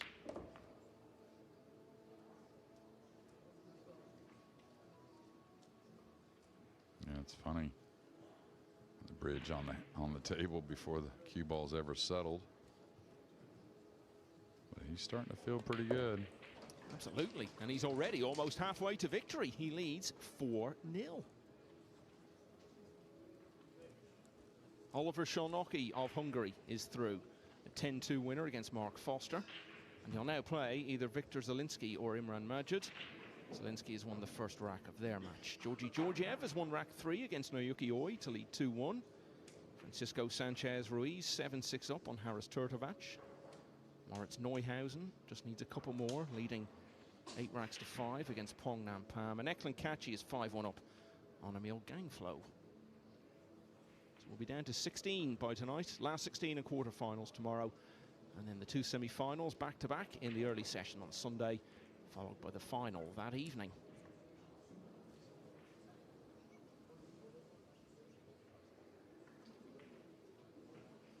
Gorst in trouble.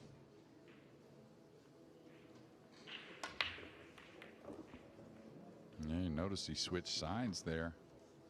Much better with the 1 ball.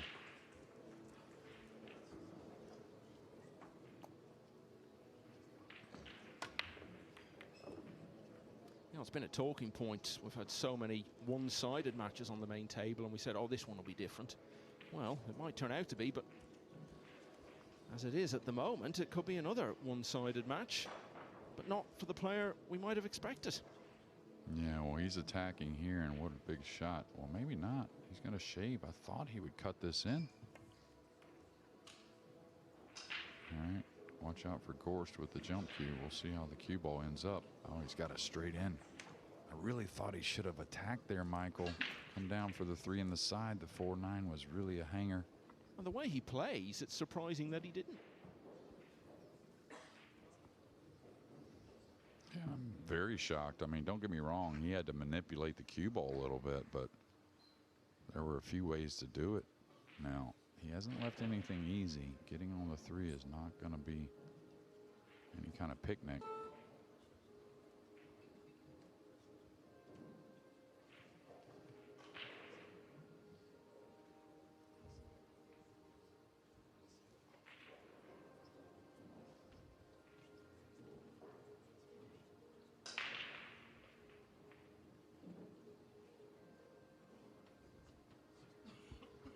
if you watch Gorst there too, having a few little words with himself. This is going to be pretty good, I think. It just opened up.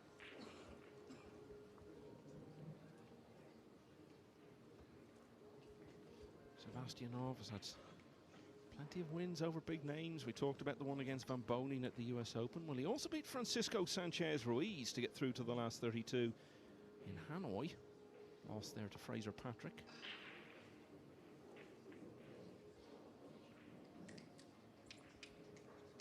And does he attack with the draw stroke coming back for the 3 in the middle? Looks like it.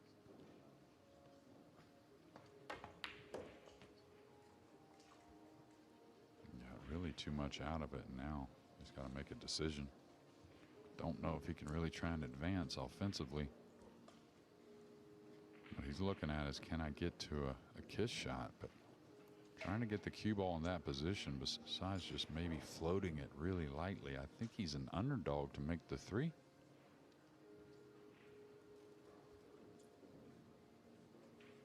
I think if he goes forward, he could scratch in the upper right. Yeah, I was going to say, besides floating it. But now I don't think the kiss shot is on, so. Kind of paint yourself into a corner sometimes, Michael. You got to paint yourself out of it.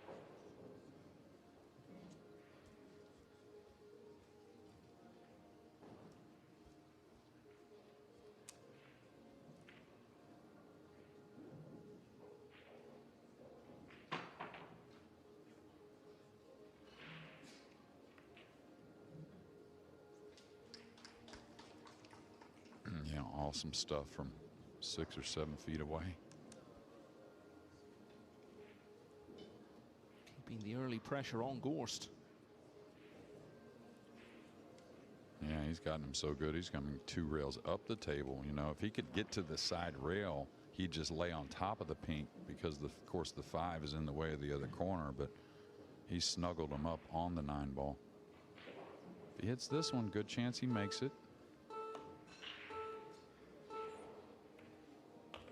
Just like that. So is that the moment where it starts to turn back in Gorst's favor?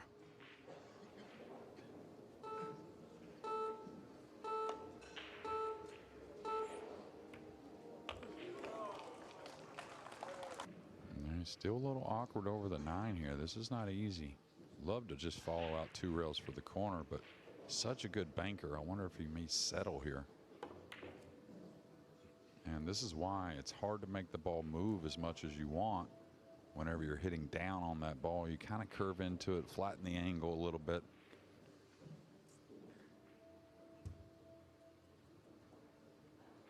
I wonder if he goes for the bank and maybe the 9 at the same time. The problem with that is if he makes the 6, could put himself in a real bad spot on the 8 if he doesn't make the 9. This is odd.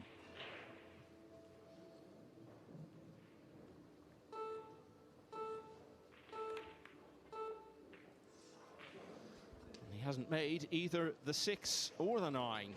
And what a chance now for Sebastianov.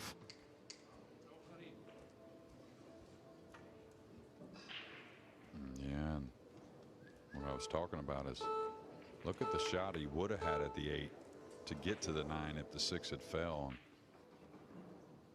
I think maybe just overlooked one on the 6 there, you know, if he, or the position on the 6.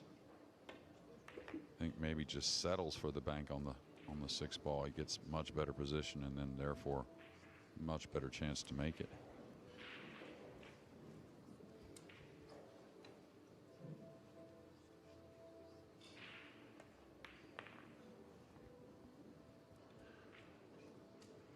World number 1 has just not got going yet in this last 32 encounter. It's Fedor Gorst 0, Arseny Sebastianov 5. How about this, JJ? Yeah, I mean, we wouldn't have suspected that. I mean, after 5 games, a lead for Sebastianov, yeah, certainly could happen.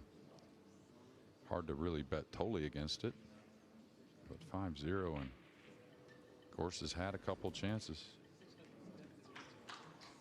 when you've had those wins as he's had over the last 6 to 8 months against the likes of Van Bonin and Sanchez Ruiz, who we're going to actually look in on now, it's got to help in a situation like this, because you've absolutely nothing to fear. You know you can get over the hurdle beating a legend of the game, so it's got to stand to him in this situation. Yeah, absolutely. And, you know, whether you recognize it or not, it's happening. You know, that confidence is going to brew more and more. You're going to believe in how you do it and what you do. Odd shot here. Just a beautiful kick we didn't get to see on the 2 ball from FSR. He was pinned behind the 3 and 6, went 1 rail across, cut the 2 up the rail.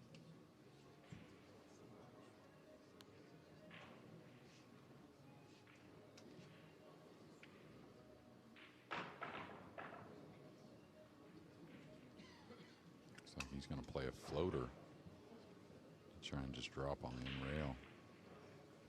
Well, he played it more aggressive, I thought, trying to get the 3 back down table.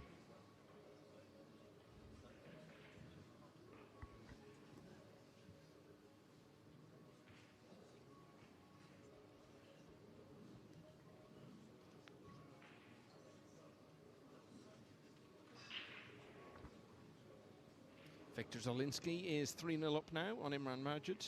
Georgi Georgiev has a 3-1 lead over Naoki Oi. Moritz Neuhausen leading 8-5 over Phuong Nam Pham, and Eklund Kachi with a 6-1 lead against Emil Gangflo. Still got 5 matches in this round that haven't even started yet, so a lot of 9-ball pool still to be played on this Friday in Sarajevo. Yeah, Gorst taking his time out. Thought he may do it at 4-0, but no, definitely the move after that last game. Got to regroup.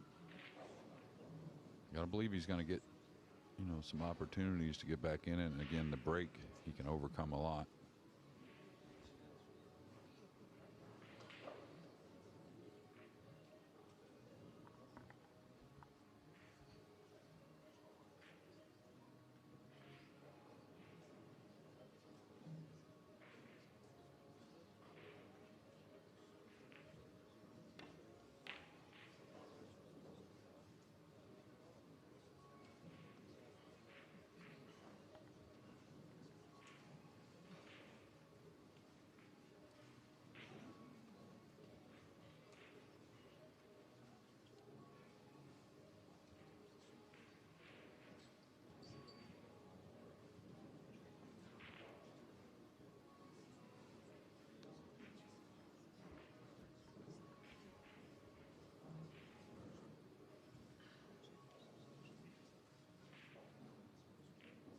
I think Gorst has been out of the arena now almost as long as he's been in it. Those first 5 racks have been so fast. And here he is now, so we'll return to the main table as that 3 finds its way into the side, and Sanchez Ruiz looks to get within 2 of a place in the weekend's play. 5-0 to the Flying Finn. Wow. Funny thing is, he made the 1. No, he stayed to the same side, excuse me. Had switched the previous one. Probably his best connection on the rack yet. The 1 had a lot more pace to the side pocket. He's dressed up on the 2 ball. This looks like 6-0 to me. Well, you know, Gorst obviously going in as a favourite to win this match. And he would have been starting to doubt a couple of racks ago. He might not win it. Now, might be wondering, is he even going to win a single rack here?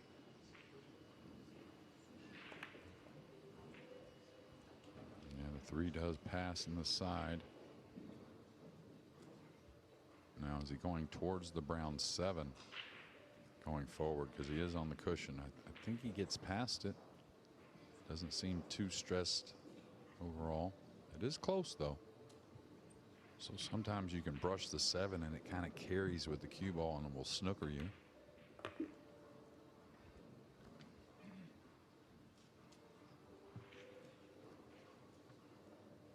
I think if the 9's not there, he just flattens out and goes back and forth and stays a little distance from the 5, but he's going to come past the side pocket inside the 8. Get a bit closer. He's overcut it. He's going to get a roll. Of course, Gorst with the jump cue.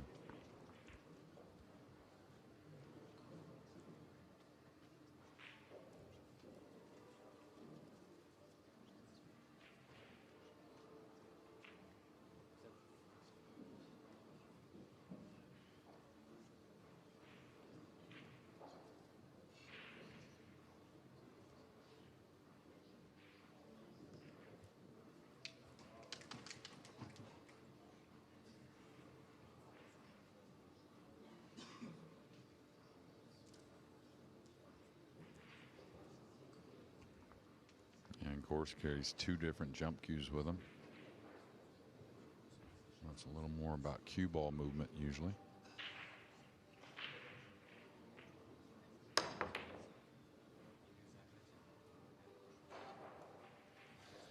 Straight back in with another chance for Sevastyanov. How many balls has Gorst actually potted in this match? Yeah, he ran to what was the 4 ball. He got on top of the 4 ball, kind of missed position on the 3. He got on the wrong side. Oh. 4 or 5 balls, maybe? Basically, he hasn't potted enough balls to win even 1 rack. Yeah, and I tell you another thing about Arseny, which is, again, another sign of somebody that can be great, and he's heading that way anyways, but is he leaves the mistake behind pretty darn well. I mean, he gets going quick, and I don't care who you are, sometimes you can make that mistake, but he seems to be able to forget about it. Yeah, there isn't a player at any level anywhere in the world whose game cannot be improved by having that asset. It's huge, no matter what level you play at. Yeah, and you know, quite the opposite as well. You got to leave the great behind also. You can get a little too happy, or however you want to label it. So many of those extremes, you got to be able to just get on to the next shot. Every now and then a player emerges in a sport and almost immediately looks like he has the potential to be one of the very best in the world, makes a quick impact. That's been the case for Arseny Sevastyanov over the last year or so, and he's continuing in that vein here. He leads Fedor Gorst, the world #1, by 6 racks to 0. Now let's see what else is going on. I don't think much has changed really since last we looked in. In fact, I think all the matches are exactly as they were. Well, we've talked a lot over the last few months about Mika Immonen after his sad death just before Christmas there, JJ. He remains the only Finn ever to have played for Europe in the Mosconi Cup, but maybe not for long. Yeah, and really, I mean, Finland just keeps producing really solid players. Of course, none of them that have the hardware that Mika has or did accumulate. He's found the right place to break from, I'll tell you that. He's going to have a 2-8 combination that could lead towards a 2-9 combination.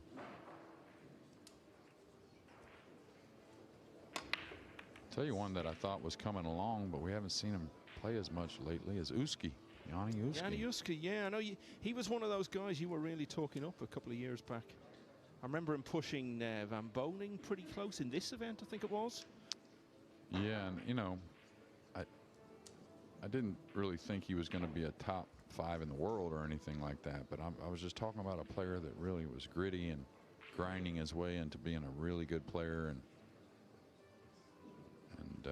just pretty tough overall. Finland, of course, won the World Cup of Pool back in 2012. Mika Immonen and Petri Mäkinen.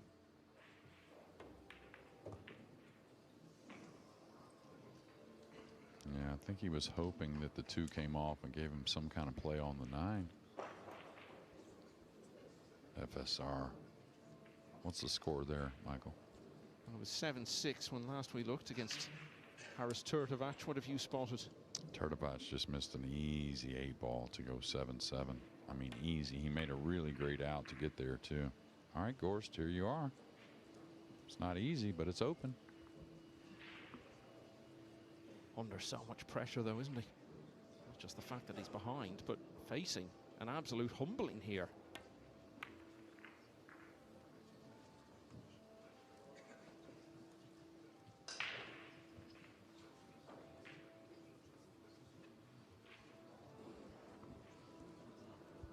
Yeah, I mean, like I said, I think he's the type that can handle the unorthodox Sebastianov and can overcome things, but almost look like a couple shots, maybe a hair of fatigue in there, just the way things are. And if that's the case, this is the type of shot you can hit a hair thick to the bottom knuckle and have this ball miss. A little bit awkward cueing with the 5 there.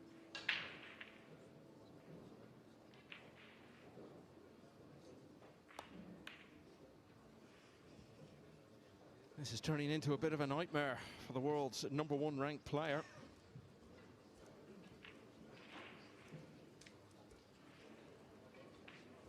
Yeah, got a little bit of roll. Did have that thick hit into the knuckle, and what happens is, you know, you're a little anxious. The stroke, maybe you put a little more on it, get a hair more deflection with the right spin, and it's just something that's seen, or I see that a lot. Done it many times myself. Boy, I hate to give up ball in hand with this jump shot. Of course, I'm not anything like these guys are with the jump cue, but I feel like if he kicks to the top rail, there's a lot of good things that can happen coming at this with the 3, 4, 5 there. Could make the 2 ball.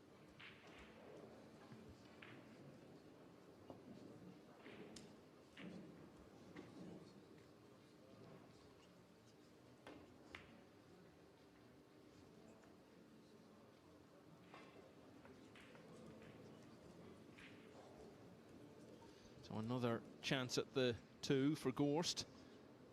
And a much more viable one than the miss he had a few minutes ago. Yeah, not much of a call here, but he will get out here, Michael.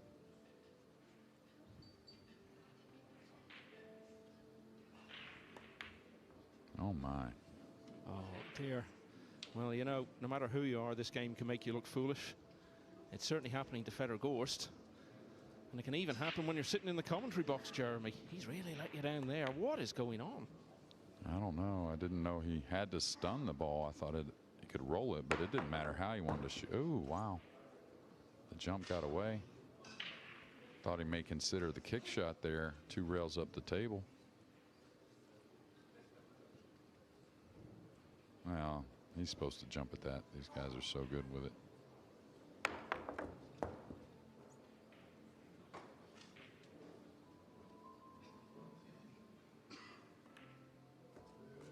Well, he won a match from 7-0 down on his way to the World Championship summer before last in Jeddah. So he's got previous of turning matches around.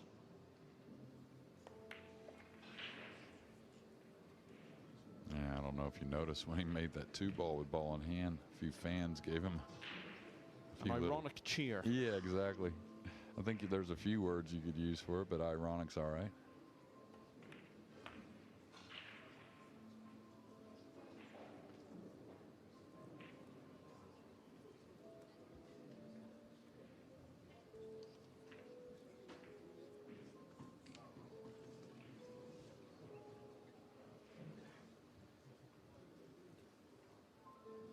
All right, he's over the 7 a bit, so not out of the woods.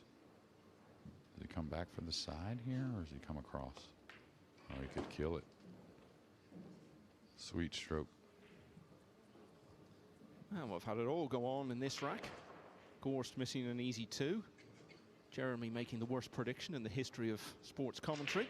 And ultimately, ball in hand for Fedor Gorst, from which it looks as though we're going to see something which in the context of this match is also quite unfamiliar. The world #1 actually winning a rack.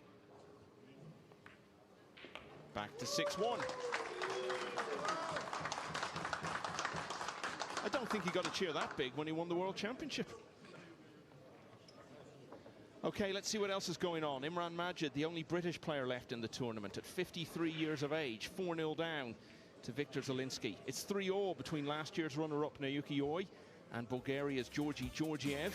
Francisco Sanchez Ruiz continues to inch towards the line. He just needs a couple more. 8-6 up now against Haris Turtovac. And Moritz Neuhausen leading also by that score, 8-6 against Quang Nam Pham of Vietnam. Eklund Kachi is the other man leading at the moment. 7-1 Kachi is up on Emil Gangflow.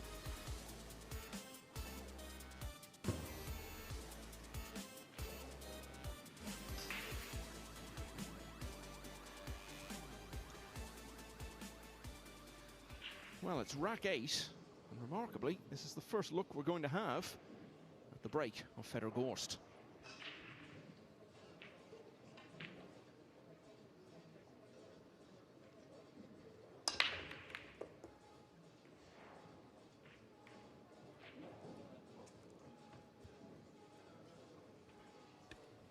Yeah, and talk about how consistent he is. A little thin there on the one for him.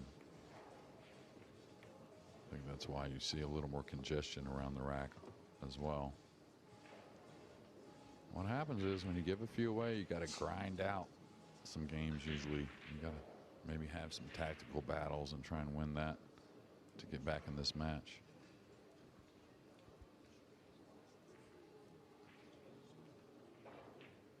Does he consider the cross corner bank here because he's so good at it and he can drop below the 3? Maybe try and produce from there. Because this is where at the level these guys are at, which is the highest level. You know, the safety, you know, if you can get them behind the wall, balls pretty easily, but, you know, they're so good at jumping and kicking. You know, do you want to try and take a chance to keep Arseny in the chair a bit? Looks like he's going to chop the 2 and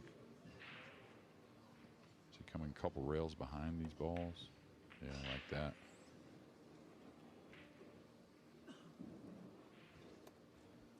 But again, it's one kind of nice jump he could make or maybe get away with and becomes the favorite in the match, or excuse me, the favorite in the game. Certainly the favorite in the match at the moment.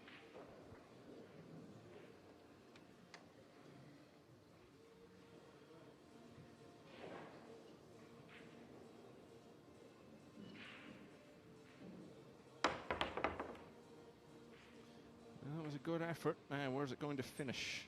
Well, that's okay. Yeah, and he's torn open the real problem in the rack, the 4. That was the one that was going to be hard to get to. And Gorst has gotten the 4's kind of gotten in the way of an easy safety with the cue ball coming off his right side of the 2. He's still going to do that, but mainly play more of the 2 ball speed going up the table. He got by him. Left a gap, though.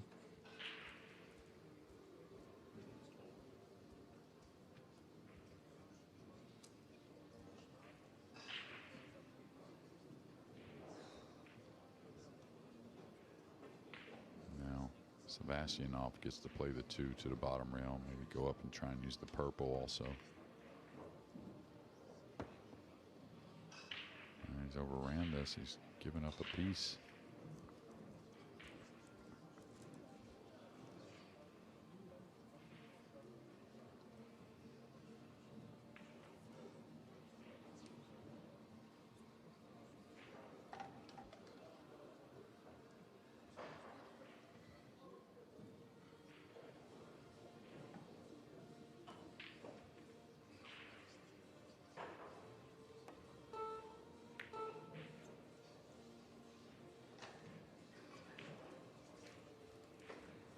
Now, what are we looking in on here? This is Francisco Sanchez Ruiz looking to be first to the hill against Haris Turtovac. I think he was 6-5 down, wasn't he? Yeah, he was. And Turtovac actually missed the 8 the last game. He missed the 6 just now and left the 6-8-9 for FSR. So earning a lot of the shots, just not closing at the end here. So the former world champion just needs one more rack now to go through to face the bang-in form Duong Quoc Huang in the last 16 tomorrow. And you think about again, like you said the other day about FSR, you think about everything that he's just won in the last few years. I mean, I can't, you know, I followed him, but not as detailed as the last several years. And I know he won a few things, you know, not very big prior, always contending, but you know, he won the PLP, he won the Derby, he won the Perry, he won the US Open, he won the World 9-Ball Championships. I mean, it's won the World Cup with Spain. Yeah, absolutely. So it's amazing. Of course, throw in some Mosconis as well, and made the winning 9 in a Mosconi. Yeah, and just and what is all this in about a 3.5-year span? Yeah, well, it was around about the end of 21. He started to do well consistently in some of the smaller tournaments. And it's funny, you know, we're looking at Gorst trying to come from 6-0 down here. We remember FSR being 6-0 down in his first match on the loser's side at the UK Open in the spring of 22, and ended up turning it round to win that match. And that really, in terms of the big events, was the start of that amazing run. He ended up in the final and went off and did so much over the next year or two. Well, Fedor Gorst had a similar run a couple of years back. It does seem a distant memory right now, the way this match is going. Yeah, and that's why I was saying earlier, you know, maybe, you know, he's played a lot of percentage pool, and I understand that, but it's the one thing about pool in my mind that it's not always clear cut that you always do this way and that way. I think sometimes you got to look at things a little differently because of the situation. Now, that was a big mistake. From nowhere, got thin, and that was just maybe worrying about getting a little straight. Now, what happens when you don't get that position, it makes you want to still shoot at it. And I can't blame him if he does, but got to regroup a little bit.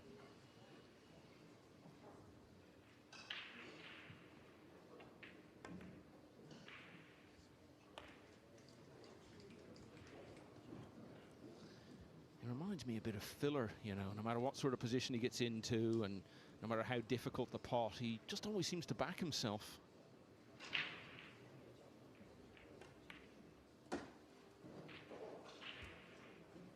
Plays even quicker than Filler as well. Oh, yeah. Yeah, Filler, he's not a slow player, but he's learned to have that nice little rhythm around pretty much every shot.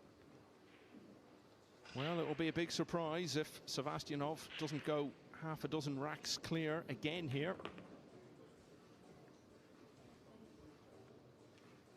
We talked about it a day or two ago that as great as Fedor Gorst is and all Filler and so many, this tour is only going to get tougher, and that's just plain and simple. Which is what we all want, really.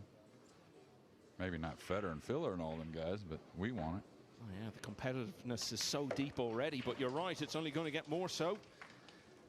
So Gorst did manage to get one on the board in the previous rack after he'd been given ball in hand. And had the opportunity to get another one there, but didn't take it. Sebastianov 6 clear again at 7-1.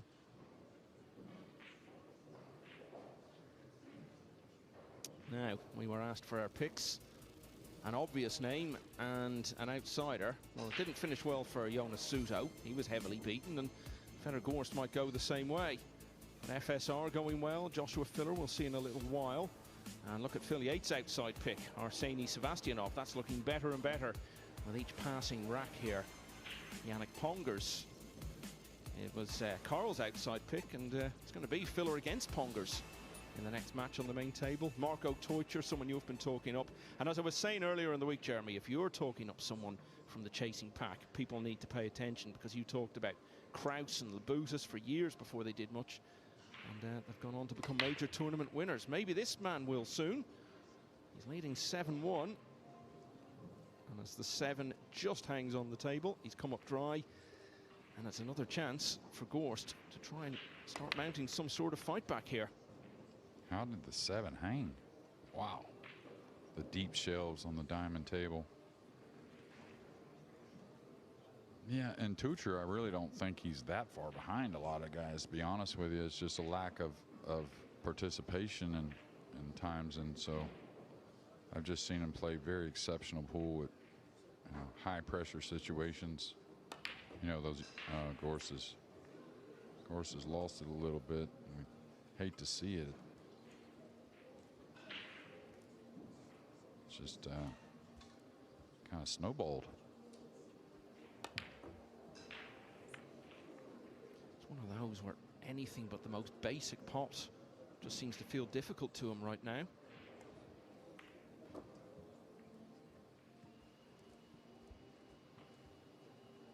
Yeah, and of course, what I just said is maybe a hair harsh, not trying to be so, but you can see he's not too happy at the moment. Well, what I was going to get at is Arseni can't say, okay, I got this. He's got to really maintain still and play percentage pool. Oh yeah, I think if there's anyone in the game he'd still give a chance to from this position, it would be Gorst, but clearly he's going to have to play an awful lot better. He's just all at sea right now.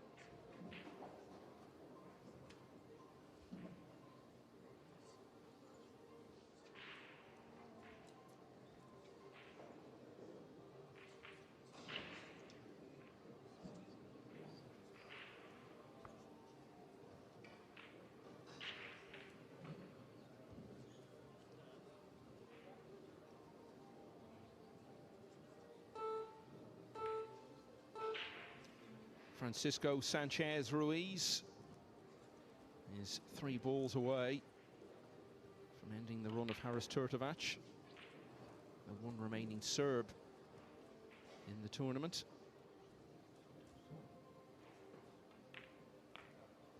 So FSR is going to win 10-6, and we now know one matchup for the last 16 because his next opponent will be Duong Quoc Huang.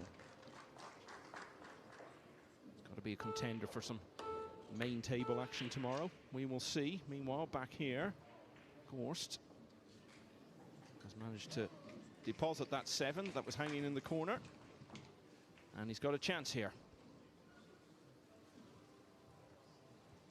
Phong Nam Pan, by the way, is back to only 1 behind now against Moritz Neuhausen. 8-7 to the Mosconi MVP. Yeah, and I got to watch Fan play just below us a couple matches early in the tournament. He really struggled, it seemed like. But then after that, he's played some really awesome stuff.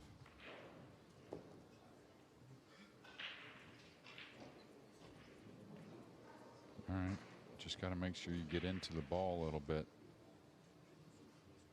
I think he's going with a low ball, yes, with maybe a hair right spin. Make sure you don't let up at all.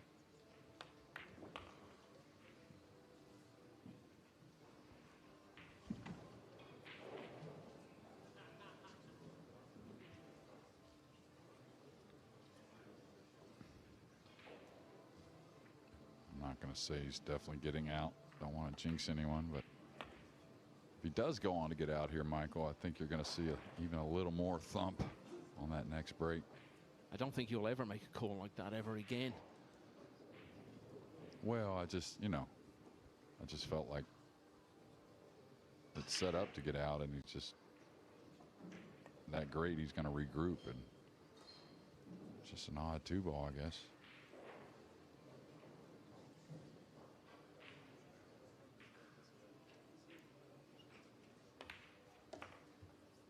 Okay, so he's won 2 of the last 3 racks now, which is a start. But still, so much more to do. Sebastianov still firmly in command here. It's 7-2.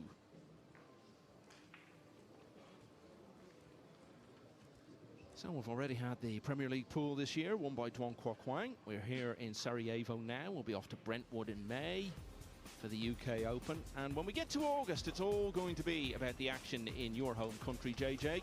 The second staging of the Florida Open at the beginning of the month. Aloysius Yap will be defending there. Straight on from there to the first ever staging of the Arizona Open in Yuma in the middle of August. And of course, it all culminates in the US Open, which was first played 50 years ago this year. This, though, will be the first time it's ever been in Texas. Yap will be defending there as well. Here's the man. He beat in the final last year.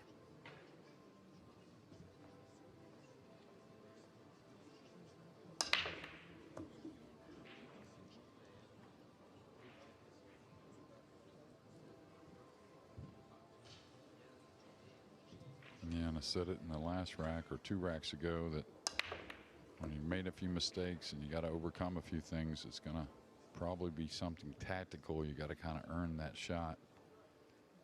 I think he's the best breaker myself, and as good as he is breaking, the pool gods know what's going on.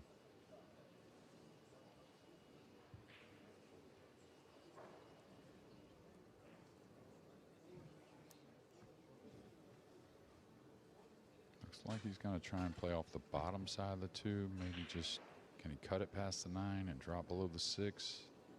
He's going to shave this. Not sure where he's going. It's kind of the same. Really good. And full control of the 2 ball. Just a reminder, by the way, the winner of this will play Mario He, the 2-time World Cup winner with Austria, for a place in the quarters.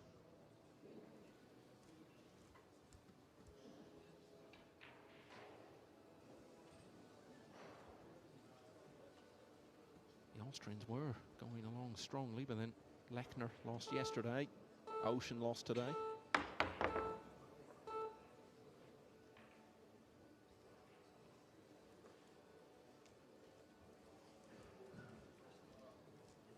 You feel he's got to make this one count.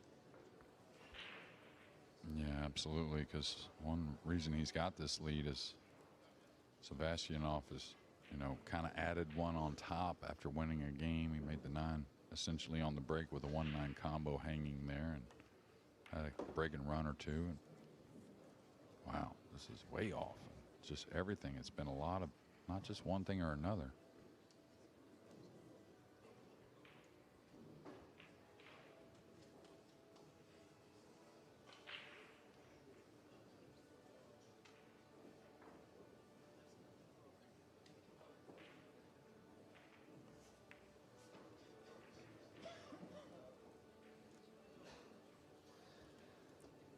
Be the last player I would ever write off, but it's really hard to see him turning this around at the moment, not just because of the score, but because of the way we've got to here and the fact that he's passing up chances and clearly struggling with his game. Yeah, and it's, you know, similar to what we talked about with Sanjin. When you watch a couple matches of, you know, continued struggles, you just don't feel like it's going to turn around overnight. And of course, Gorst has been really good here so far before this match, but hasn't been challenged much, though. But he's obviously in form. He's had a great 2026. It's just a very odd match.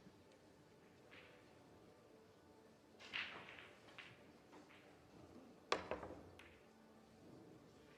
may get a roll here behind the 7. No, it's going to open up. And do you think, kind of knowing ahead of time, you're facing kind of an unorthodox player in a sense at times, and you know, can that? I didn't think it would affect Gorst, but you know, everyone's human. In what way do you think it might affect him? Well, it's just like something you're not used to seeing as much. As, you know, you see that sometimes with some players, but not ones that play that great. You know, some that tend to make a few more mistakes than Harsenni does, and sometimes you think to yourself, I know I've gotten caught up with that, is, you know, wondering where their mistake's going to come or when it's going to come, instead of worrying about myself more and when I get the opportunity. Got a little thin here on the paint, so you may have to take the 5 from a little more distance.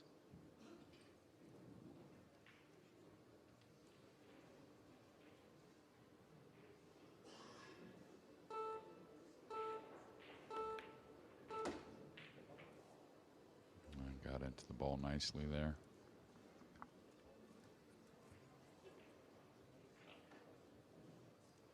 Moritz Neuhausen on the hill now on table 2, leading Pongnam Pham 9-7, looking to set up a meeting with Robbie Capito in the last 16 tomorrow.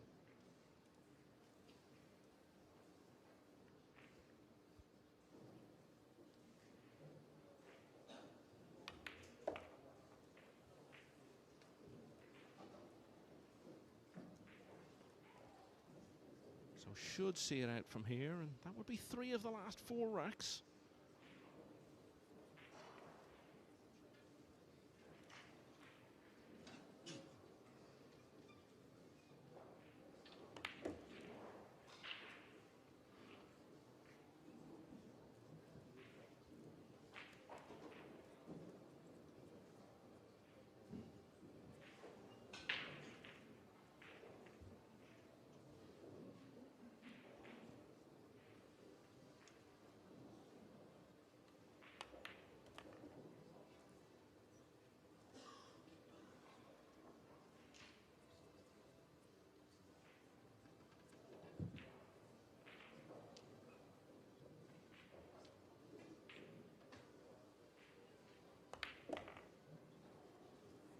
Well, he's not out of this. He was 6-0 down, remember.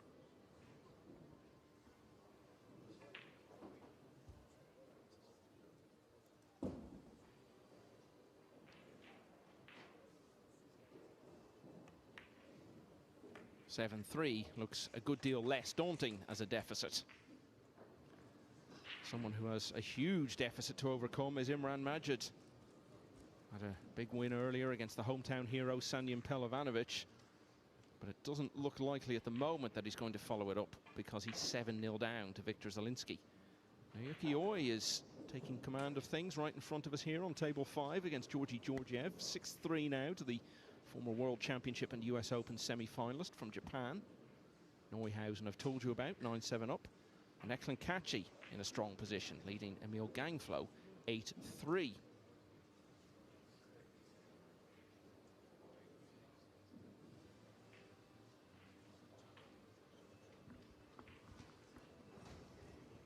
Yeah, and when it comes to Eklund, you know, before I think he wanted to be center stage, you know, when he was really in stroke and, you know, very hard to beat. But I think right now he doesn't mind being a little bit off center stage and just kind of going about his business, being as comfortable as he can, trying to get back to that, what I think is a top 4 or 5 guy in the world. I think he ended up with a shot here. It's real close.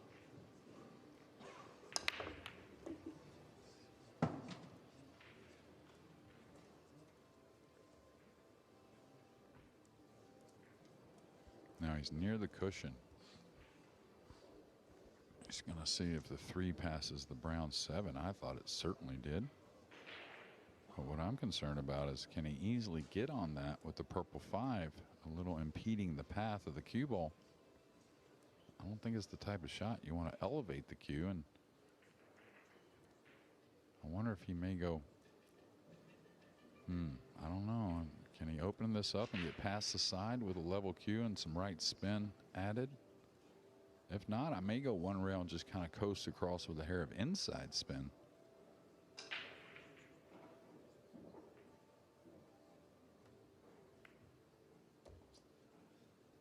Yeah, I like that play there.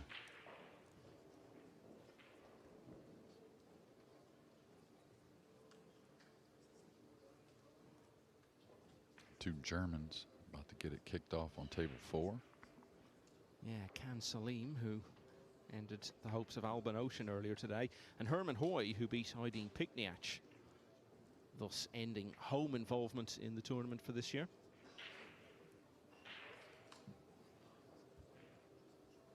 Four Germans in the last 32. No country has got more than that.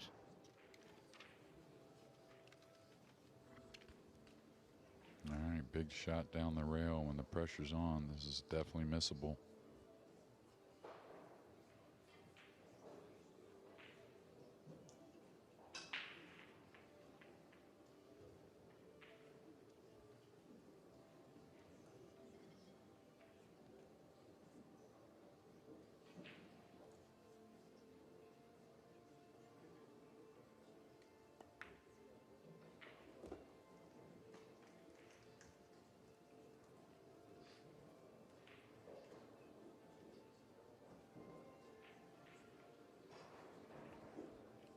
Setting up to be his best rack yet.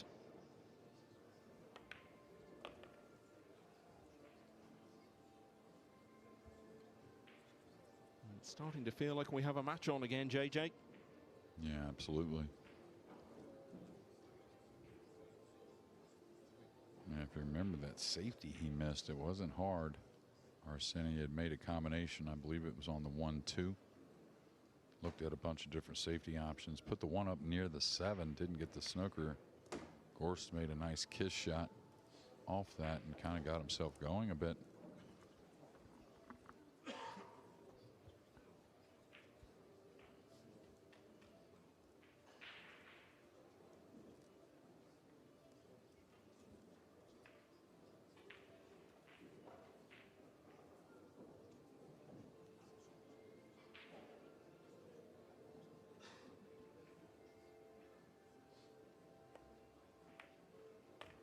Seen this a number of times over the last few years. Gorst well behind in a match, and then he just steadily, bit by bit, plays himself back into it and ends up getting there.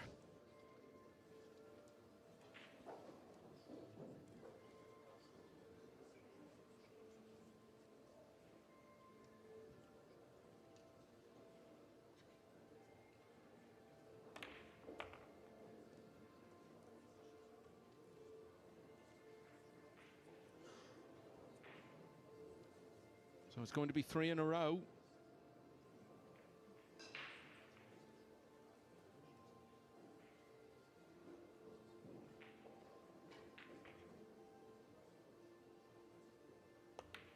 And this time it's a clean kill. Gorst back in touch now. It's 7-4. And we thought for a while there was a chance this match might be a whitewash. It's on the brink of happening on table 8. Viktor Zielinski 9-0 up now against Imran Majid, so just needs one more to go through to face Oliver Szolnocki. Naoki Oi is 7-4 in front of Georgi Georgiev. Pong Nam Pham still hanging on against Moritz Neuhausen, 9-8 now to the German. Eklund Kachi 8-3 up on Emil Gangflow. And the old German clash on table 4 is still in the first rack. Herman Hoy at the table though, looking for 8 and 9 to win the first against Khan Salim.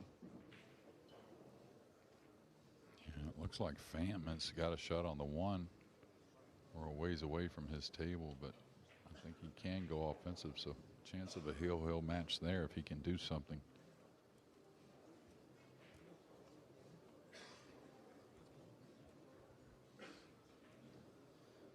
Okay, back to 7-4. Really, if he can win this one as well, I think this will be at least a 50-50 situation for Gorst. It's all changed here in Sarajevo. Yeah, again, just look how quickly the 1 exits off the rack into those middle pockets. Now, again, I think he's in a situation he may be able to go for a bank. Overhead, once this 2-ball settles, they'll tell us if it's on. Yeah, I think it is. And Gorst likes to back himself on these shots, especially with the reward of position on the 3. I think he's supposed to shoot here.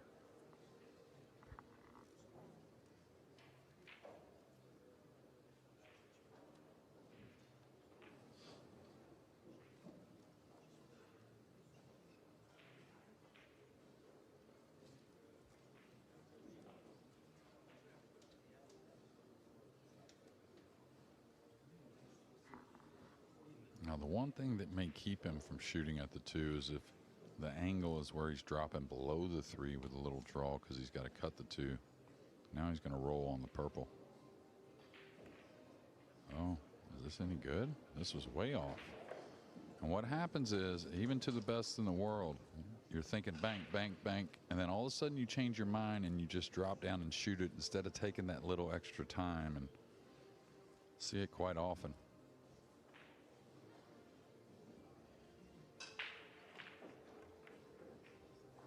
And that could be the moment where it all starts to turn back in favor of Sebastianov. Yeah, and to be honest with you, I think if he would have thought safety from the beginning, he doesn't even play that shot. There were other safeties that I thought were a bit better. Could have 2-railed the 2 to the top, draw behind the 3. Could have cut the 2. This has got to slow down. This is going to be no good. And he's lefty, so he's going to need his extension.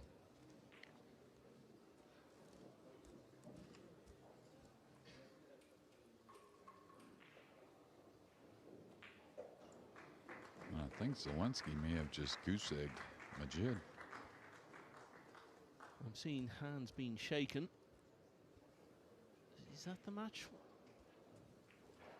I feel like it is. Yeah.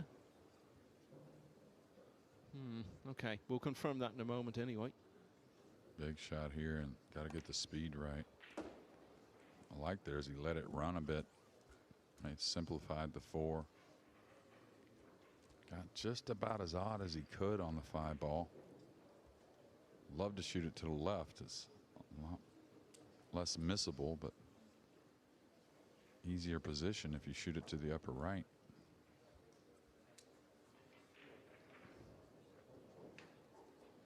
Now this one will be at a little lighter speed.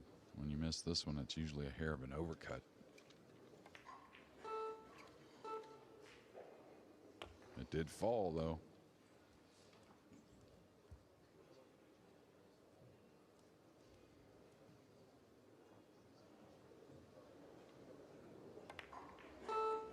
And I don't know if it's the weather or what, Michael, but I mean, of course we're always watching the outer tables, but oof, that was gambling as well. Yeah, nervous moment there. But I think this week is the softest I've seen the tables play on the World 9-Ball Tour since we changed to 4-inch pockets. And again, the TV table always plays a hair softer, but yeah, with the lights and of course just being a little drier. But been watching the outer tables as well, and I've seen a lot of balls go in that I didn't expect. Well, this rack feels huge, doesn't it? Gorst had won 3 in a row, but that one has been let slip away, and all of a sudden Arseny Sevastyanov is just a couple of racks away from adding Fedor Gorst to his increasingly impressive list of big tournament scalps. So I can confirm Viktor Zielinski has won 10-0 against Imran Majid and will now play Oliver Sholnocki in the last 16 tomorrow. 5 British players made it through to the final 64, but they've all been knocked out today.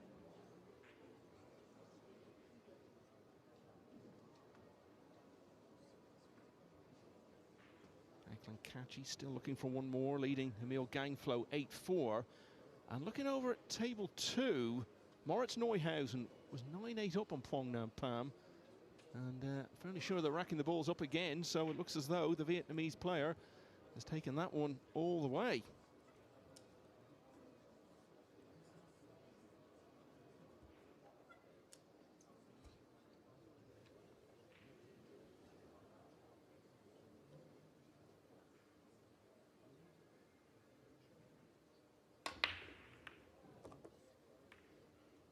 What a bad kiss on the cue ball. He was going to be somewhat near the 2, I believe.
But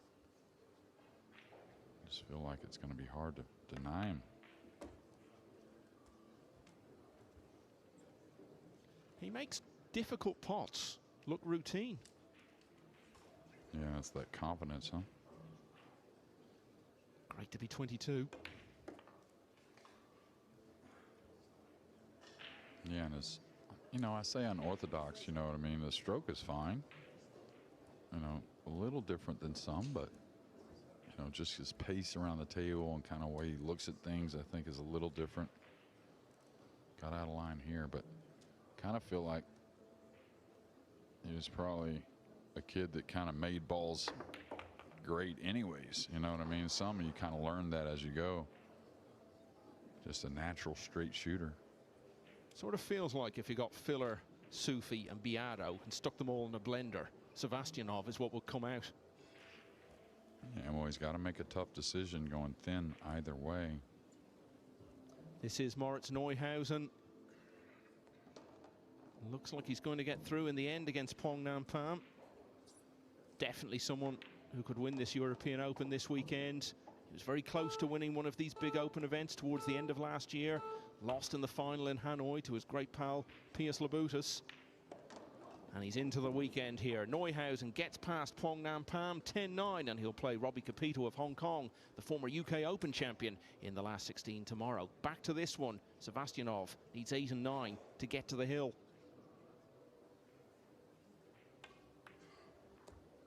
I'll tell you another thing he does real well is, you know, once you get out of line, it starts to affect you usually a few shots later, and he just accepts it. He's like, okay, I'll just have to make 3 or 4 great shots. This for 9-4. Right in the middle, never in doubt. Fedor Gorst is going to have to win half a dozen racks in a row if he's to stay in this Roubaix European Open. Naoki Oi still looking strong, 8-5. Now he leads against Georgi Georgiev, so Oi could be through to the weekend again, having got all the way to the final here last year. Herman Hoy won the opening rack against Can Salim. Well, Salim is at the table at the moment with a good chance to level that one. And Eklund Kachi, 8-4 up on Emil Gangflow. And still lots more to come today. We've got Joshua Filler, last year's winner, looking to be the first player to win the European Open on multiple occasions. He will be on the main table against Yannick Pongers of the Netherlands quite shortly.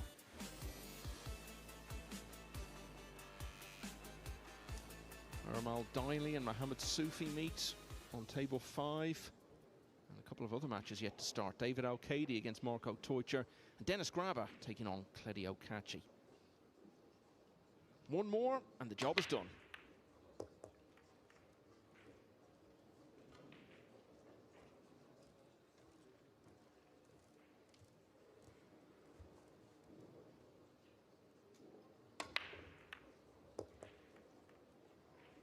He's been to a final of one of these events quite recently, Jeremy. He beat some very good players along the way. It looks as though he's probably going to take out the world #1 here. Does Sebastianov go into the weekend as a genuine contender to win this European Open? Well, without a doubt, I think. I mean, you know, I think he's got a, I don't want to say the word fortunate, but he's got to maybe break the balls as good as he can to really win the tournament, just because there's so many great breakers that are going to put some packages or run some racks. I mean, DeWong, what's he done? He just looks like he runs 4 or 5 racks every match, maybe 6. This has gotten a little awkward. I wonder if he can just drop behind the 9 naturally, or does the 2 have any pocket?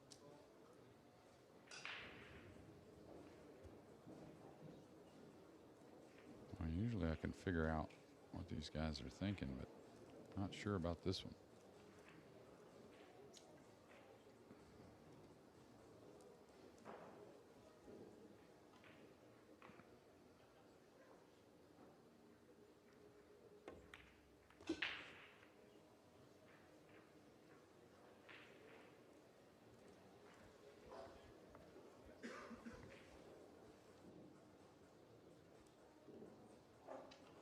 Mentioned he's down at 80 in the world rankings, and you have to think it's just about certain he'll improve on that massively as the year goes on. If he was to win the tournament, he'd shoot up about 50 places.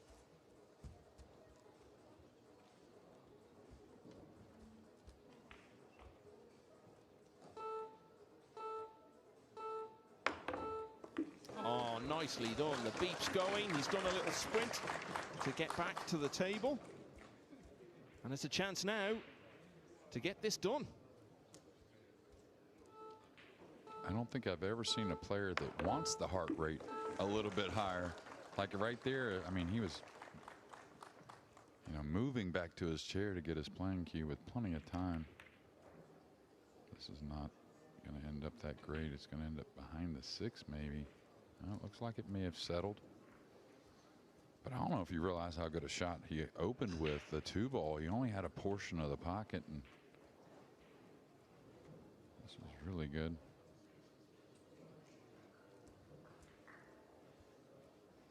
Now, is he looking for the kick? I can't tell if he's snookered, obviously, but I think so. This type of kick, you can bring the cue ball back where he's at now as well. Oh, he could see it.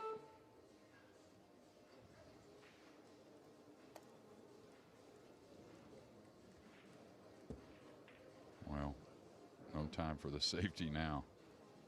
Try and bury a big combination and maybe do something on the breaking end that's something special. Put some racks together.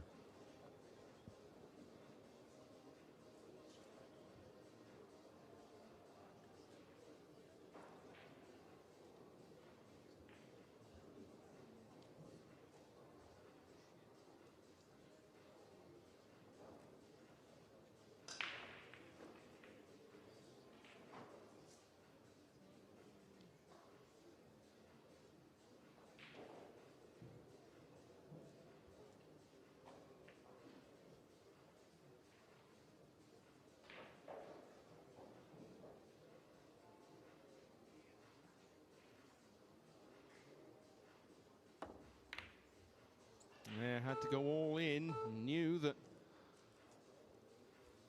if it didn't work out, he could be leaving a match-winning chance. Yeah, and just like Gorst, there was no safety really on his mind. Same thing for Arseni.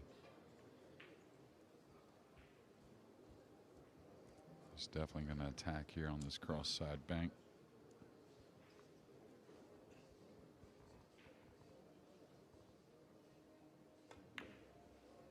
Here's the chance then. He's made a habit of beating world champions in recent months. Francisco Sanchez Ruiz in Hanoi. Thorsten Homan in the Philippines. Perhaps most notably of all, Shane Van Boening in Atlantic City. Could be another name to add to that list in a few moments. What a weekend could be in store for this 22-year-old from Finland.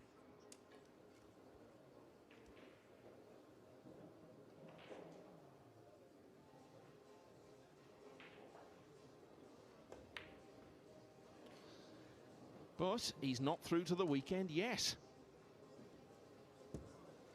Will we be talking about that in about half an hour if Gorst is going to mount a comeback here? Man. Didn't expect the miss. A little more of the head movement than you're used to seeing from Sebastianov. Don't think this got too awkward.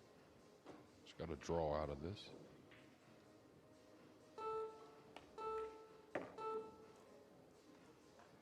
Is it going to go enough? Is it going to get a little 50-ish? I think he's all right. Cut this in and go around the 9.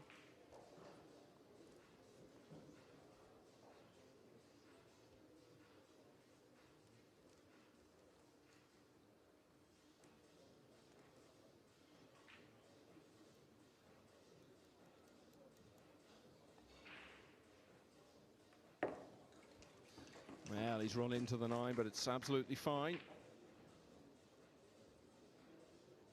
Gorst was 3 balls away from going out. Sebastianov opened the door, perhaps unexpectedly. Gorst is still hanging on. It's 9-5. Eklund Kachi on the hill now. 9-4. He leads Emil Gangflo. 1-1 between Herman Hoy and Can Salim. Yuki Oi 8-6 up on Georgi Georgiev. David O'Cady, one of 2 players left in the tournament who's won it before. Just about to get started on table 2 against Marco Teucher.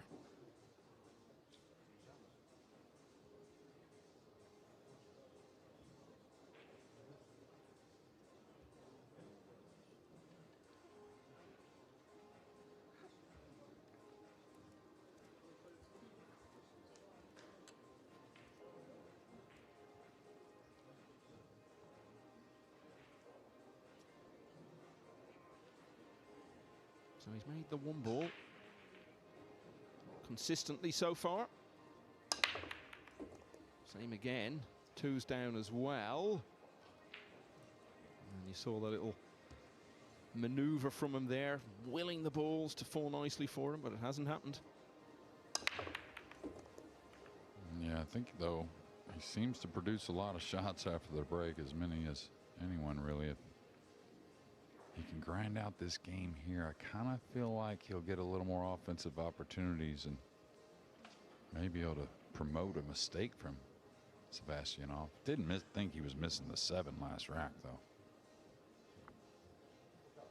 When you look at some of the balls he has potted in this match, you certainly would have backed him for that. Yeah, I feel like he's forgotten about it already, though. It's a special gift, and this is a difficult push out.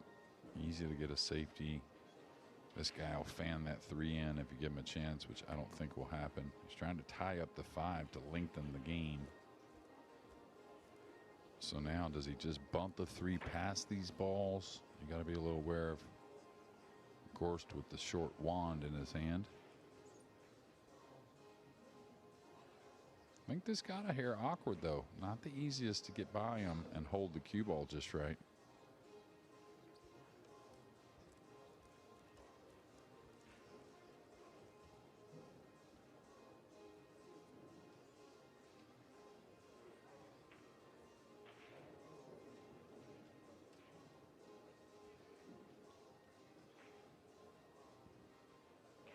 And a couple of these types have gotten away in this match for Gorst as well.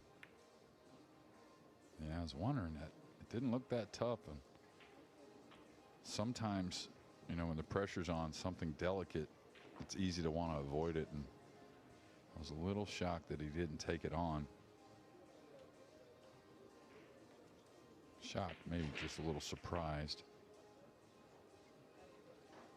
Now, can he swerve this? Does he need to swerve it to get a piece of the 3 and maybe coast the cue ball towards the pink? He's going to tie these balls up. I don't know if this is going to do him much good.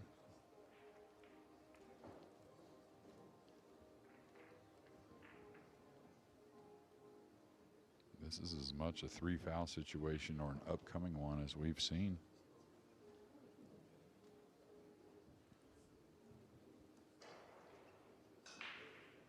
Yeah, because he can really bury the 3 up behind that 7. The 6 kind of can cut off a kick shot to the top cushion.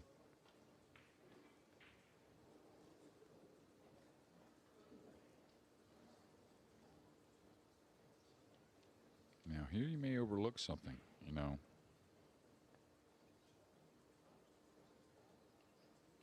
Yeah, he's going to try and come across, barely moving the 3, keeping the 8 and 5 with a heavy eclipse of the red 3, and come back over to the left side rail behind the 8.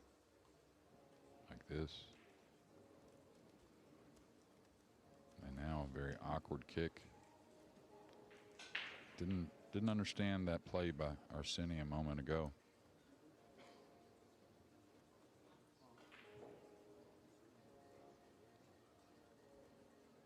Now here he's almost got to take this kick on coming across like he's looking at. He's only got a half a ball to hit. And again, probably want to shoot at it fairly lightly. He could hit the 3 and still scratch in the side, but I think you have to try and hit this ball.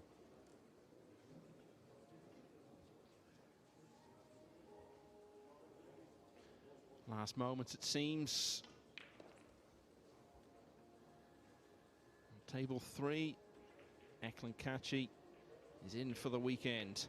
He's a 10-4 winner against Emil Gangflo. Sort of been waiting for the Norwegian to make a real breakthrough for a few years now, but it's not going to be this weekend. He's out.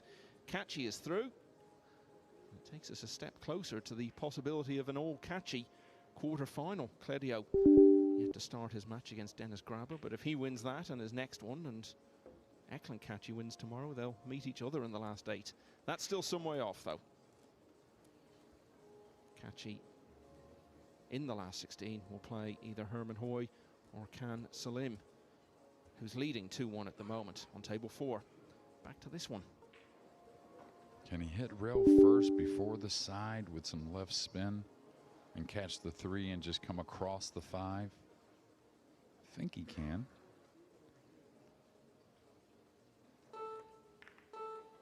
Oh, he caught the point.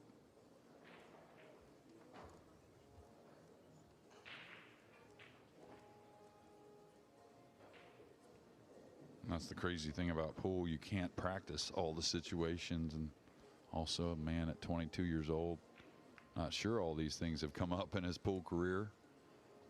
All these little unique clusters and safeties involved. But that's why you build a lead. You really just need to make one good kick shot of some sort to maybe steal this game.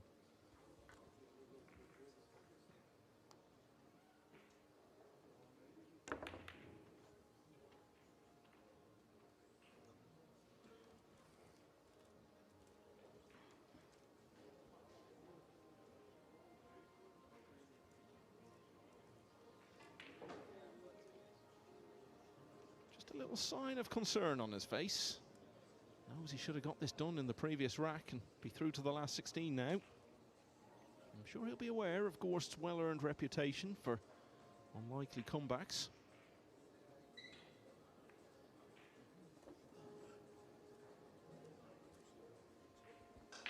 Okay, it looks like the 5 passes the 7, but maybe a little tighter than we suspect. He's a hair thin on the pink. Could have another player through in the next few moments. Naoki Oi, very experienced Japanese player. He's been a semi-finalist at the World Championship and at the US Open. He was a finalist here last year. And if he can see off the 8 and the 9, he will be through to the last 16. This always looked like a tough one against Georgi Georgiev, one of those players who's been steadily improving over the last few years and has been a ranking event winner on the World 9-Ball Tour a couple of years ago in the States.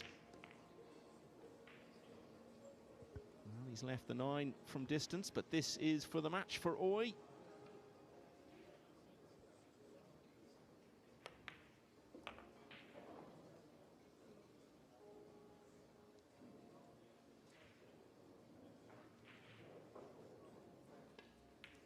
Naoki Oi wins 10-6 over Georgi Georgiev. He'll be back tomorrow to take on either Ermal Daily or Mohamed Soufi for a place in the quarterfinals.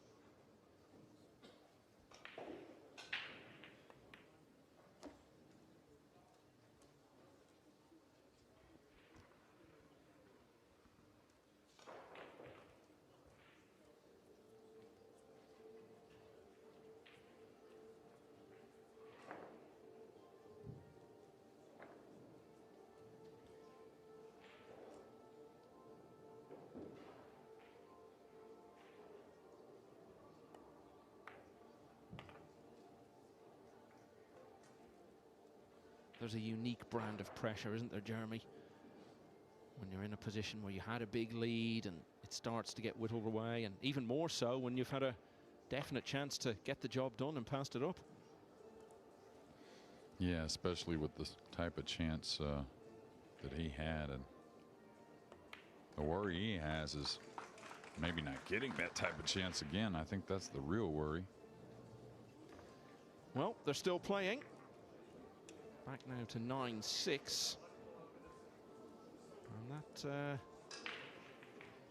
well, what's that now? I mean, it was 7-1 at one stage, so that means Gorst has now won 5 out of the last 7. And he's smiling again. It was a rueful smile earlier. It's a smile of hope now.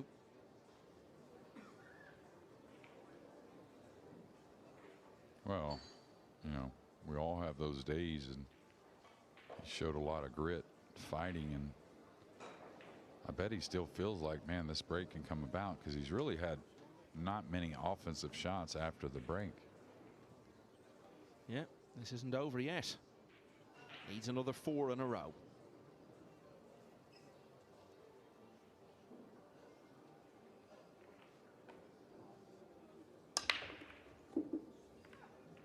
All right, the 2 balls going up near the, or the cue ball up near the 2, and here we have it. A great spread. I think in a situation like this, when it goes from 9-6 to 9-7, which could happen here, that's where it's no longer feeling like an outside chance. It's very genuine at that stage. If you get back to 9-7, you know it's anyone's then, and particularly as the momentum would all be behind Gorst at that stage. Yeah, I mean, the finish line's right there, so it's easy to look at it differently, and that you have to win that 3 in a row if you get it to 9-7. But I always look at it, you know, you played 18 games, the closest it can be is 16 games, the closest it can be is 8-8. You're just one off that pace. But again, it is near that finish line, so it does make a difference. Remember, the winner of this plays Mario He, who's already won a match today from 9-7 down, which is where Gorst is trying to get here.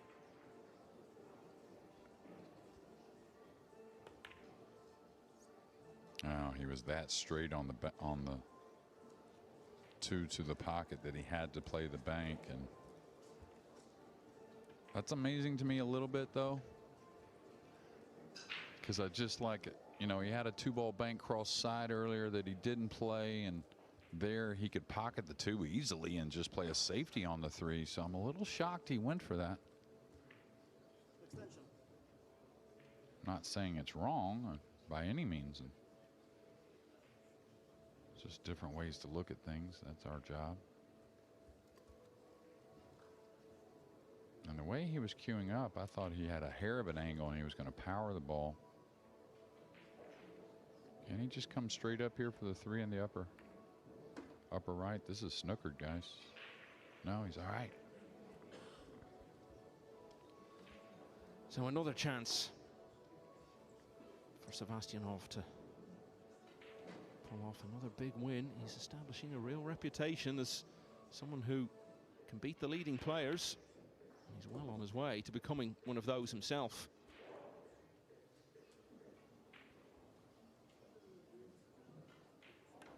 If he gets through, you look at that top quarter, it would be him, Mario He, Victor Zielinski, Oliver Szelnocki.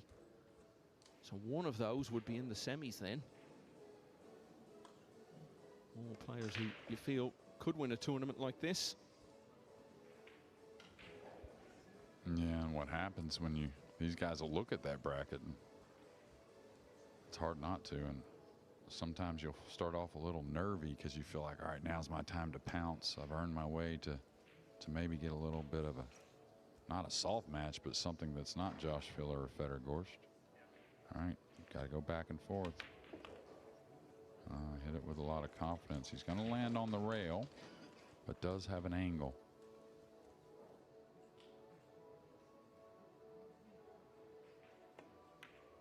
Down so quickly to play that. I think most players in this situation would have taken a moment to steel themselves for that, knowing what's at stake. But he just keeps on going. He's 2 balls away now from victory. Well, he had a chance to get it finished out a couple of racks ago. Missed the 7. But Gorst couldn't continue the recovery. Arseny Sebastianov got off to a flyer in this match. He led 6-0. Gorst staged a bit of a rally, but it was all too much for him to turn around. Arseny Sebastianov wins by 10 racks to 6, and he will be back here tomorrow to play Mario He for a place in the quarterfinals of the European Open. So Gorst, the world #1, is out. And I think that leaves Joshua Filler now as a very big favourite to retain his title. He'll be up on the main table against the young Dutchman Yannick Pongers in about 5 minutes' time.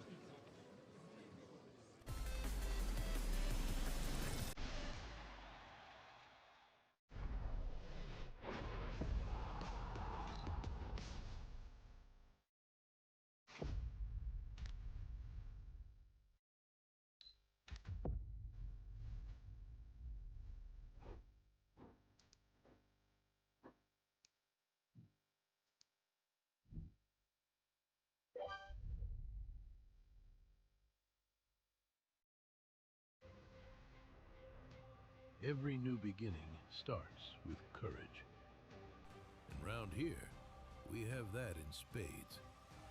One shot, the break, it changes everything. Made better by pressure. 2 rivals At every table, a crowd free to live in the moment. From the four corners of the globe, the greatest players arrive, chasing more than a title. $500,000.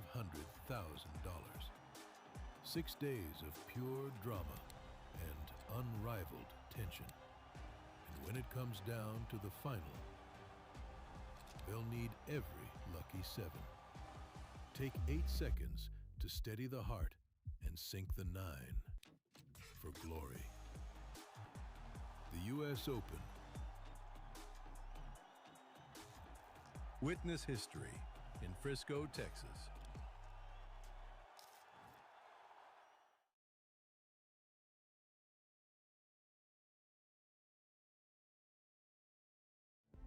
Every great player once stood where you are now, holding the cue and dreaming big. Not with trophies. Not with perfect shots. But with that decision to first step up to the table. Today is not about being the best. It's about becoming better.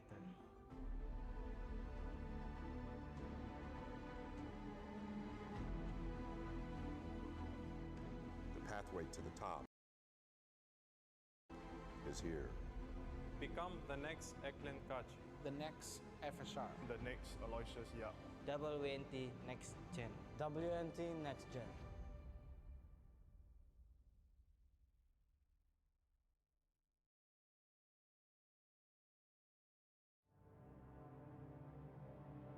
Power, precision, prestige, unleashing tour-level performance, built for the biggest stage. Powered by Q-Tech, inspired by Matchroom, the 9-Ball Series.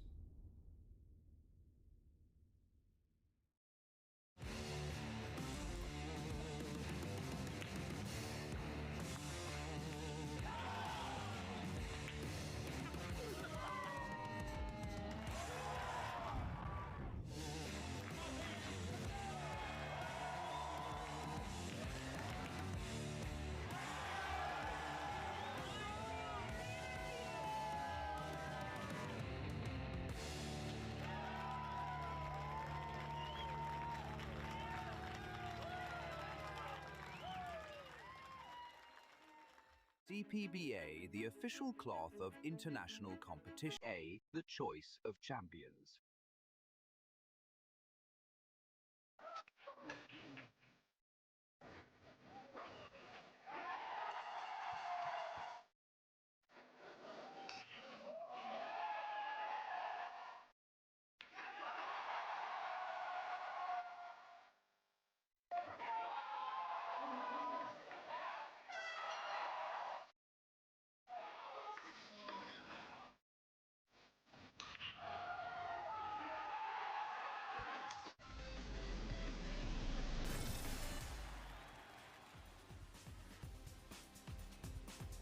Welcome back, everyone, to the final match of the day. The Hotel Hills Resort has seen some real drama over the course of the past few hours.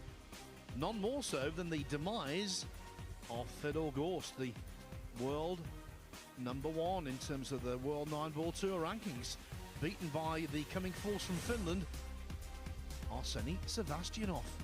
Look at that. Yeah, in the last 64 on Table 1. Well, the day started out with a 10-0 whitewash for Duong Quoc Wang over Salvador Garcia.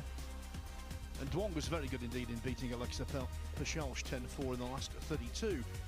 All the other matches, though, have been really tight and full of drama. Sevastianov, a double winner on the main table. First over Sanderson, and then over Gorst. Last up, it is Joshua Filler, now a big favourite to retain his title against Yannick Pongers. I think a lot of people were expecting, maybe even hoping, for a Gorst-Filler semi-final, but now that has gone out of the window. We've got 5 matches in the last 32 still to be decided. This is one of them, early days.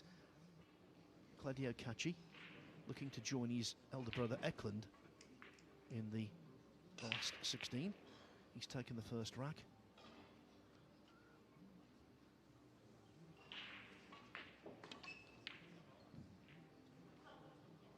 But not able to pop the 2 by conventional means, although he has fluked it.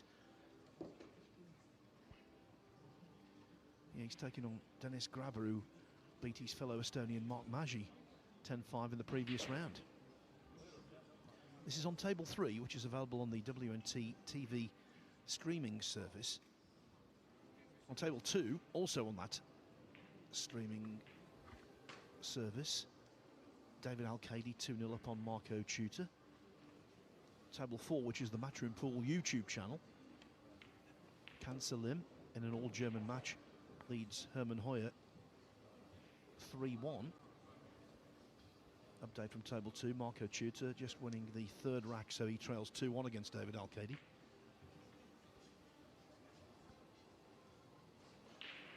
Still to start on table 5, Ermal Dili and Mohamed Soufi.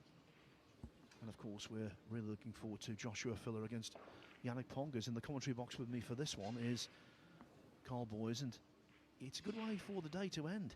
Still plenty of action. The shape of the last 16 will be decided over the next hour or so. Yeah, and a lot of the top players have made their way through to tomorrow's final 16. Yeah, we've just lost Fedorgorst, of course, but Sebastianov, no stranger to beating the big name players in that main arena. He's been doing it all last year and at the start of this year. He's kept it going. This is the younger brother of Eklund, of course, Kledio Katchi. And a simple 9 for a 2-rack lead. He's got a very workable cue action as Kledio. So the Ko brothers from Chinese Taipei, not the only dynasty, not the only family who can produce multiple world-class players. The Katchi brothers going great guns. Yeah, Eklund Katchi through within the last half an hour or so, beating Emil Gangflo 10-4. So Eklund will play either Can Salim or Hermann Hoyer next. On the mode table, just completing Joshua Filler's practice rack. Yeah, talking of brothers, keeping up the theme, Joshua Filler's opponent is also one of a couple of brothers. Yep, Yannick Pongers sat down. He's, of course, the brother of my new best mate, Quinton Pongers. Yeah, they call him the Dutch Dynamo, Yannick Pongers. 21 years of age, from Veldhoven in the south of the Netherlands.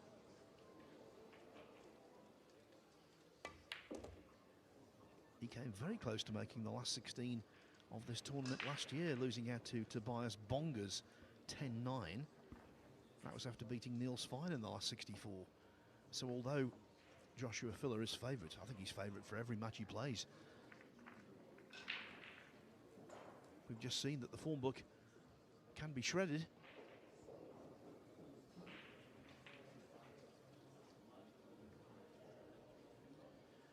That said, though, Filler so far here has been in fine fettle.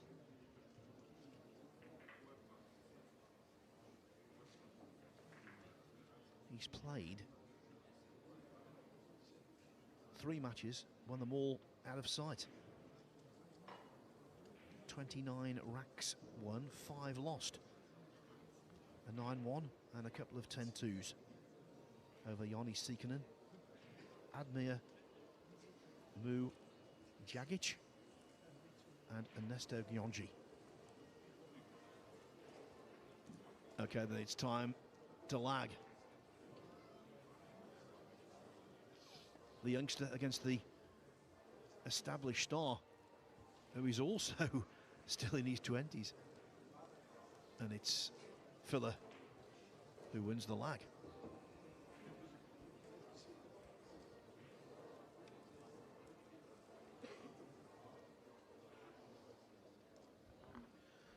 Breaking off with an open bridge there, that's quite unusual.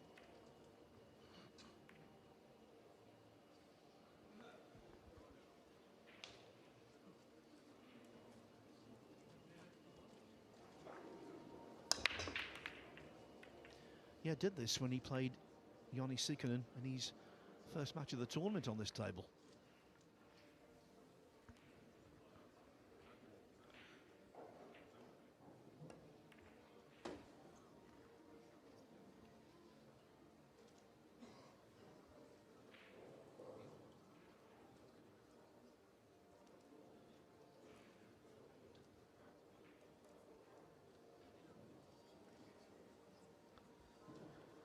Just wants to come out, doesn't he, away from the 9. You can never really go too far wrong, can you? Centre of the table. Got to get the pink 4 to purple right, and then the purple to the green. That's going to be the key shot in this rack. All starts with this one. You've got to make sure you land centre of the table again. Really could go 2 rails again in between the brown and green.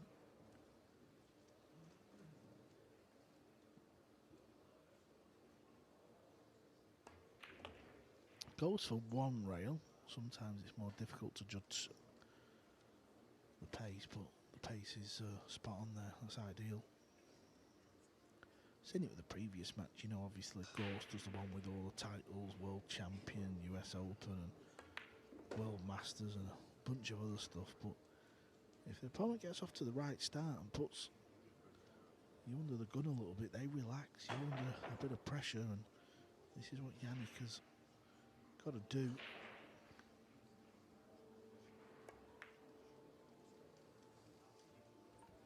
Can't be missing balls like that. Not only missing the green 6 ball, but there's a clear path through.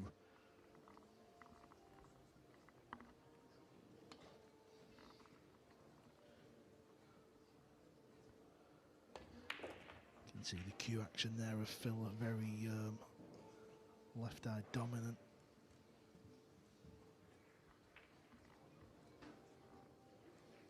Yeah, cueing under his cheek.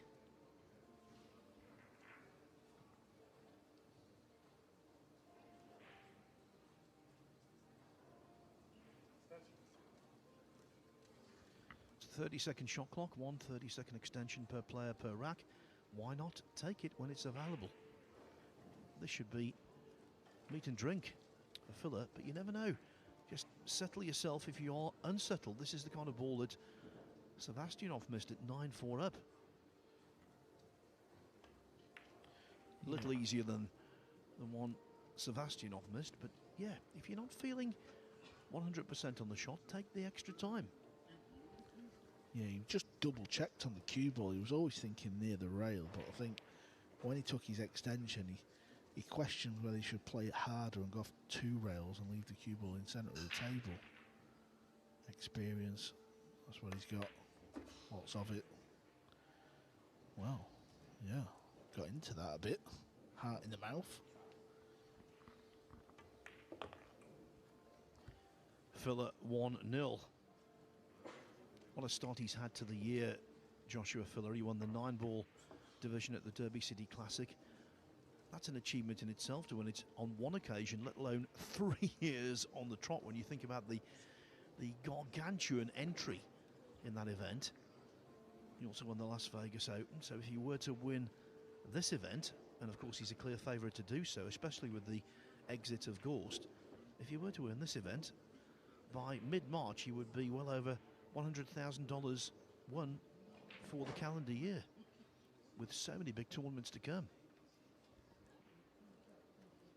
By the way, the winner of this match will go through to play 19-year-old Mika van Berkel in the round of 16.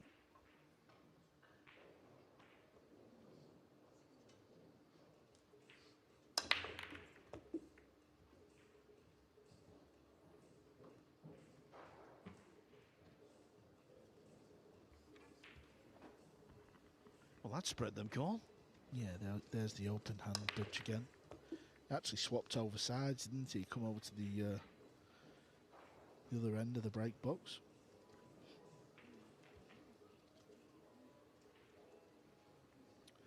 Yeah, 3 balls over the hole, so make sure you pot the blue.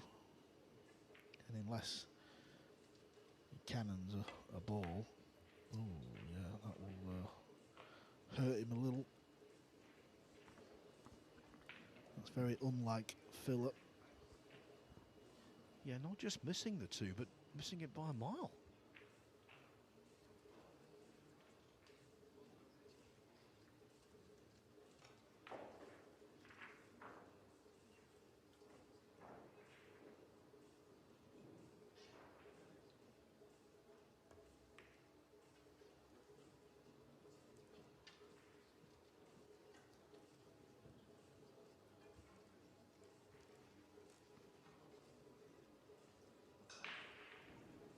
Nine in the 5 providing cover, but he's going airborne in where the 3 is. If the 2 goes in, the 3 will be available.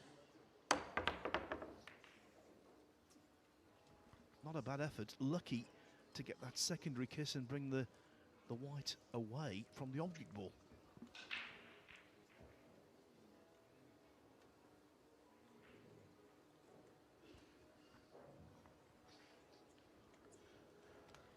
Yeah, good to see a few more people coming this evening. Obviously, it's Friday evening here in Sarajevo.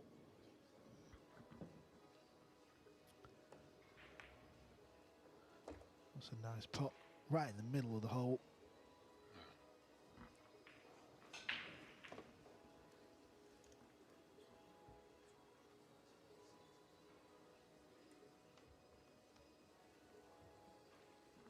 This cue ball's going to be travelling a lot.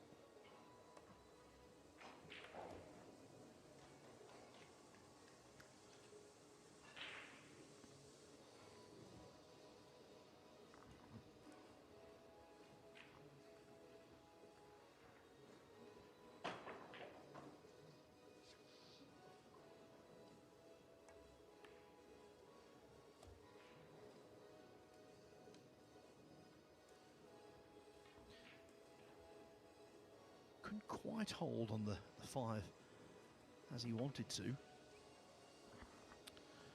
Yeah, the Caramir, you used to see this a lot more than you see in the modern era. It's where you go off the edge of the ball and pot the 9.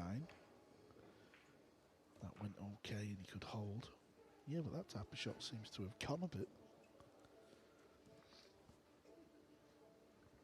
Yeah, after the missed pot in rack 1, you just feel like this is important for the youngster. Just to knock these in.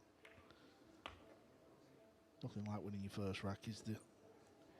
And he's in a good position now.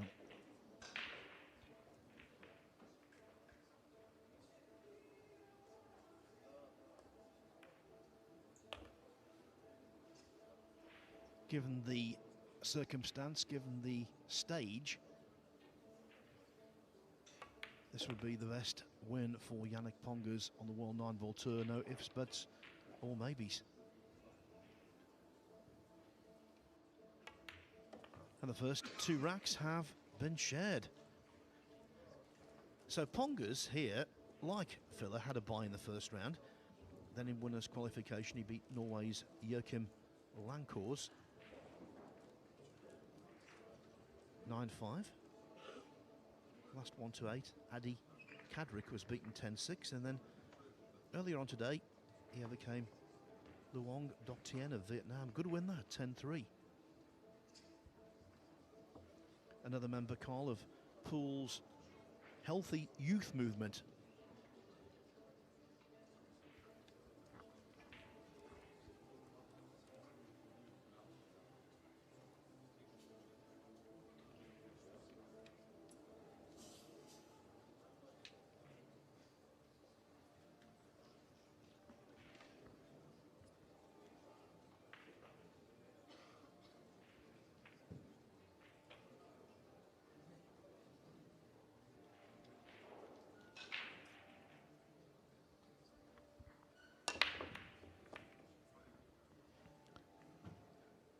Good break, but the brown ball has ruined the day, or ruined this rack for a break and run, so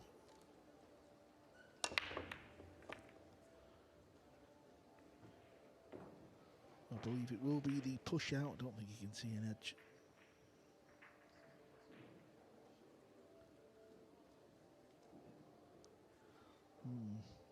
Where do you roll to?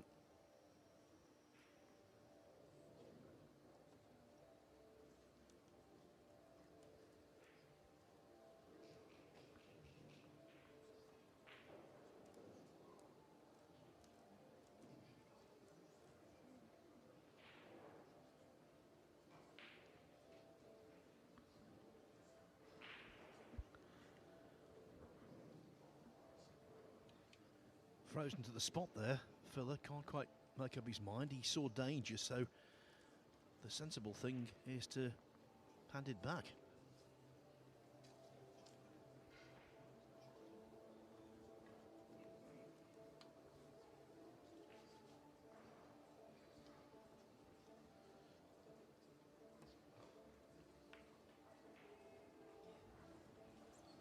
Yeah, got you, Filler. Didn't think of that one.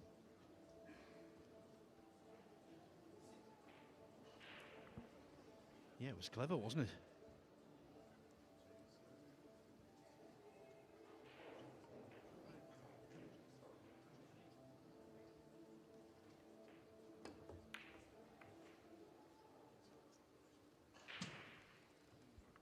So close to potting it.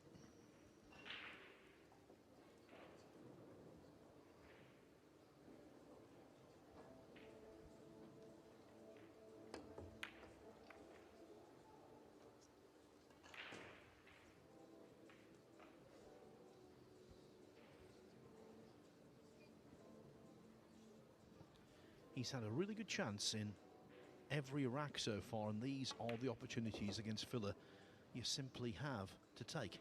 He's overscrewed that somewhat.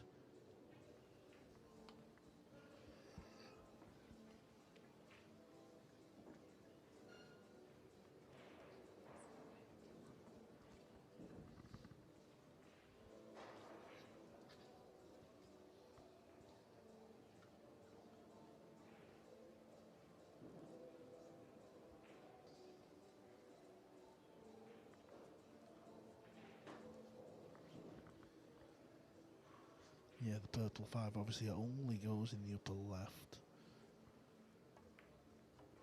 Overdone this. Working with Alex Laley, Yannick has been for a while. Good to see Alex is here as well. He'll be sat at the side of the table somewhere, no doubt. Writing notes down.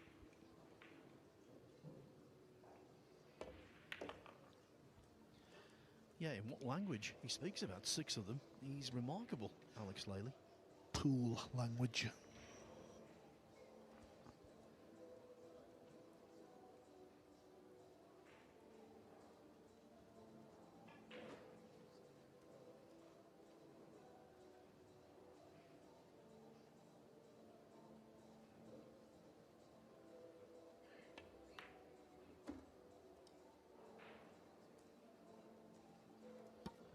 So Ponga's forced the chance with clear thinking on the push out.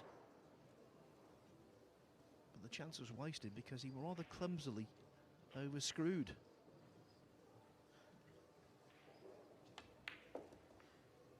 And Filler is so effective in the offensive department that if he's given a sniff, he's going to be in.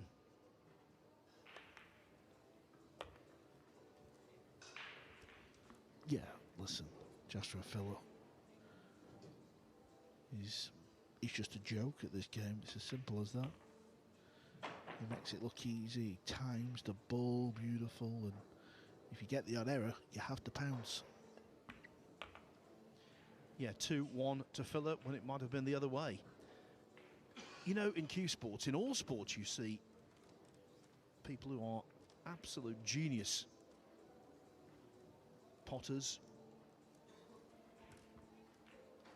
and a lot of them, yes, they win a fair amount and maybe break records here and there, but because they are so good, sometimes the game seems so easy that they get a little bored with it. That's not the case with Joshua Filler. He absolutely loves competing, practices hard, every event he turns up he's fully motivated. And no matter how much he wins, it's not enough. He wants to win more. Yeah, and I tell you what, unlike your good self, Phil, he's not tight with the pennies. On the first day, I bumped into him in the coffee shop and he bought me a latte.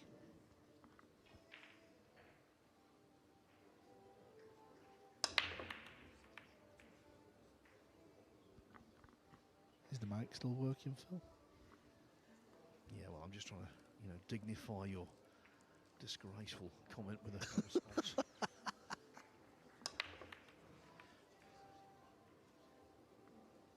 Another time, though, the break didn't work. This is not full flow filler yet.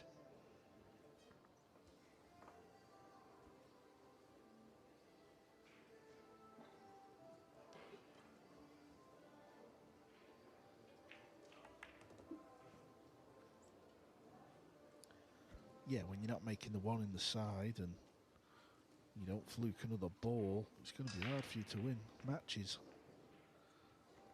Phil's got to adjust here on this break.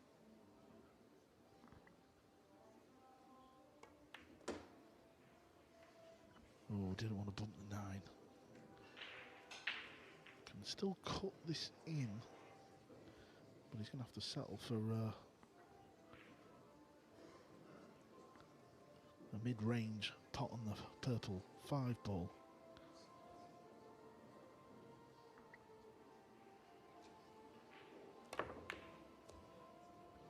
Where's the cue ball going to finish?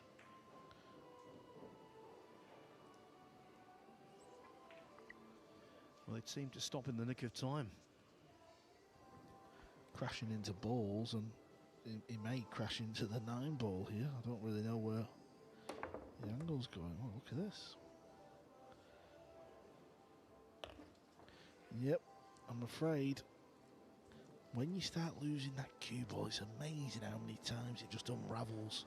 This is a bit unfortunate. 1, 2, 3, 4, 5, 6. Straight into the pocket. Yes, and as soon as that cue ball hit the last of the cushions it made contact with, you knew where it was heading.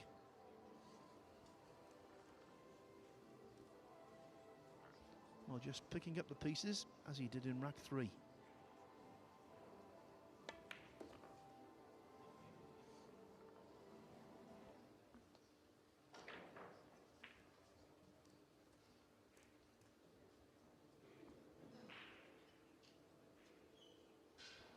All started to go wrong for Pongers when he bumped into the, I think it was the 9 ball, wasn't it? Didn't quite get on the pink right, then it was very thin, he hit the green. Had he been totally sharp, Yannick Pongers could possibly have won all 4 racks thus far. In actuality, he's won only 1. Filler 3-1 ahead, and that in itself is ominous. Other tables. Table 5 on the TalkSport YouTube channel. Mohamed Soufi has quickly taken a 4-1 lead over Ermal Dili of Albania. Over on table 2, that's on the WNT TV stream. David Al-Qaedi looking good against Marco Turcia at 5-1. On table 3, Claudio Cacci 3-1 over Dennis Grabber. And on table 4 in the all-German battle, Can Salim, he's in command against Herman Hoyer at 6-2. If Can Salim, who beat Albin Auschen earlier today, comes through, he'll play Eklund Cacci next.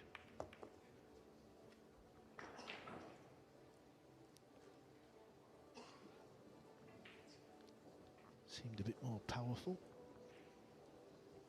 Here's another nose it. Yeah, just ideal that. It's that arc, isn't it, below the 9? Looks like he's going to have to go in the upper left corner. And if the red 3 passes the pink 4 in this right, it may just float over to the left. If it doesn't, he might have to sort of power this in and come off left rail back out towards where we rack the balls. If it goes in the middle, ignore what I'm saying.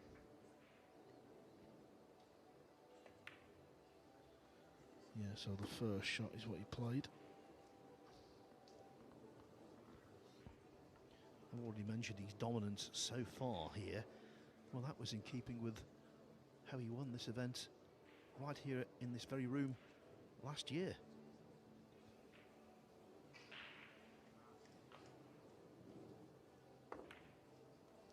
Everyone remembers the final, of course. A real trouncing it was, 13-1 for Filler over Naoki Oi. But before that, 11-6 against Pius Labutis in the semi-final. 10-6 against Wojciech Szewczyk in the quarters. 10-4 in the last 16 against Jason Shaw. He wasn't unduly pressurised.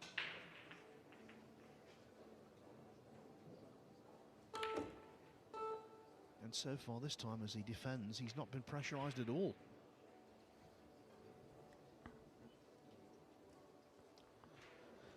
Yeah, Joshua Filler was mine and your pick at the start of the tournament. We always get asked to pick a player, and of course we really edge our bets there and pick Filler.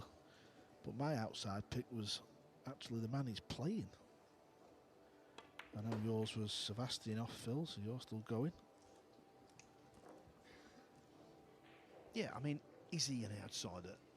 I'm talking against myself here, but I think he's quickly becoming established, Arseny Sebastianov. I think we'll give you outsider, yeah. I think until you win an open event, I think you can pick him.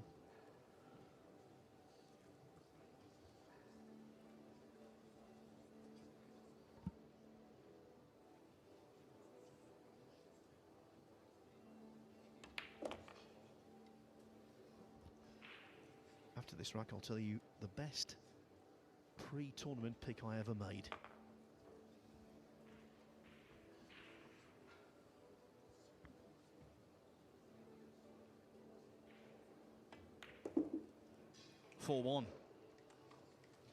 Yeah, back in 2005, before the World Championship, I was writing as the snooker correspondent of the London Times, and they asked me to do a big preview piece, and then another piece of 300 words on an outsider who could possibly win the title. Well, I didn't really fancy anyone, but I knew that Sean Murphy, who's a phenomenal potter and was back then, I knew he was playing Chris Small in the first round. Now, Chris Small was a fine player from Scotland, but he got back problems that ultimately caused him to retire from the game. So I thought, well, Murphy's a certainty to win in the first round. He'll be involved for a week or so, at the very least. Well, I picked Sean Murphy as my outsider, and he went on to win the title.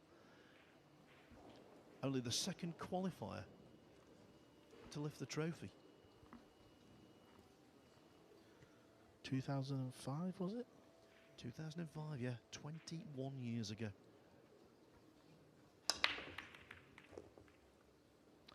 Yeah, look at the action on the cue ball there, by the way. I'm sure we'll get another look. As it comes arcing back, it's another ball and sort of stops and then keeps spinning. Look at that. Wow. Listen, Filler's good. He's very good.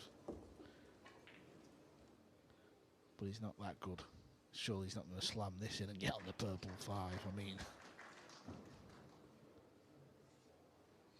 this would be ludicrous. Playing safe, I think, chipping off it. It's a bit fat, though. Tried to hit that thinner. Well, he was unlucky where the cue ball came to rest over the black 8 ball, but there he's been fortunate.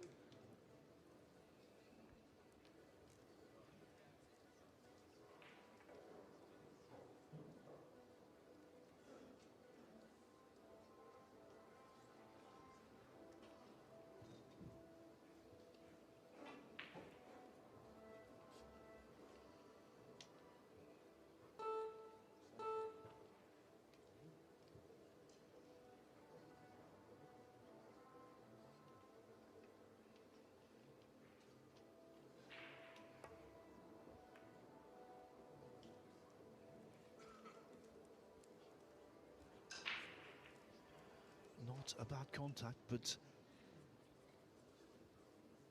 when he can see balls directly on, no one is better than the man at the table. Potting genius.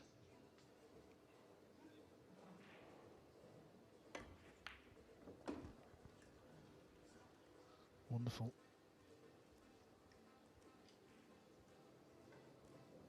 Yeah, there's all sorts of debates in pool about who is the best, and I can understand that because they are legitimate debates, but when it comes to actual potting ability, surely there is no debate, it's this man.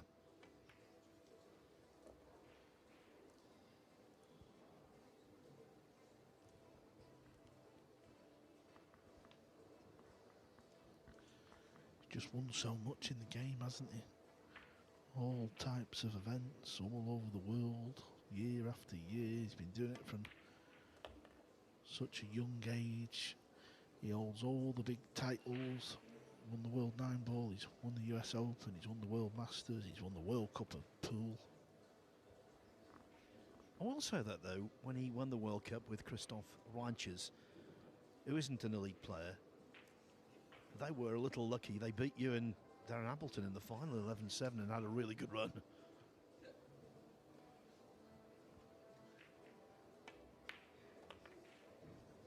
By and large though, his skill is abundant.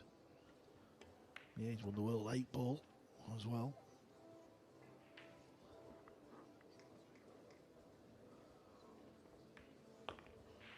It's a pleasure watching him play, it really is.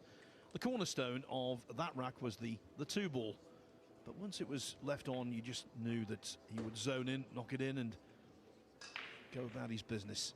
5-1 ahead. Ermal Dili of Albania has pulled one back against Mohamed Soufi. Soufi's lead 4-2. 3 other matches going on.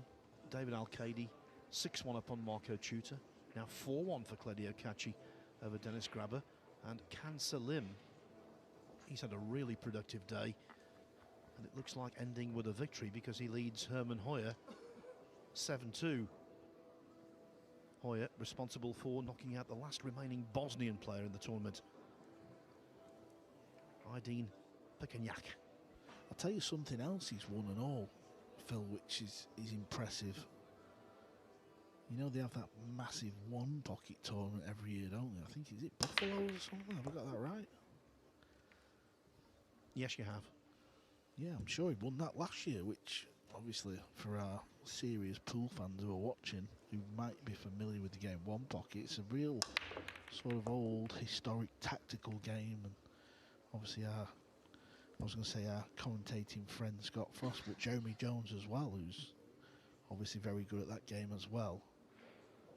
There's a lot of tactics in that game, and you know, matches can go 3, 4, 5 hours, and Phil won that. Well, you commentated on a One Pocket final last year at the Battle of the Bull. Fedor beating Roland Garcia. Like a fish out of water you were, Cole. Yeah, I wouldn't say it was commentating, it was more just winding Scott up.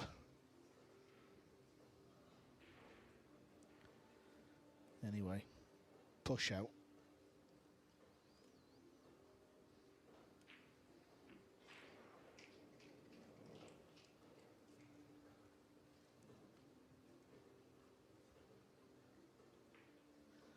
Yeah, see the issue here is if you think about it, you roll it to the top rail, you ain't getting it back. Your opponent's going to have a go at the long pot. This is where the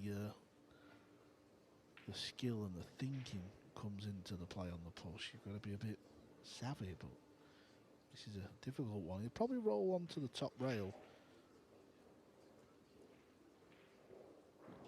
He's going over to the left. Well, okay. I think he'll go at this. I think he's no choice, because he knows if he doesn't go at it, Joshua Filler will. And not the most appetizing pot to take on when you're 5-1 down to a Colossus.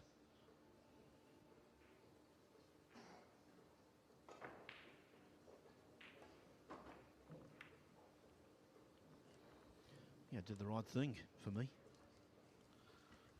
Yeah, I presume we'll give him the benefit of the doubt. He decided to play safe.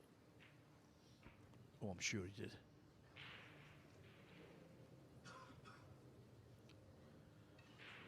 This is where he's improved his game here.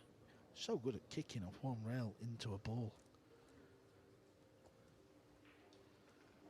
Let's see what he's attempting. Is he trying to pot it in the side, or is he playing for maximum distance? Yeah, he went for it in the side.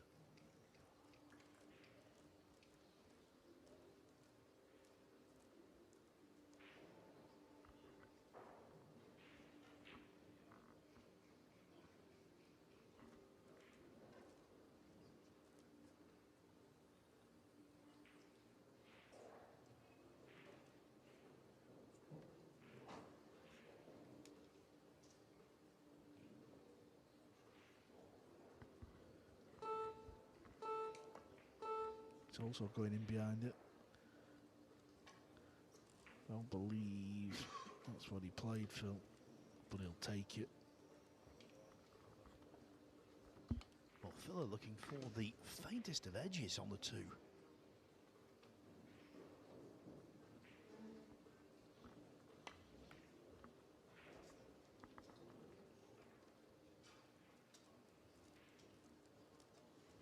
That was quite deceptive. He could hit more of the two than I imagined.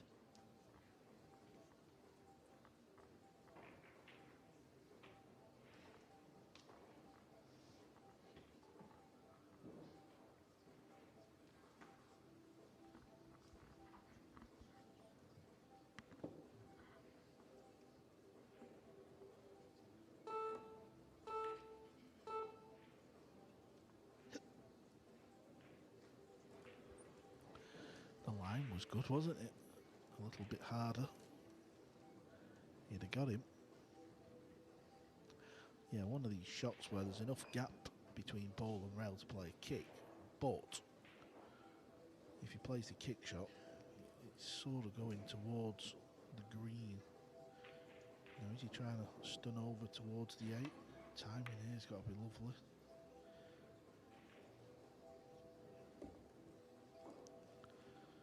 Okay. Unintentional, clearly. Yeah, how to put yourself in jail.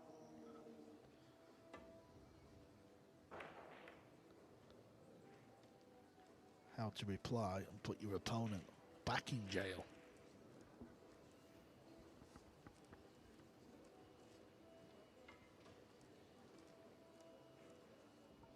He must be so intimidating to play, Filler, because we know about his abilities, this great offensive machine. But tactically, he just seems to get better and better. A little fortune attached there, but there's no weakness.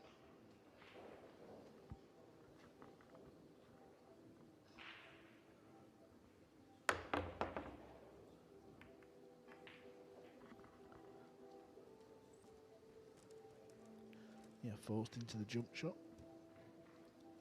Was by no means an easy jump pot. He'll be a little bit frustrated with himself just because he's missed a couple of half chances, a couple of balls, and you know, this is not just a match on the main table in the European Open Championship. When you play Filler, it's a whole different animal.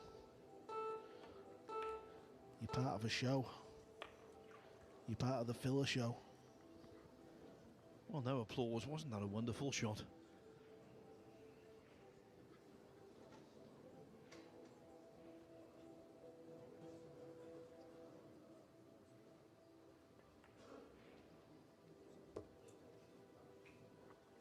Massively under-hit. Playing for the...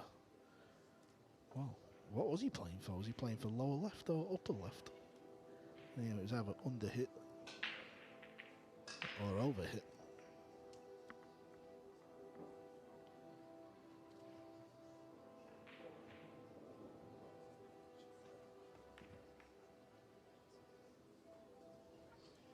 Unable to complete what was quite a testing combo.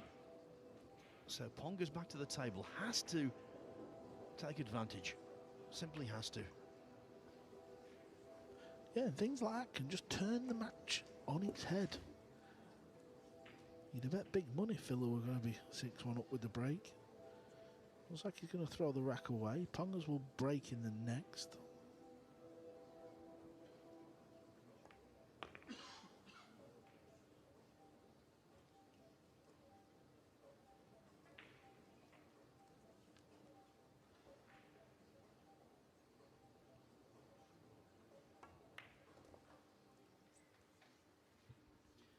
Yeah, after knocking in that pressure 3 ball with the cue ball tight under the short rail, I thought that Filler would make quick work of rack 7.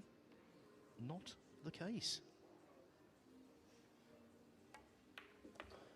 Glimmer of hope for Yannick Pongers, back to only 5-2 adrift. Now let's take a look at table 4, which you can see on the Matchroom Pool YouTube channel. Well, Cancer Lim is on the hill against Herman Hoyer, and what's more, he's at the table.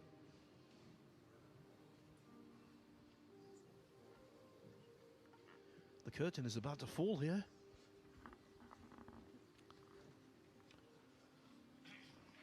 Yeah, handy player. He can Salim.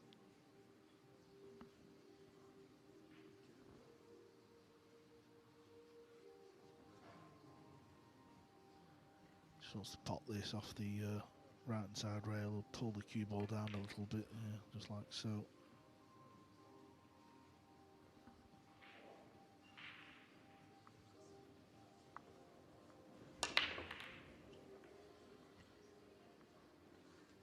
When you just want to rack, the one thing you don't want to do is break dry and see momentum dissipate. At least, though, the one is tucked behind the 4.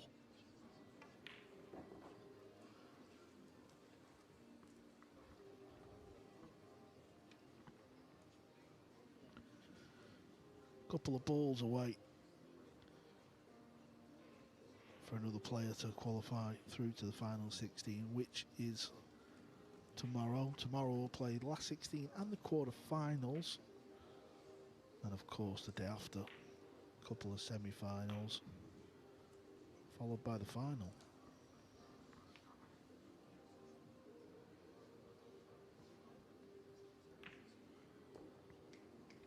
Comprehensive from Cancer Lim. He wins by 10 racks to 2, and now takes on the formidable opponent that is Eklund Kachi in the last 16 tomorrow.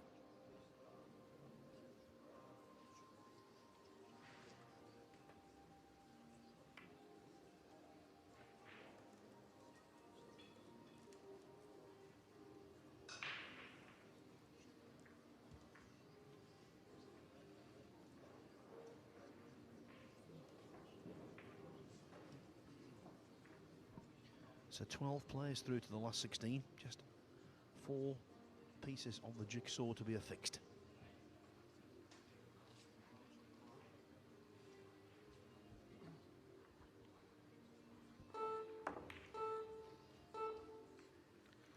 That was low percentage, Phil. Jacked up, trying to play it with left, pot it in the middle and spin round the cluster. Yeah, and what is now left is a very awkward rack, particularly the juxtaposition of 7 and 9. Yeah, I admire the bravery from Pongers. I think there's been a bit of drama somewhere. It might be the junior event.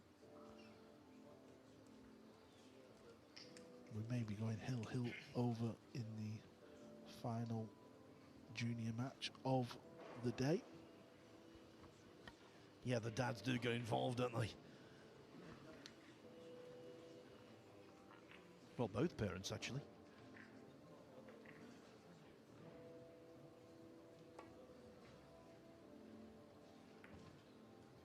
Oh, the worst possible outcome, that.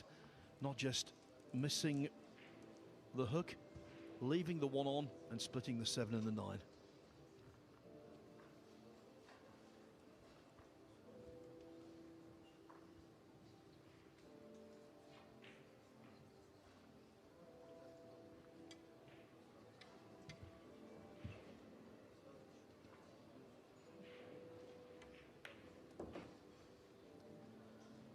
Yeah, that junior match over on table 10, Phil, is Nikita Majajevic against local lad Adrian Kristik.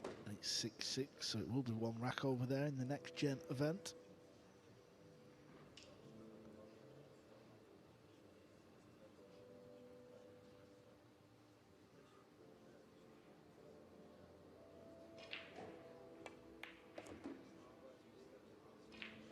Pace looks almost like you've got ball in hand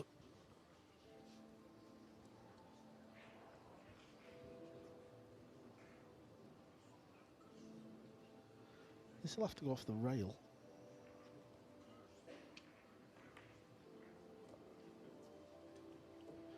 Yeah, just undo the cue ball a little bit, so now he's going to have to find a couple of cushions to get on this green 6 ball. Obviously, if the cue ball is further out, you just draw up or stun up the table. You can see Alex Laley there, see him with a hat on, with the blue shirt, watching on. Been coaching Pongers, and a few other players, by the way. Yeah, and if you're new to the game, Alex, not just a coach, he was a fine player in his own right, former World Masters champion. Yeah, and all that aside, he's just a really good guy. Round the back.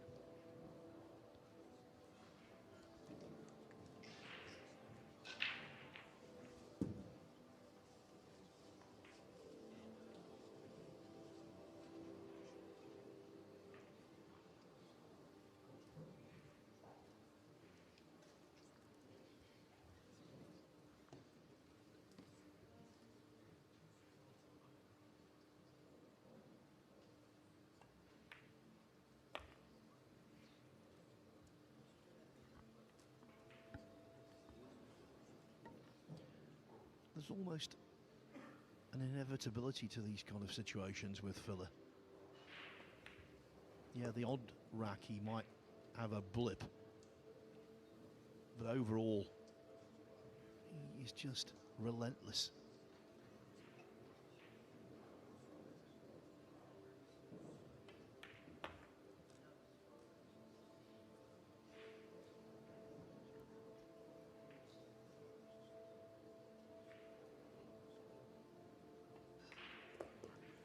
(6-2), 4 more required.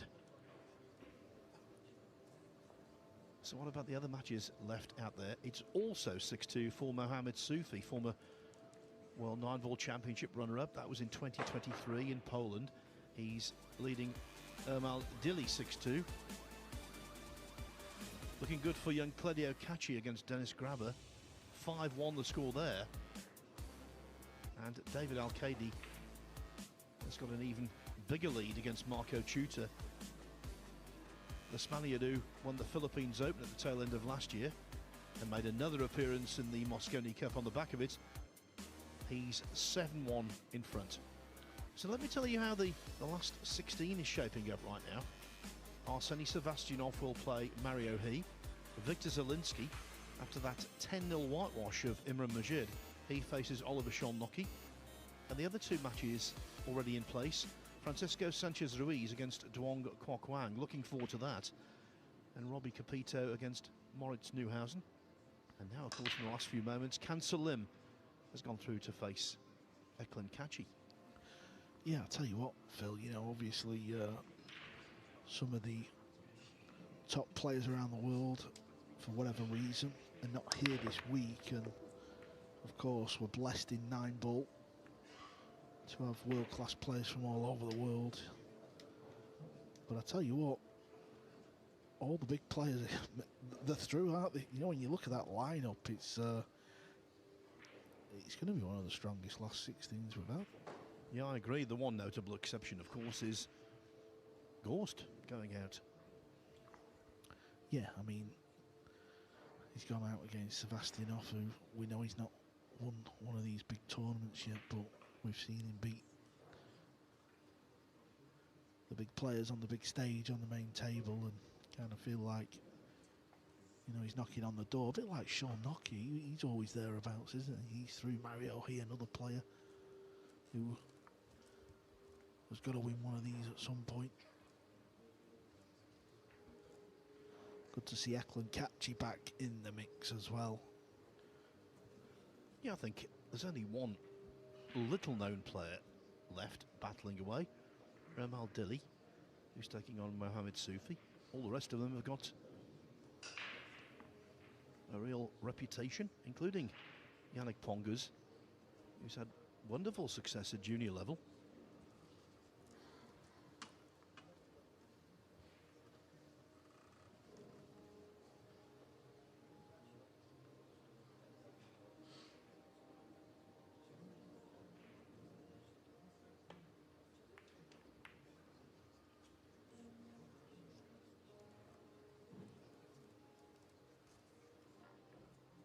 apologising for some fortune there, Filler.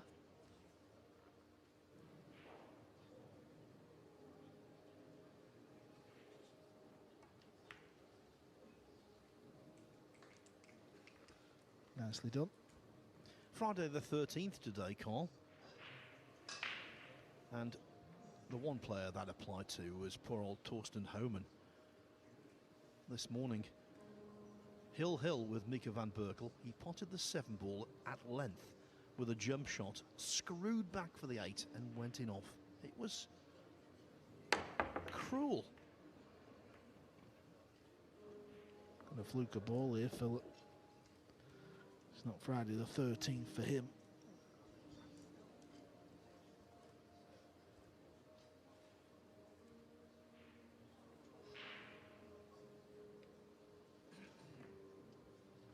That gives him the upper hand.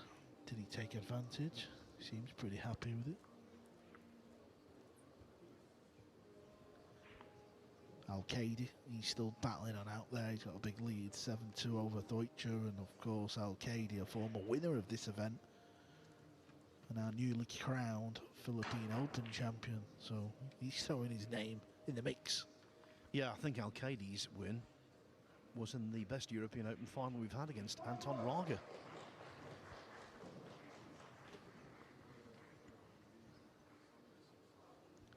Not sure which junior it is, but there's a few balls left on the table, so I think one of them has won with an early combo, Phil. Yes, and I don't think that Yannick Ponga's caught the pink 4 ball on the way through there. Just a slight nudge. Yeah, well, more than a slight one, really. Ball in hand spells the end of the rack, you would assume.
Youngest ever player to appear at the Mosconi Cup. He was 20 when he made his debut. Younger than Pongas is now.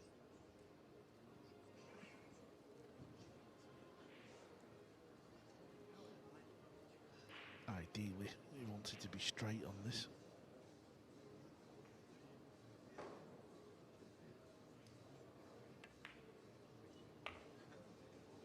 Not the cleanest pot, but it went in regardless. Looking very ominous now. Very bleak for Yannick Pongas because he trails the great man 7-2. 7-2 also for David Al-Qaedi over Marco Tuta. 6-1 for Claudio Cacci against Dennis Grabber. The winner of those 2 matches play each other. And it's also 6-2 for Mohamed Soufi against Ermal Dili. Interestingly, if Filler does win this match, which looks overwhelmingly likely now, he will go forward to play 19-year-old Mika van Berkel. And Van Berkel is actually sharing a room this week with Yannick Pongas.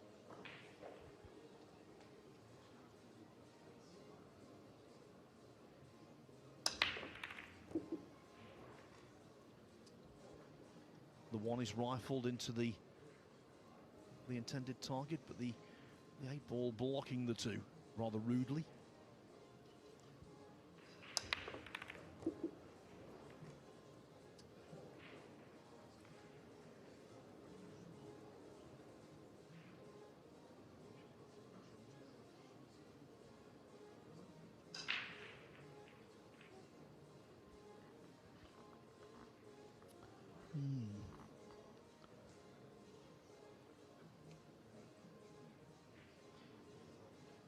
Going at the rail here, trying to pot it, of course.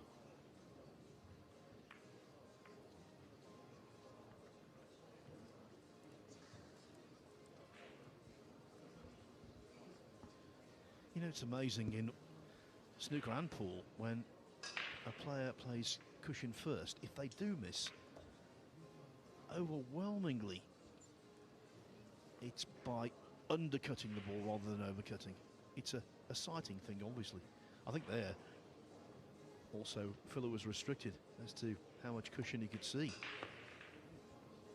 So we keep saying it, and I'll say it again. We're getting to the point now of the match where Pongers has to go on a heater, has to win several racks in succession and just put Filler under at least a modicum of pressure.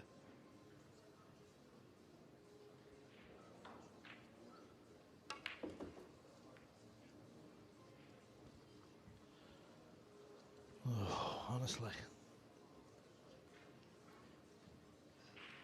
Blake to come off the edge of the 9. I know he wasn't guaranteed where the cue ball was going to go, but still a bit unfortunate. Never rains, but it pours. Good shot.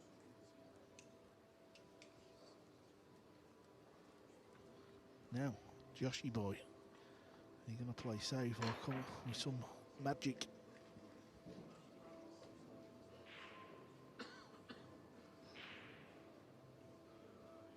Let's get a glimpse of the younger brother of Eklund in the background. I know we always reference him to that, but Claudio Cacci is turning out to be quite the player. This one's gone wrong. Just let it slide. Bit too firm. Didn't get cover.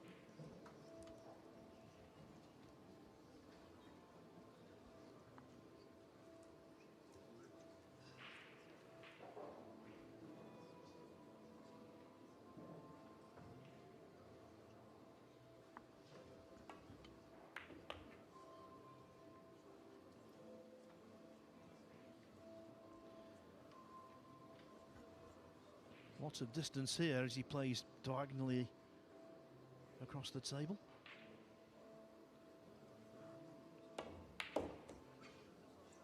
Right into the heart of the pocket though, well done. But still, not a great amount of angle on the 7. Yeah, he's probably going to jack up here. He's got to get this cue ball drawing back. Even near the racking area, he's fine. Yeah, well done, good shot.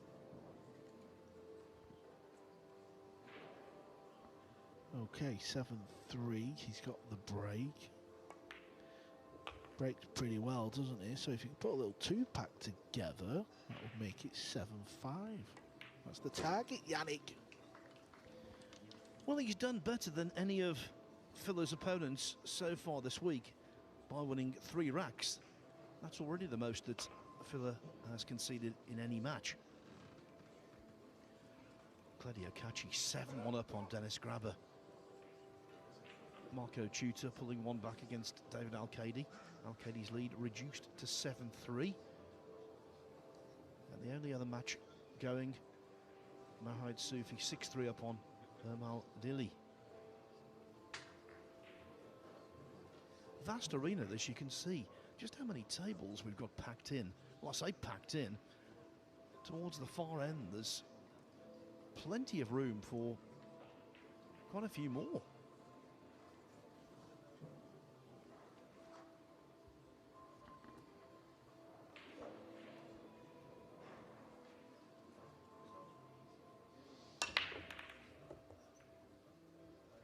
All right, cue ball's doing some moving. Oh, look at the purple.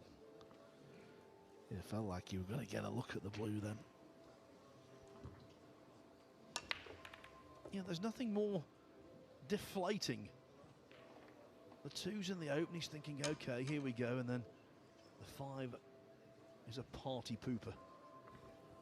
Yeah, it's just part of being a pool player. No one's got the divine right to keep landing on the lowest ball. Sometimes you do, sometimes you don't.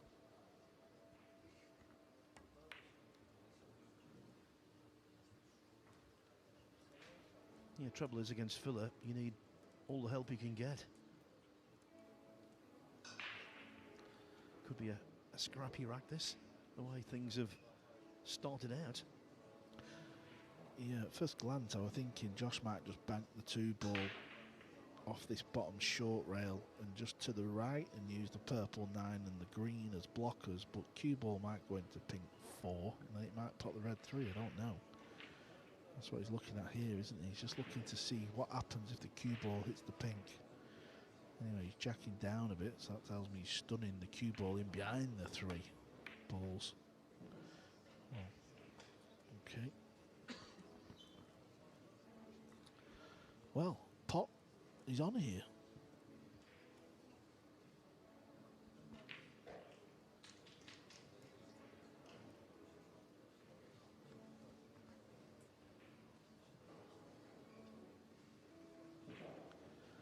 Gives you a bit of an idea of the shot he's faced with. This camera always makes everything look quite easy, but it's not easy. Never is easy. And neither, with hampered queuing over the 7, is this.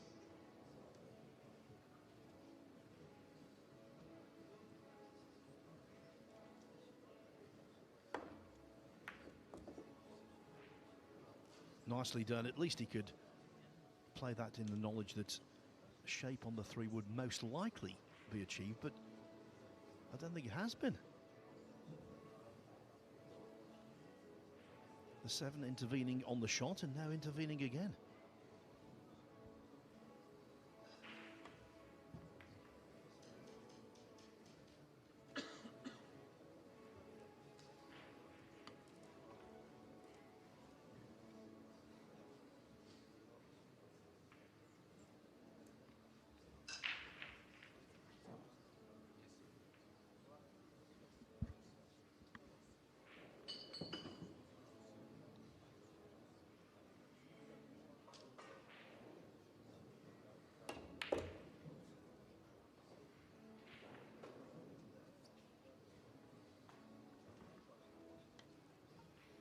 Could have been worse. Trusted to luck a little, had to.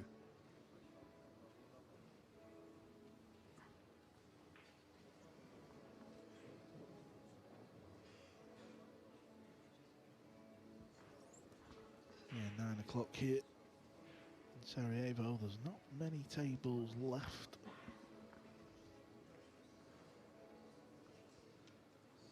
Just 4 tables left in play.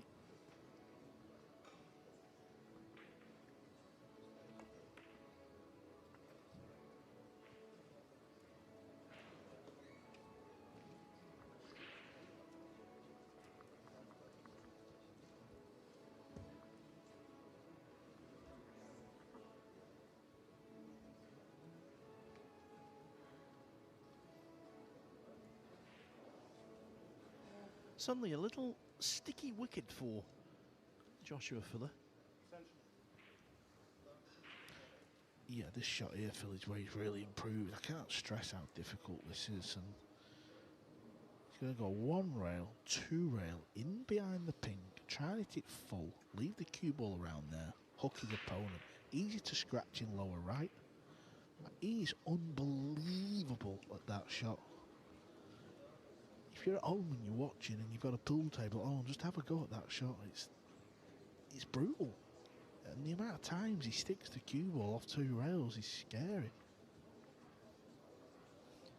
On this occasion, though, not greatly rewarded because of the gap.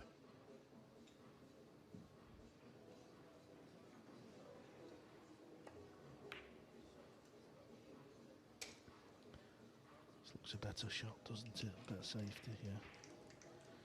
Hit that nice. Looks like he's cut off a portion of left rail, so he'd have to swerve it round a bit to hit this. He'd love to hit this full in the face. Yeah, good shot. Yeah, didn't want it to bump them, but he was in a world of trouble, and good safety from Yannick has paid off. He's got a good look at these now. They're all open.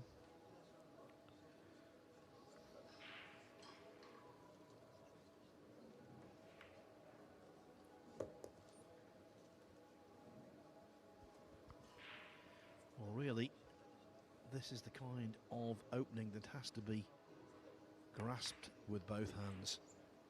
I'm sure it will be. And 7-4, suddenly there's a match on.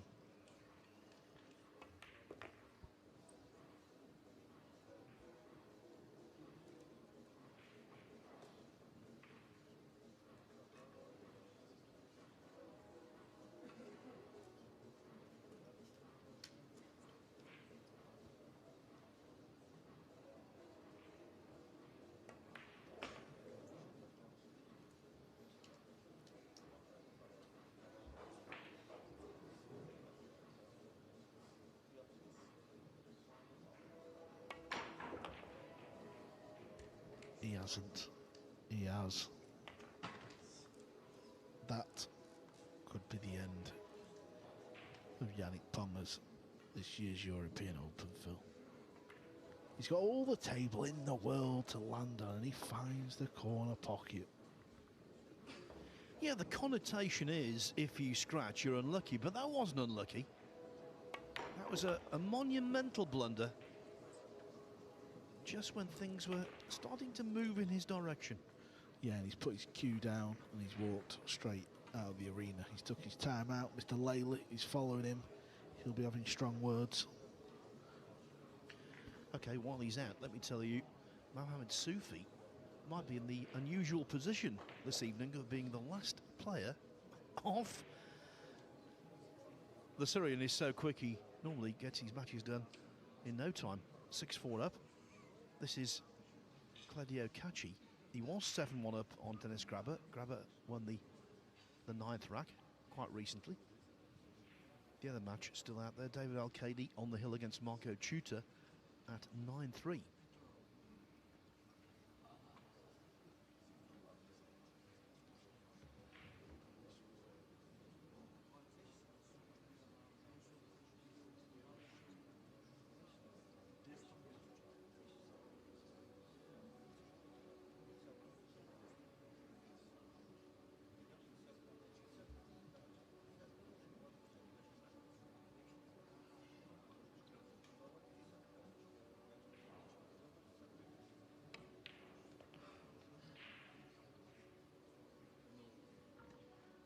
There's nothing like technique, and Claudio Cacci's technique repeats. It's orthodox.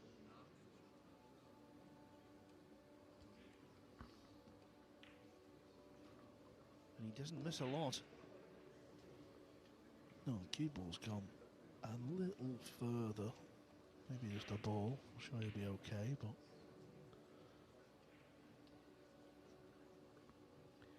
of course it's fine if the potting angle just sends the cue ball below left centre pocket.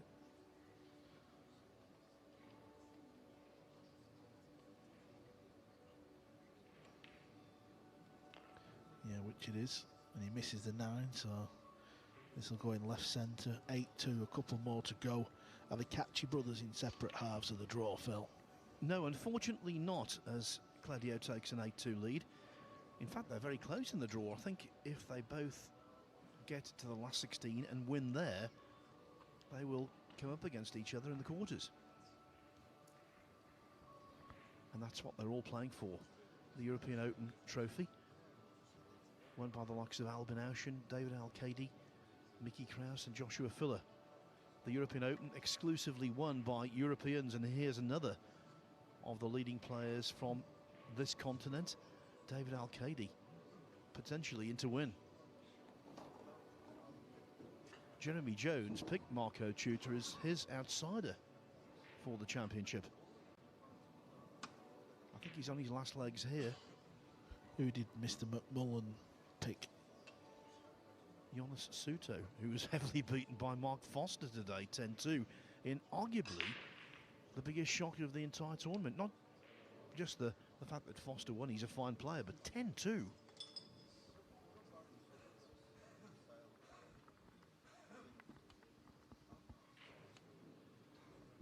Yeah, Yannick is making his way back into the arena, so main table action will begin in a few seconds.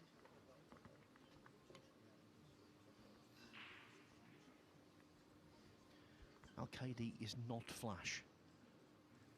He's just workmanlike in the best possible sense.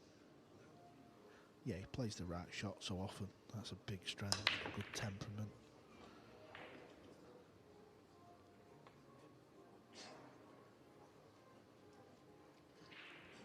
The break's been hit and miss for Filler. Yeah, way too thin. Yeah, not for the first time he breaks dry. I think he would be the first to admit this hasn't been vintage Filler. Yeah, Pongas has had more chances in this match than players get against Filler in the full season.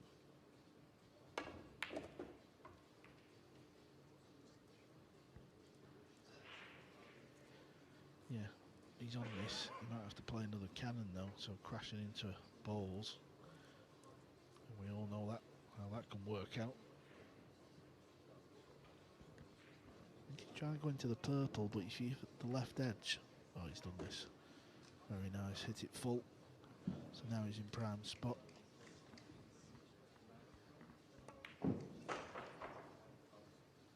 Looks like he's picked up the pace a little bit. Yeah, maybe the wise old owl, Alex Lately, has told him to just go out and enjoy himself.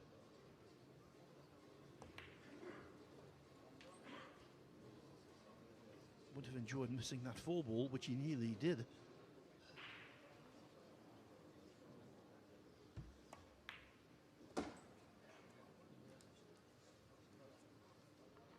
Yeah, there's only one way back for Pongas in this match, to play with freedom. And just set alight the touch paper. Has to produce fireworks.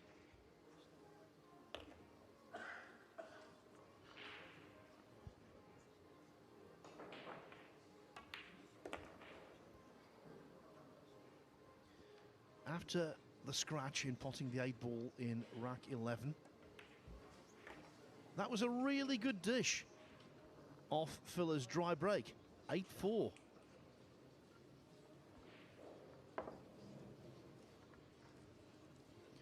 As we suspected when we were over there.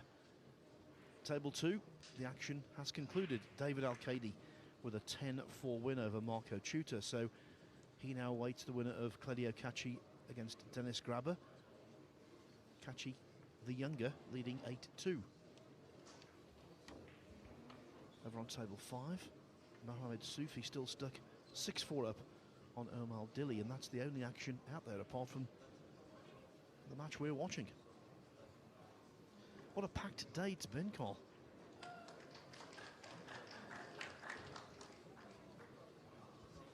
Yeah, I was just watching Mohamed Soufi just below me. He played a wonderful 3-rail carom to pot the 9.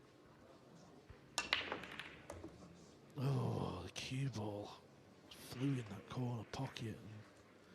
And if you look at where the blue 2 is, that's a little bit stuck, but because he's got ball in hand, it isn't. But the red 3's tied up, so Josh might not even play the breakout here. He might play the hook, because he can put the cue ball wherever he wants. He can get him welded right behind the 9, and he's on 1 foul.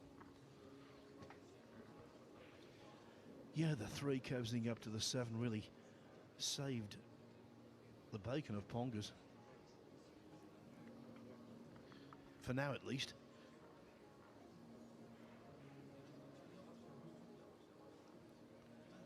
I wonder if he's going to bank this and try and get it up behind the red.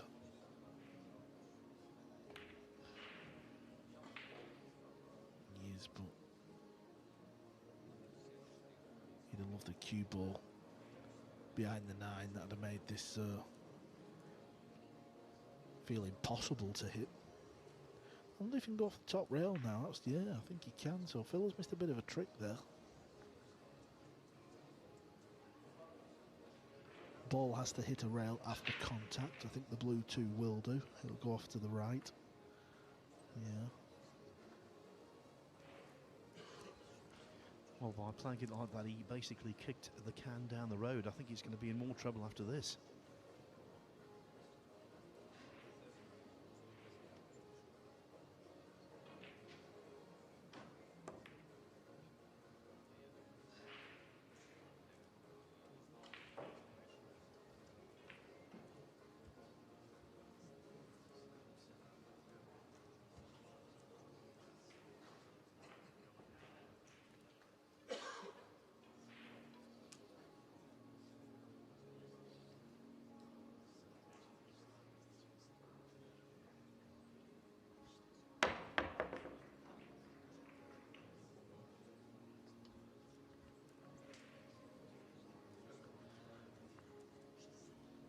first hook from Filler did not yield,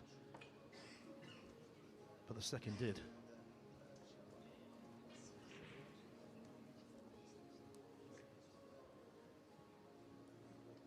What about Sevastianov and Sufi? Are they in separate halves? That'd be a pretty quick final, wouldn't it?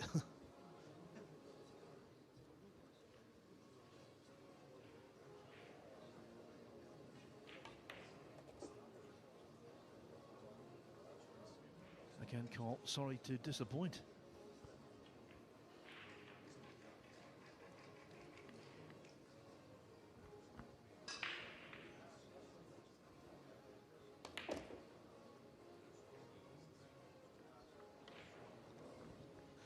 Yeah, a bit more of a bounce off the rail would have made this shot more guaranteed. Still alright, it's going into a massive bucket from this angle.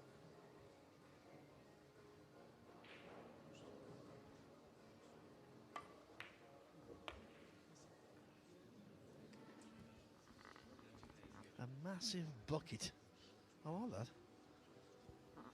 Yeah, like your KFC order.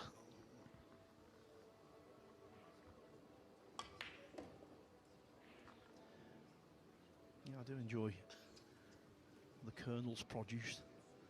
Had a KFC once in Tiananmen Square in Beijing. As you do.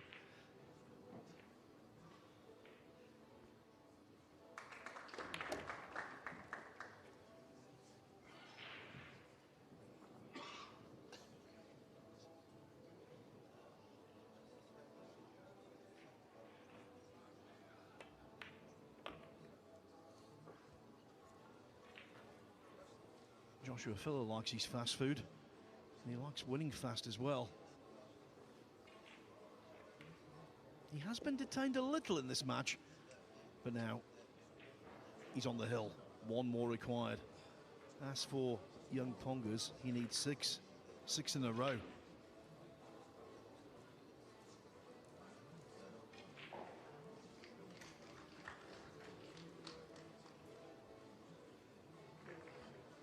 Another result, young Claudio Cacci has beaten Dennis Grabber comprehensively by 10 racks to 2.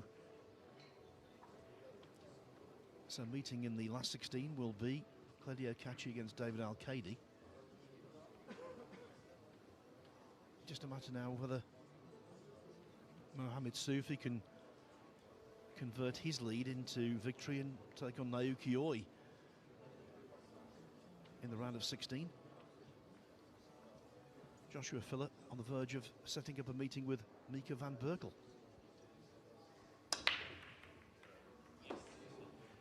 He's not on the verge anymore. His second golden break of the championship, and with that, he completes victory in a flash.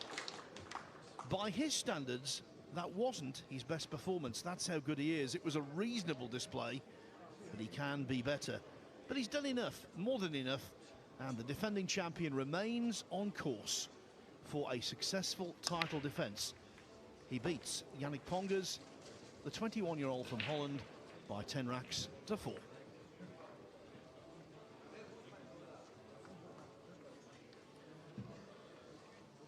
Well, that completes the action on the main table today. And one has to say, Carl, that while lots of really good players are left in the tournament, Filler is undoubtedly the man to beat.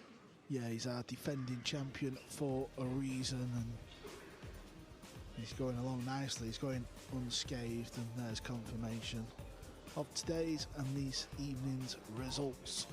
Yeah, we've had all kinds of pool. We started off with a 10-0 whitewash for Duong Quoc Wang. The most dramatic match was the demise of Sanjan Perlivanovic, the shining star of Bosnian pool. Imran Mujid missed the 9-ball to win 10-8, but then in the decider held firm when he got a chance. Came through 10-9, but I think that took a lot out of Imran, because in the next round he didn't win a rack against his opponent. Poor old Imran put so much into one match and the tank was empty. Duong Quoc Wang then followed up in the last 32, beating Alexa Pachelch 10-4. He really played nicely, Duong. He had 6 break and run-outs against Garcia, not as many against Pachelch, but he was always holding sway, and when Pachelch missed the 7 ball in the 14th rack, he conceded with 3 balls on the table. So, coming up tomorrow, it is the penultimate day of this Arubet European Open at the Hotel Hills Resort in Sarajevo, the capital of Bosnia and Herzegovina. We start at 12 noon Central European time. We have, in the afternoon, the last 16 in its entirety, and then tomorrow night, it's the quarterfinals. Hope to have your company then. For now, though, from the Arubet European Open, where many big names are still chasing this $40,000 US first prize and that trophy, it's a very good evening.